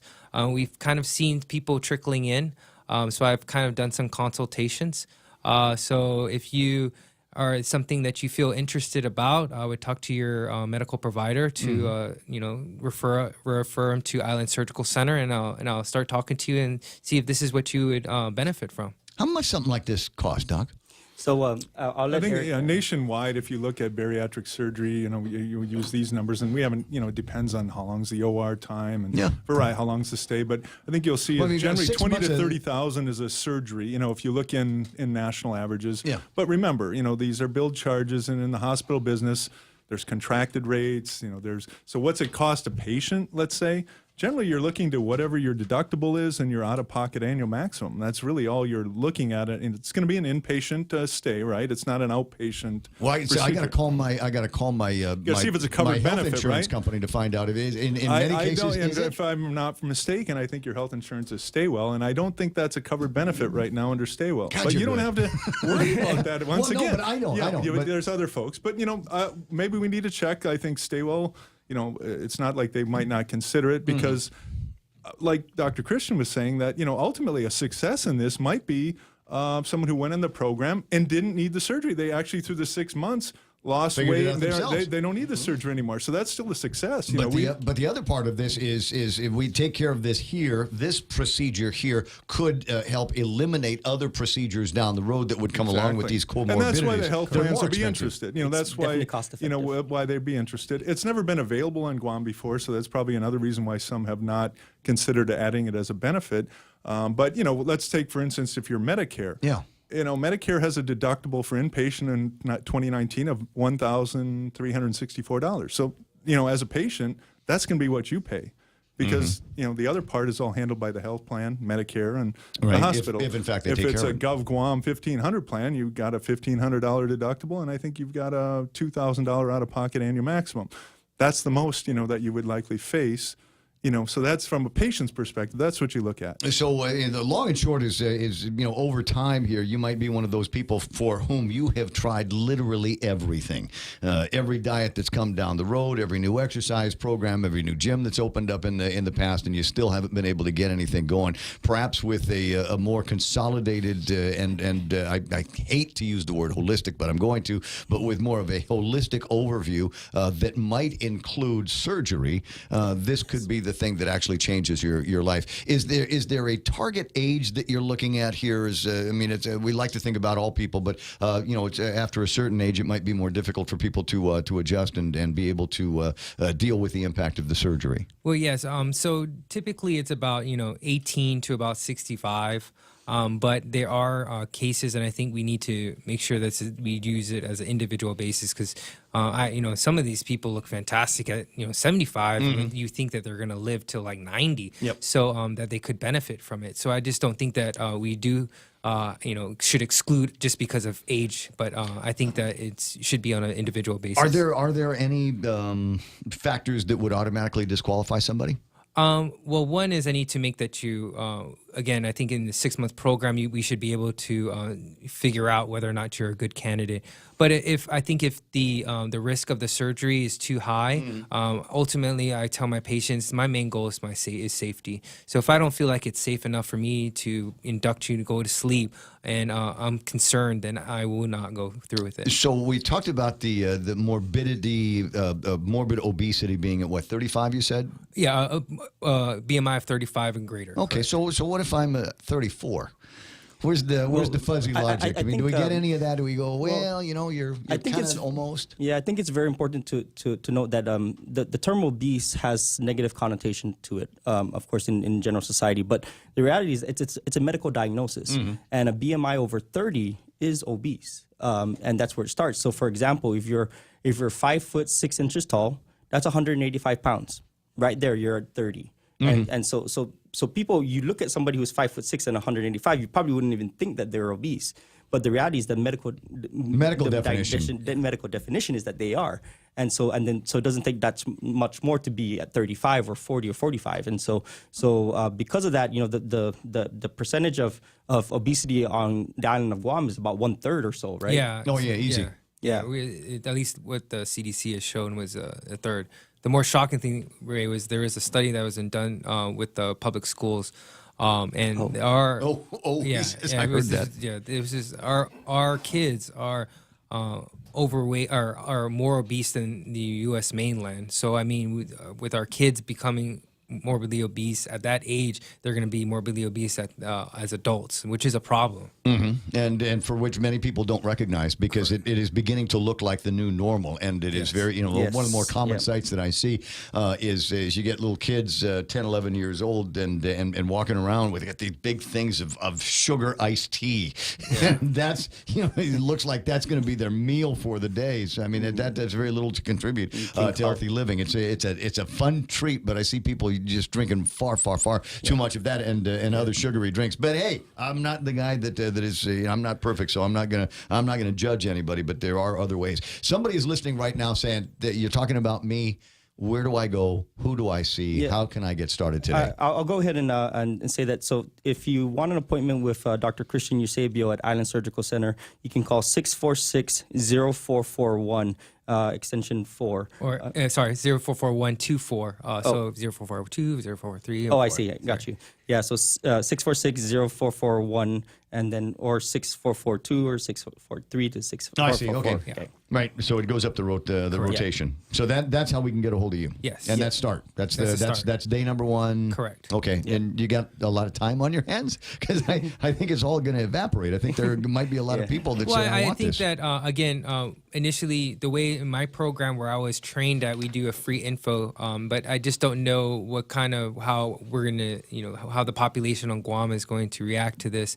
So I think we're gonna kind of just do it on an individual basis. If it's the numbers are far great for me to just do single consultations, I might do just a free information seminar. You've done the procedure, yes, and based on what you have done, your patients, what kind of success rate have you had as a doctor? So it varies on the individual, but on average, so the way that we think of somebody as successful, so if you take somebody's current weight, say they weigh 400 pounds, we calculate their ideal weight, and say their ideal weight is supposed to be 200 pounds. Say this is a 6'1", person.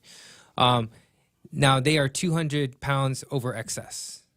Now, with the surgery, on average, they lose about 60 to 80% of that excess weight. Wow. Yes. So in the end, say if it was about, that 60%, they would weigh around 280. So that's our success. In terms of what percentage, it's high percentage. I mean, I'm talking about like 80 to 90%. But the failures is not necessarily from more the technical standpoint. It's that kind of they fall off the road, go into bad habits. And that's why it's important for us to establish a support group and also for them to see us post-op. It becomes what I refer to as a system of care. Yes. Everybody gets involved, the family, friends, everybody. Correct. Just want to mention, just so the folks out there that, as far as the health plans go that, have a coverage and, can work with the, what we're talking about here is the Medicare guidelines for the 6-month pre-qualifying criteria. But Select Care is partnered with us. So anyone with Select Care, can see their primary care if they think they might qualify. They're going to be through that 6-month. Net Care, I believe it's got a covered benefit, follows the same 6-month criteria. Cool. Stay Well, we got to check. I'm not sure if it's a covered benefit yet. Medicaid MIP, no, it's not a covered benefit. Medicare, yes. TRICARE, yes. TriWest for the VA. Yes, so those are some. There's a pretty good chance that depending on who you talk to or who you might be able to convince your boss to sign up with next year for coverage, you might be able to fall into some of those cracks. We've got the folks over at GRMC, and they have online put contact information, so you can see that at Facebook Live. While I have the opportunity, I do want to say good morning to a couple of people, including I want to say the doctor's big sister. We've got Christian Eusabio in the studio, and his sister and Auntie Kat Norton are watching. Marissa Borja says, your sister is watching, and she got the eyes on thing going on. All of this on Facebook Live, and it'll be available as a video on demand here and on YouTube, so you can watch it over and over and over again. Hey, that's all the time I got for today. Thanks so much for coming by. Thank you very much, It's great Ray. to have you in the studio, Dr. Cabrera. Thanks for bringing this guy over. Thank you so much, Ray. Eric's along just for the ride, right? That's right. I'm just coasting here. Appreciate it. Boy, dude, we got to talk one of these days about that paper you've got in your hand. But not today. We're not allowed to talk about that today. Another love letter. Right? Oh, my God. 9:35 in the morning, and quick break here. We'll call that iConnect time. Swing by the nearest iConnect and learn what you need to learn about getting your phone life in order and on track. The same way I don't want you spending any more money than you need to on phones and internet, then they don't want you to either. So check them out at 888-8888. Hey, it's Mom. Somebody forgot to thaw the chicken, so meet us at Chili's for 2 for $25. Oh, and congratulate your sister for making the basketball team. She's thrilled. Love you. See you at Chili's. Enjoy 2 full meal combos for $25. An appetizer, 2 mouth-watering entrees like our crispy chicken breast, smoked barbecue quarter leg, or smoked jalapeno cheddar sausage. Served with corn on the cob and french fries. 2 bold combos for $25. A full-on meal deal available nightly for a limited time. Together, we Chili's. Experience the Take Care difference. Take Care members can count on accessing a high-quality, credentialed network of on-island providers, including the convenient one-stop FHP Health Center and urgent care, access to an extensive off-island network of providers, and the island's largest offering of free fitness classes and health education programs. You can count on Take Care to deliver comprehensive, accredited insurance coverage and quality health care when and where you need it. Take Care. Our island, your health plan. Learn more at takecareasia.com.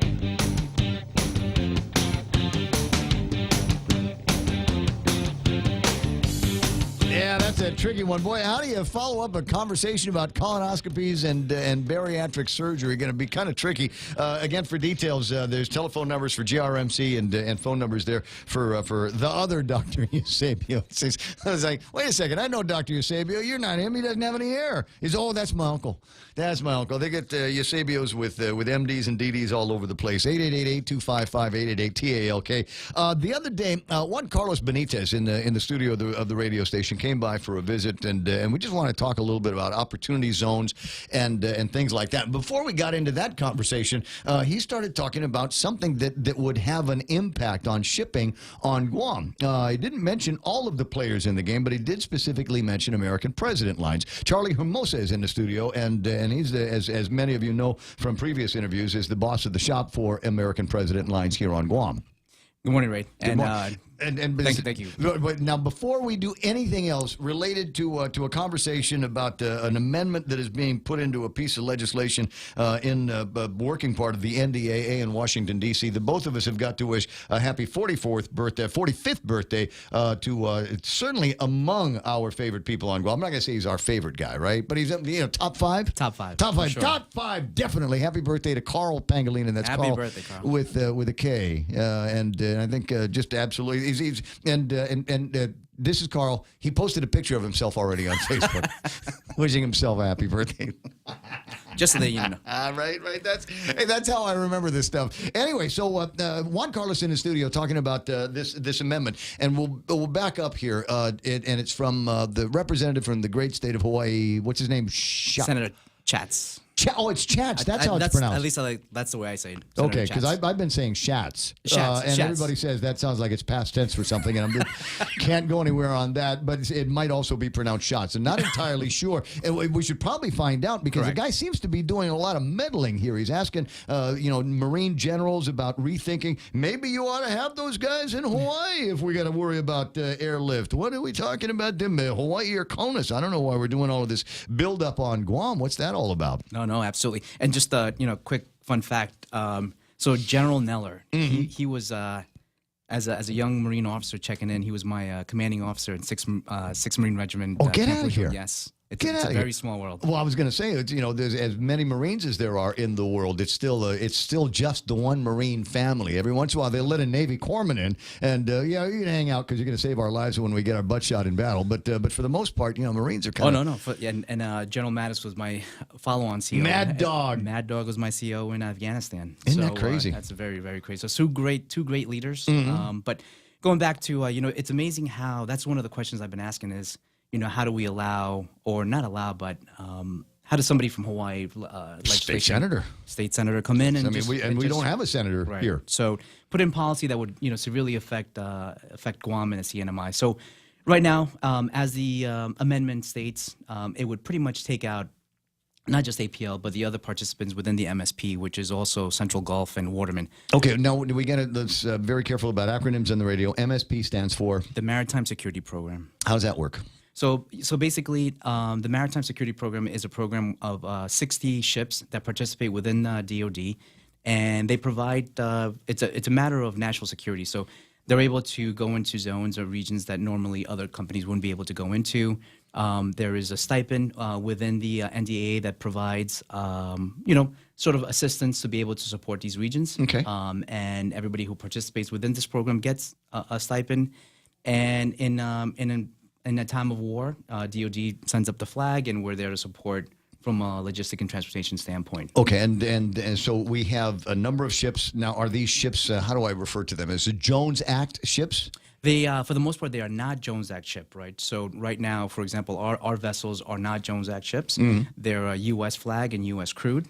But under the MSP program, it allows us to come in and service the region, which is Guam and the CNMI. Okay, because of the MSP military program. needs. Correct. Okay, but now all of the work that you do between here and the CNMI is not all necessarily military business. Correct. Okay. Correct. So basically, is that a loophole?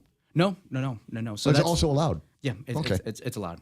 All right. So basically, that's one of the things that the amendment is trying to touch on. So it's basically, in a nutshell, trying to get rid of the MSP program to be able to service the region. So it would take out all the participants within that program and the U.S. Basically, they don't really state the Guam per se. They say U.S. territories, which encompass. But Guam and Saipan. So they know now if they did something like that, it would create a virtual monopoly between here and other destination markets. Correct. Huh. Absolutely, especially here, and that's pretty evident that that's what would happen. Oh, that's here. what they're trying to do. Right. That's the way it looks? Yep, absolutely. That's exactly the way it looks. To create some kind of a monopoly. Would that not hurt, though, the shipping business in Hawaii as well? Oh, absolutely. I mean, and so in Hawaii, it's Well, fully it feels Jones like Act. they're cutting your nose to spite your face because they're Jones Act just like us. Yeah, absolutely. And so in Hawaii, they don't have, they're fully Jones Act. Here, at least Guam and CNMI have the opportunity to have the MSP program participate within not only the DoD transportation, but the commercial transport as well. Mm-hmm. So, I know Juan Carlos stated yesterday that even though there would be some DoD contracts, but that's if the MSP gets taken out, it's completely both DoD cargo and commercial cargo that would be. How much of that is in the crux of a lawsuit that you and your competition are involved in? I mean, two separate things, right? So one is in the court system, one is in Congress right now. So but it's over the same issue, isn't it? It pretty much kind of boils down to the same issue, right? The creation of a monopoly. And, one of the things that I've said, if I had the opportunity to go on record and say something, because, the CEO of Matson has said it plenty of times that what he feels out here is an axe fight. And I don't see it that way. Because if he thinks that this is an axe fight, I don't think he's ever been in a fight. Right? Because, going down range in Afghanistan, when you're getting, shot at from 3 different angles and you're running out of ammo, that's an axe fight. That's an axe fight. That's an axe fight. So, but if if they feel that this is an axe fight and, we feel if that's what it takes to be able to stabilize the cost of transportation to Guam, so be it. Then we'll enter into it. It could become a consumer issue, though, as I see it, depending on what happens either in the courts or what happens in the administrative process in Congress working through this. Now, this is an amendment to the NDAA. Is that correct? Correct. Well, to the bill. So originally the initial bill was the wording within the NDAA was what was changed, and they added the grandfather clause. So basically, the initial onset in 2017, when they tried to change the wording within the NDAA, the Senate actually came back and said, we will add the language that no new carrier can come into the market. So it kind of froze and boxed in all the current carriers, and you have what you have. But now the new amendment to that is it eliminates the program entirely in 2025. Correct. Okay. Now it seems to me there's a bunch of different ways. If it was me and I was thinking, okay, well, I'm wandering into an axe fight. It's nice to know who my allies are. It seems to me that the people that would be most interested in this would be the Department of Defense itself. Is not DoD taking a hard look at this, going, well, it's interesting that you want to do this for Hawaii, but we don't see this as being beneficial to what we're doing on Guam, given buildup needs and things like that. Oh, no, absolutely. And they're all over They're talking about, I just read the thing this morning, 2024. Don't ask me where that number came from, but 2024 is a new move-in date for the Marines. Correct. Yeah, Correct. So I mean, it's between here and 2024. I imagine there might be 1 or 2 things they need to bring with them and ship in and out of the island. That is correct. Okay. And that's what do your guys at DoD say? Yeah, so I mean they're all over this right now because they don't understand why this is getting pushed through. So they're going to make their comments and ensure that their voice is heard as well. Because it must be that important around here, where competition on Guam is turning into something that may be resolved in a conversation about national and international treaties and national defense. Correct. How interesting is that? Boy, yeah, and when you talk about lift capability, we're something here. When you talk about lift capability, I mean, being able to, if this amendment goes through, it would take out the lift capability, right? You would have less capacity to be able to bring cargo into and from. Well, it depends. I mean, if we're in a monopoly situation, maybe they would be called on to augment, if they will, the size of their fleet or the accommodations that they would be required to make. Correct. And basically, we just want to make sure that everybody understands what's going on. And because a lot of folks didn't even know there was an amendment getting passed.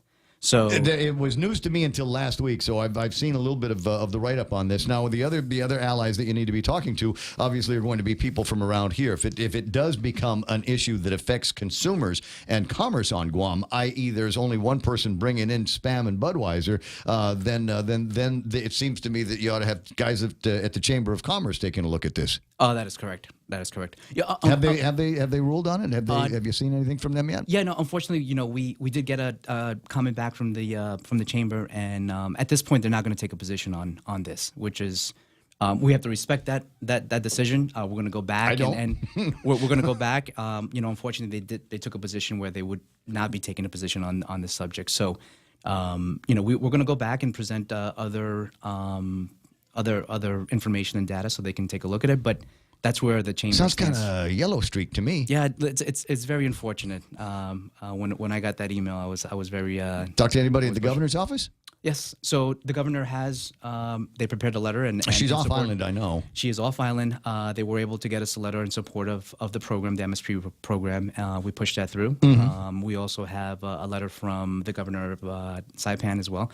So everybody's on board. At least they know. At least everybody knows what's going on. Yeah. That is the main thing. Well, and that's the gist of the conversation here. Obviously, there's a personal relationship that Charlie and I enjoy, as is there a personal relationship between me and the folks over at Matson that I've enjoyed over all of the course of the years. But I'm also a consumer here on Guam, and I worry that it might come to just one or two ships that are coming in here. That is correct. And as has been the case, it makes it a little bit more difficult for us to be able to review some of the numbers and see what the prices are going to be for virtually everything that comes through. We already know that there are increases afoot for the cost of people like APL and Matson and the port user groups that are going to have to go up just because we got to pay back $75 million worth of a loan. Yeah, absolutely. Yeah. So that money isn't going to come out of existing revenues. That's going to be coming out of new revenues from new charges over at the port. They're going to want to buy a new gantry crane one of these days, and we're going to have to figure out how to pay for that because my understanding is I don't think that was included in the $75 million. And you also have to look at Waterman. So Waterman brings a good portion of the cars to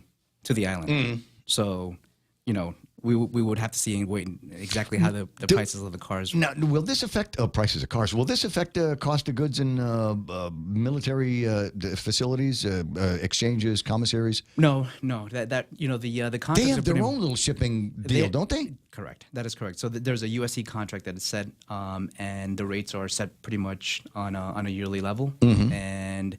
Obviously, the military really tries to take care of their folks. Oh, they absolutely should. Whatever needs to get done. But if it's cheaper for me to find it, I might call my friends over at the Guard. Am I old enough to sign up? Yeah, no, absolutely. I think we're too old to sign up. Is probably the case around here. What's next for this, and when are they going to start chewing on this in DC? So it looks like they're probably going to be chewing there Wednesday, so tomorrow. Tomorrow. So it's right around the corner. So they'll be submitting all their amendments tomorrow, and we'll see exactly what happens. I think we have. Really Do you guys good got did you talk to Mike St. Nicholas? Yeah. We reached out to the congressman. What did he say? Anything? No, he's been very supportive on what's going on. I mean, I don't know what he can do. I mean, he's over on the House side. This is going to get chewed on over on the Senate side, right? Right. And obviously how the work ends as far as the deals that happen within. Let's talk to Madeline. Did you find Madeline? I don't believe we have. But that's a good another great resource. Well, right? I mean, you just make a couple of phone calls and just say hi. Just want you to be on the lookout for it. I don't like it. That's all she has to say. So Madeline just in that voice. And also, I just don't like it. And just on the positive side, also as well. And Carl's been involved in this so very heavily with our new office. Pangolin or Gutierrez? KP. Okay, KP. So. We're pretty much done with our new office build-out, so we'll have our new office grand opening. Oh, you're changing the subject on me. The first weekend in June, just something positive because I want to make sure that the everybody in the community and the people know that we're not going anywhere. You got an espresso machine, right? Even more than that. So, and that's just between you and I. All right. But I just want to make sure I make that note that we're not going anywhere. We're here to stay. Axes and all. Where you at? Where's the shop at? It'll be right in the Camacho, the new landmark building. I like that. Guahan Insurance downstairs got an infusion down the street. You're in good salon, shape. Yeah, and a nail salon. And a nail salon. How about that? 10 away from the top of the hour. Interesting topic. We'll watch this. It is possible that there could be a headline on this right around the corner. One of a couple of things is going to happen, and it's either going to be adopted or it is going to be thrown out in whole cloth over at the Senate side before anything else happens. It is also possible that even if it is dealt with on the Senate side, NDAA is one of those things that has to loop around the House side as well. So your job to make sure that the MSP survives this is going to take on some lobbying efforts on the House side as well. That is correct. Okay, gotcha. Charlie Hermosa from American President Lights here in the studio. Always great to have you around here, and I'm sure that we'll be seeing each other very, very soon. 9 minutes? That's it? Away from the top of the hour? I don't even know if I've got anything to rant about before the show ends. Well, I'll see if I can find something. It's Ray Gibson Show on 93.3, The Point. GRMC's cardiology department treats most complex heart problems. In our catheterization lab, cardiologists use imaging equipment to treat clogged arteries that can cause heart attacks or heart failure. We perform balloon angioplasty, stenting, and other life-saving cardiac procedures. If you suffer from a heart condition, have your provider refer you to GRMC's cardiology clinic at 645-5500. GRMC, where patients are partners. In illness and in wellness, Calvo's Select Care is health care that is there for you. That's why over 80% of the Guam medical community places their trust and insures with us. We offer our members wellness and fitness programs for a healthier lifestyle and provide a comprehensive medical network on and off island to help members from unexpected illnesses. Contact Calvo's Select Care today for more information. Because that's why. James asking, why not just shut down the whole Jones Act? Just finish it, kill it. We don't like it anymore. Burn it with fire, please. I don't know that there is going to. I don't know that there is anybody that's got the significant power to take on the shipping industry as a whole, which is, I think, the American shipping industry and construction industry that you would have to be able to do do anything about the Jones Act, as it were. It's been a long time since I've spent a lot. It's one of those. You can jump into the Jones Act conversation at 1,000 different places and 1,000 different points in time, and but at the end of the day, it always feels like it would be impossible to get over, because you've got some significant and long-standing lobbyists out there. You think about the power of somebody small like the National Rifle Association, and they put that in comparison to the gigantic American shipping and steel worker and the unions that are going to all be behind it. What is their incentive to kill the Jones Act, or even to allow exemptions for things like that out here on Guam? Anyway, 9:53 in the morning. We're not alone. We're not alone. You talk to Lisa Murkowski up in Alaska, and she says when it comes to Jones Act issues, we are all the same children. Us and the Hawaiians, we are all the same children, which is why it's interesting to see why somebody out in Hawaii would try to make it difficult for a sister territory and institute by law a monopoly around here. Not to change the subject, but one of our Facebook viewers just informed us that the nail salon in the Camacho Landmark building has been shut down. They've closed it. There's no point to living. There's just none whatsoever. Look at this. I mean, do you see the nature of these nails here? Is it not obvious that there's work that needs to be done on these nails? Yeah, mine are very similar. I do my own, but there's only so much a guy can do. I feel like I want to end the show early. I'm going home right now. Just going to go draw a warm bath, and that's all there is to it. Well, I hope you thought it was an interesting show today. We certainly covered a lot of a wide range of topics, have we not? To get to fight like married people over the minimum wage thing. Did I rant? Have I ranted on crime yet? Did I do a rant on crime? A little bit, because I am beyond ticked off that they are now targeting freight frail little old ladies. And going, that's, you know what, there ought to be a line. This is, the future is famalaan, right? And there were, everybody talks about how much love and respect and et cetera that we've got for certainly the women that live on Guam, and certainly all of the maternal characters that live on Guam. 68-year-old woman in the house. These guys casing the joint. Hello, is Josh there? No Josh here. Okay, the old lady's by herself in the house. Let's go. And they went in with a gun and a baseball bat. What animal? What kind of animal do you suppose has been raised on Guam that would put a baseball bat up against a 68-year-old woman's head? I mean, we've got to find these guys. I don't know. I hope that there's something like an APB out there, something like that, because I would hope. Man, it's one of those things. If there's something like that had happened to one of the women in our family, you wouldn't be able to control any of us. We'd go on patrol. There would be a posse. There would definitely be a posse. I would round up a whole bunch of guys here, and they wouldn't know what happened to them. They just come up and we'll find them at the bottom of Two Lovers Point. I mean, I'm serious. We've got a serious problem with crimes. We got the strong arm robberies with the tourists. We got people breaking into cars. We got people breaking into homes. But it seems to me there is a line that we cross when we go into the house of a senior citizen woman and start stealing from her. I mean, that can't be tolerated. I've got other friends that live in the Ordot Pago area, and I hope that they are aware that they have got the Saki in the neighborhood and will appropriately find ways to defend themselves. Mark says, well, she got the license plate. Mark, you know as well as I do that there's so many people that have got the license plate number. Give it to the police department, and they look at the car and they say the car that you described is not associated with this license plate. Keep in mind there's a lot of people that are stealing license plates too. Keep in mind on Guam, all you need for a license plate is a piece of cardboard and a Sharpie.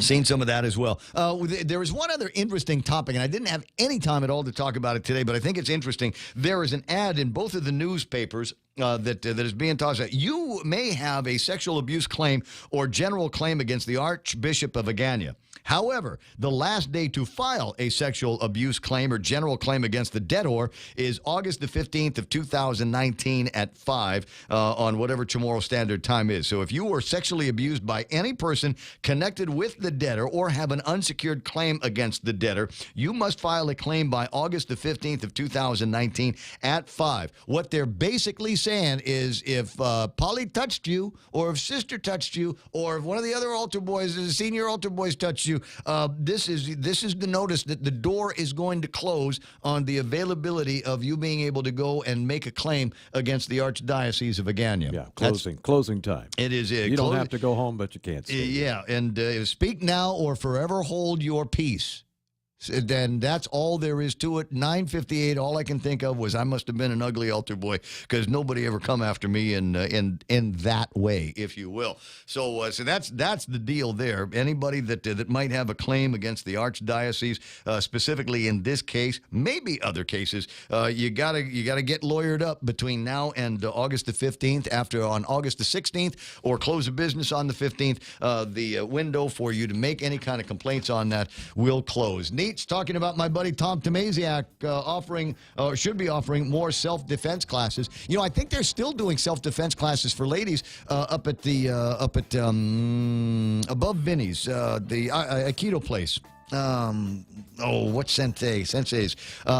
Minigeshi's Sensei, her place. I think they're still doing some self-defense classes. But tell you what, 68-year-old woman, even if you had a black belt in Aikido against a guy with a baseball bat and a gun, no. We got to find these guys. We got to find these guys and make them a lesson. Keep them out of Sokola's caseload. 9:59 and change the radio station, KUSG Hagutnya. My name is Ray Gibson. Thanks so much for listening to the broadcast. More fun with Bob Klitsky at 4 this afternoon. More Ray Gibson fun at 6 o'clock tomorrow. Okay, going. Bye.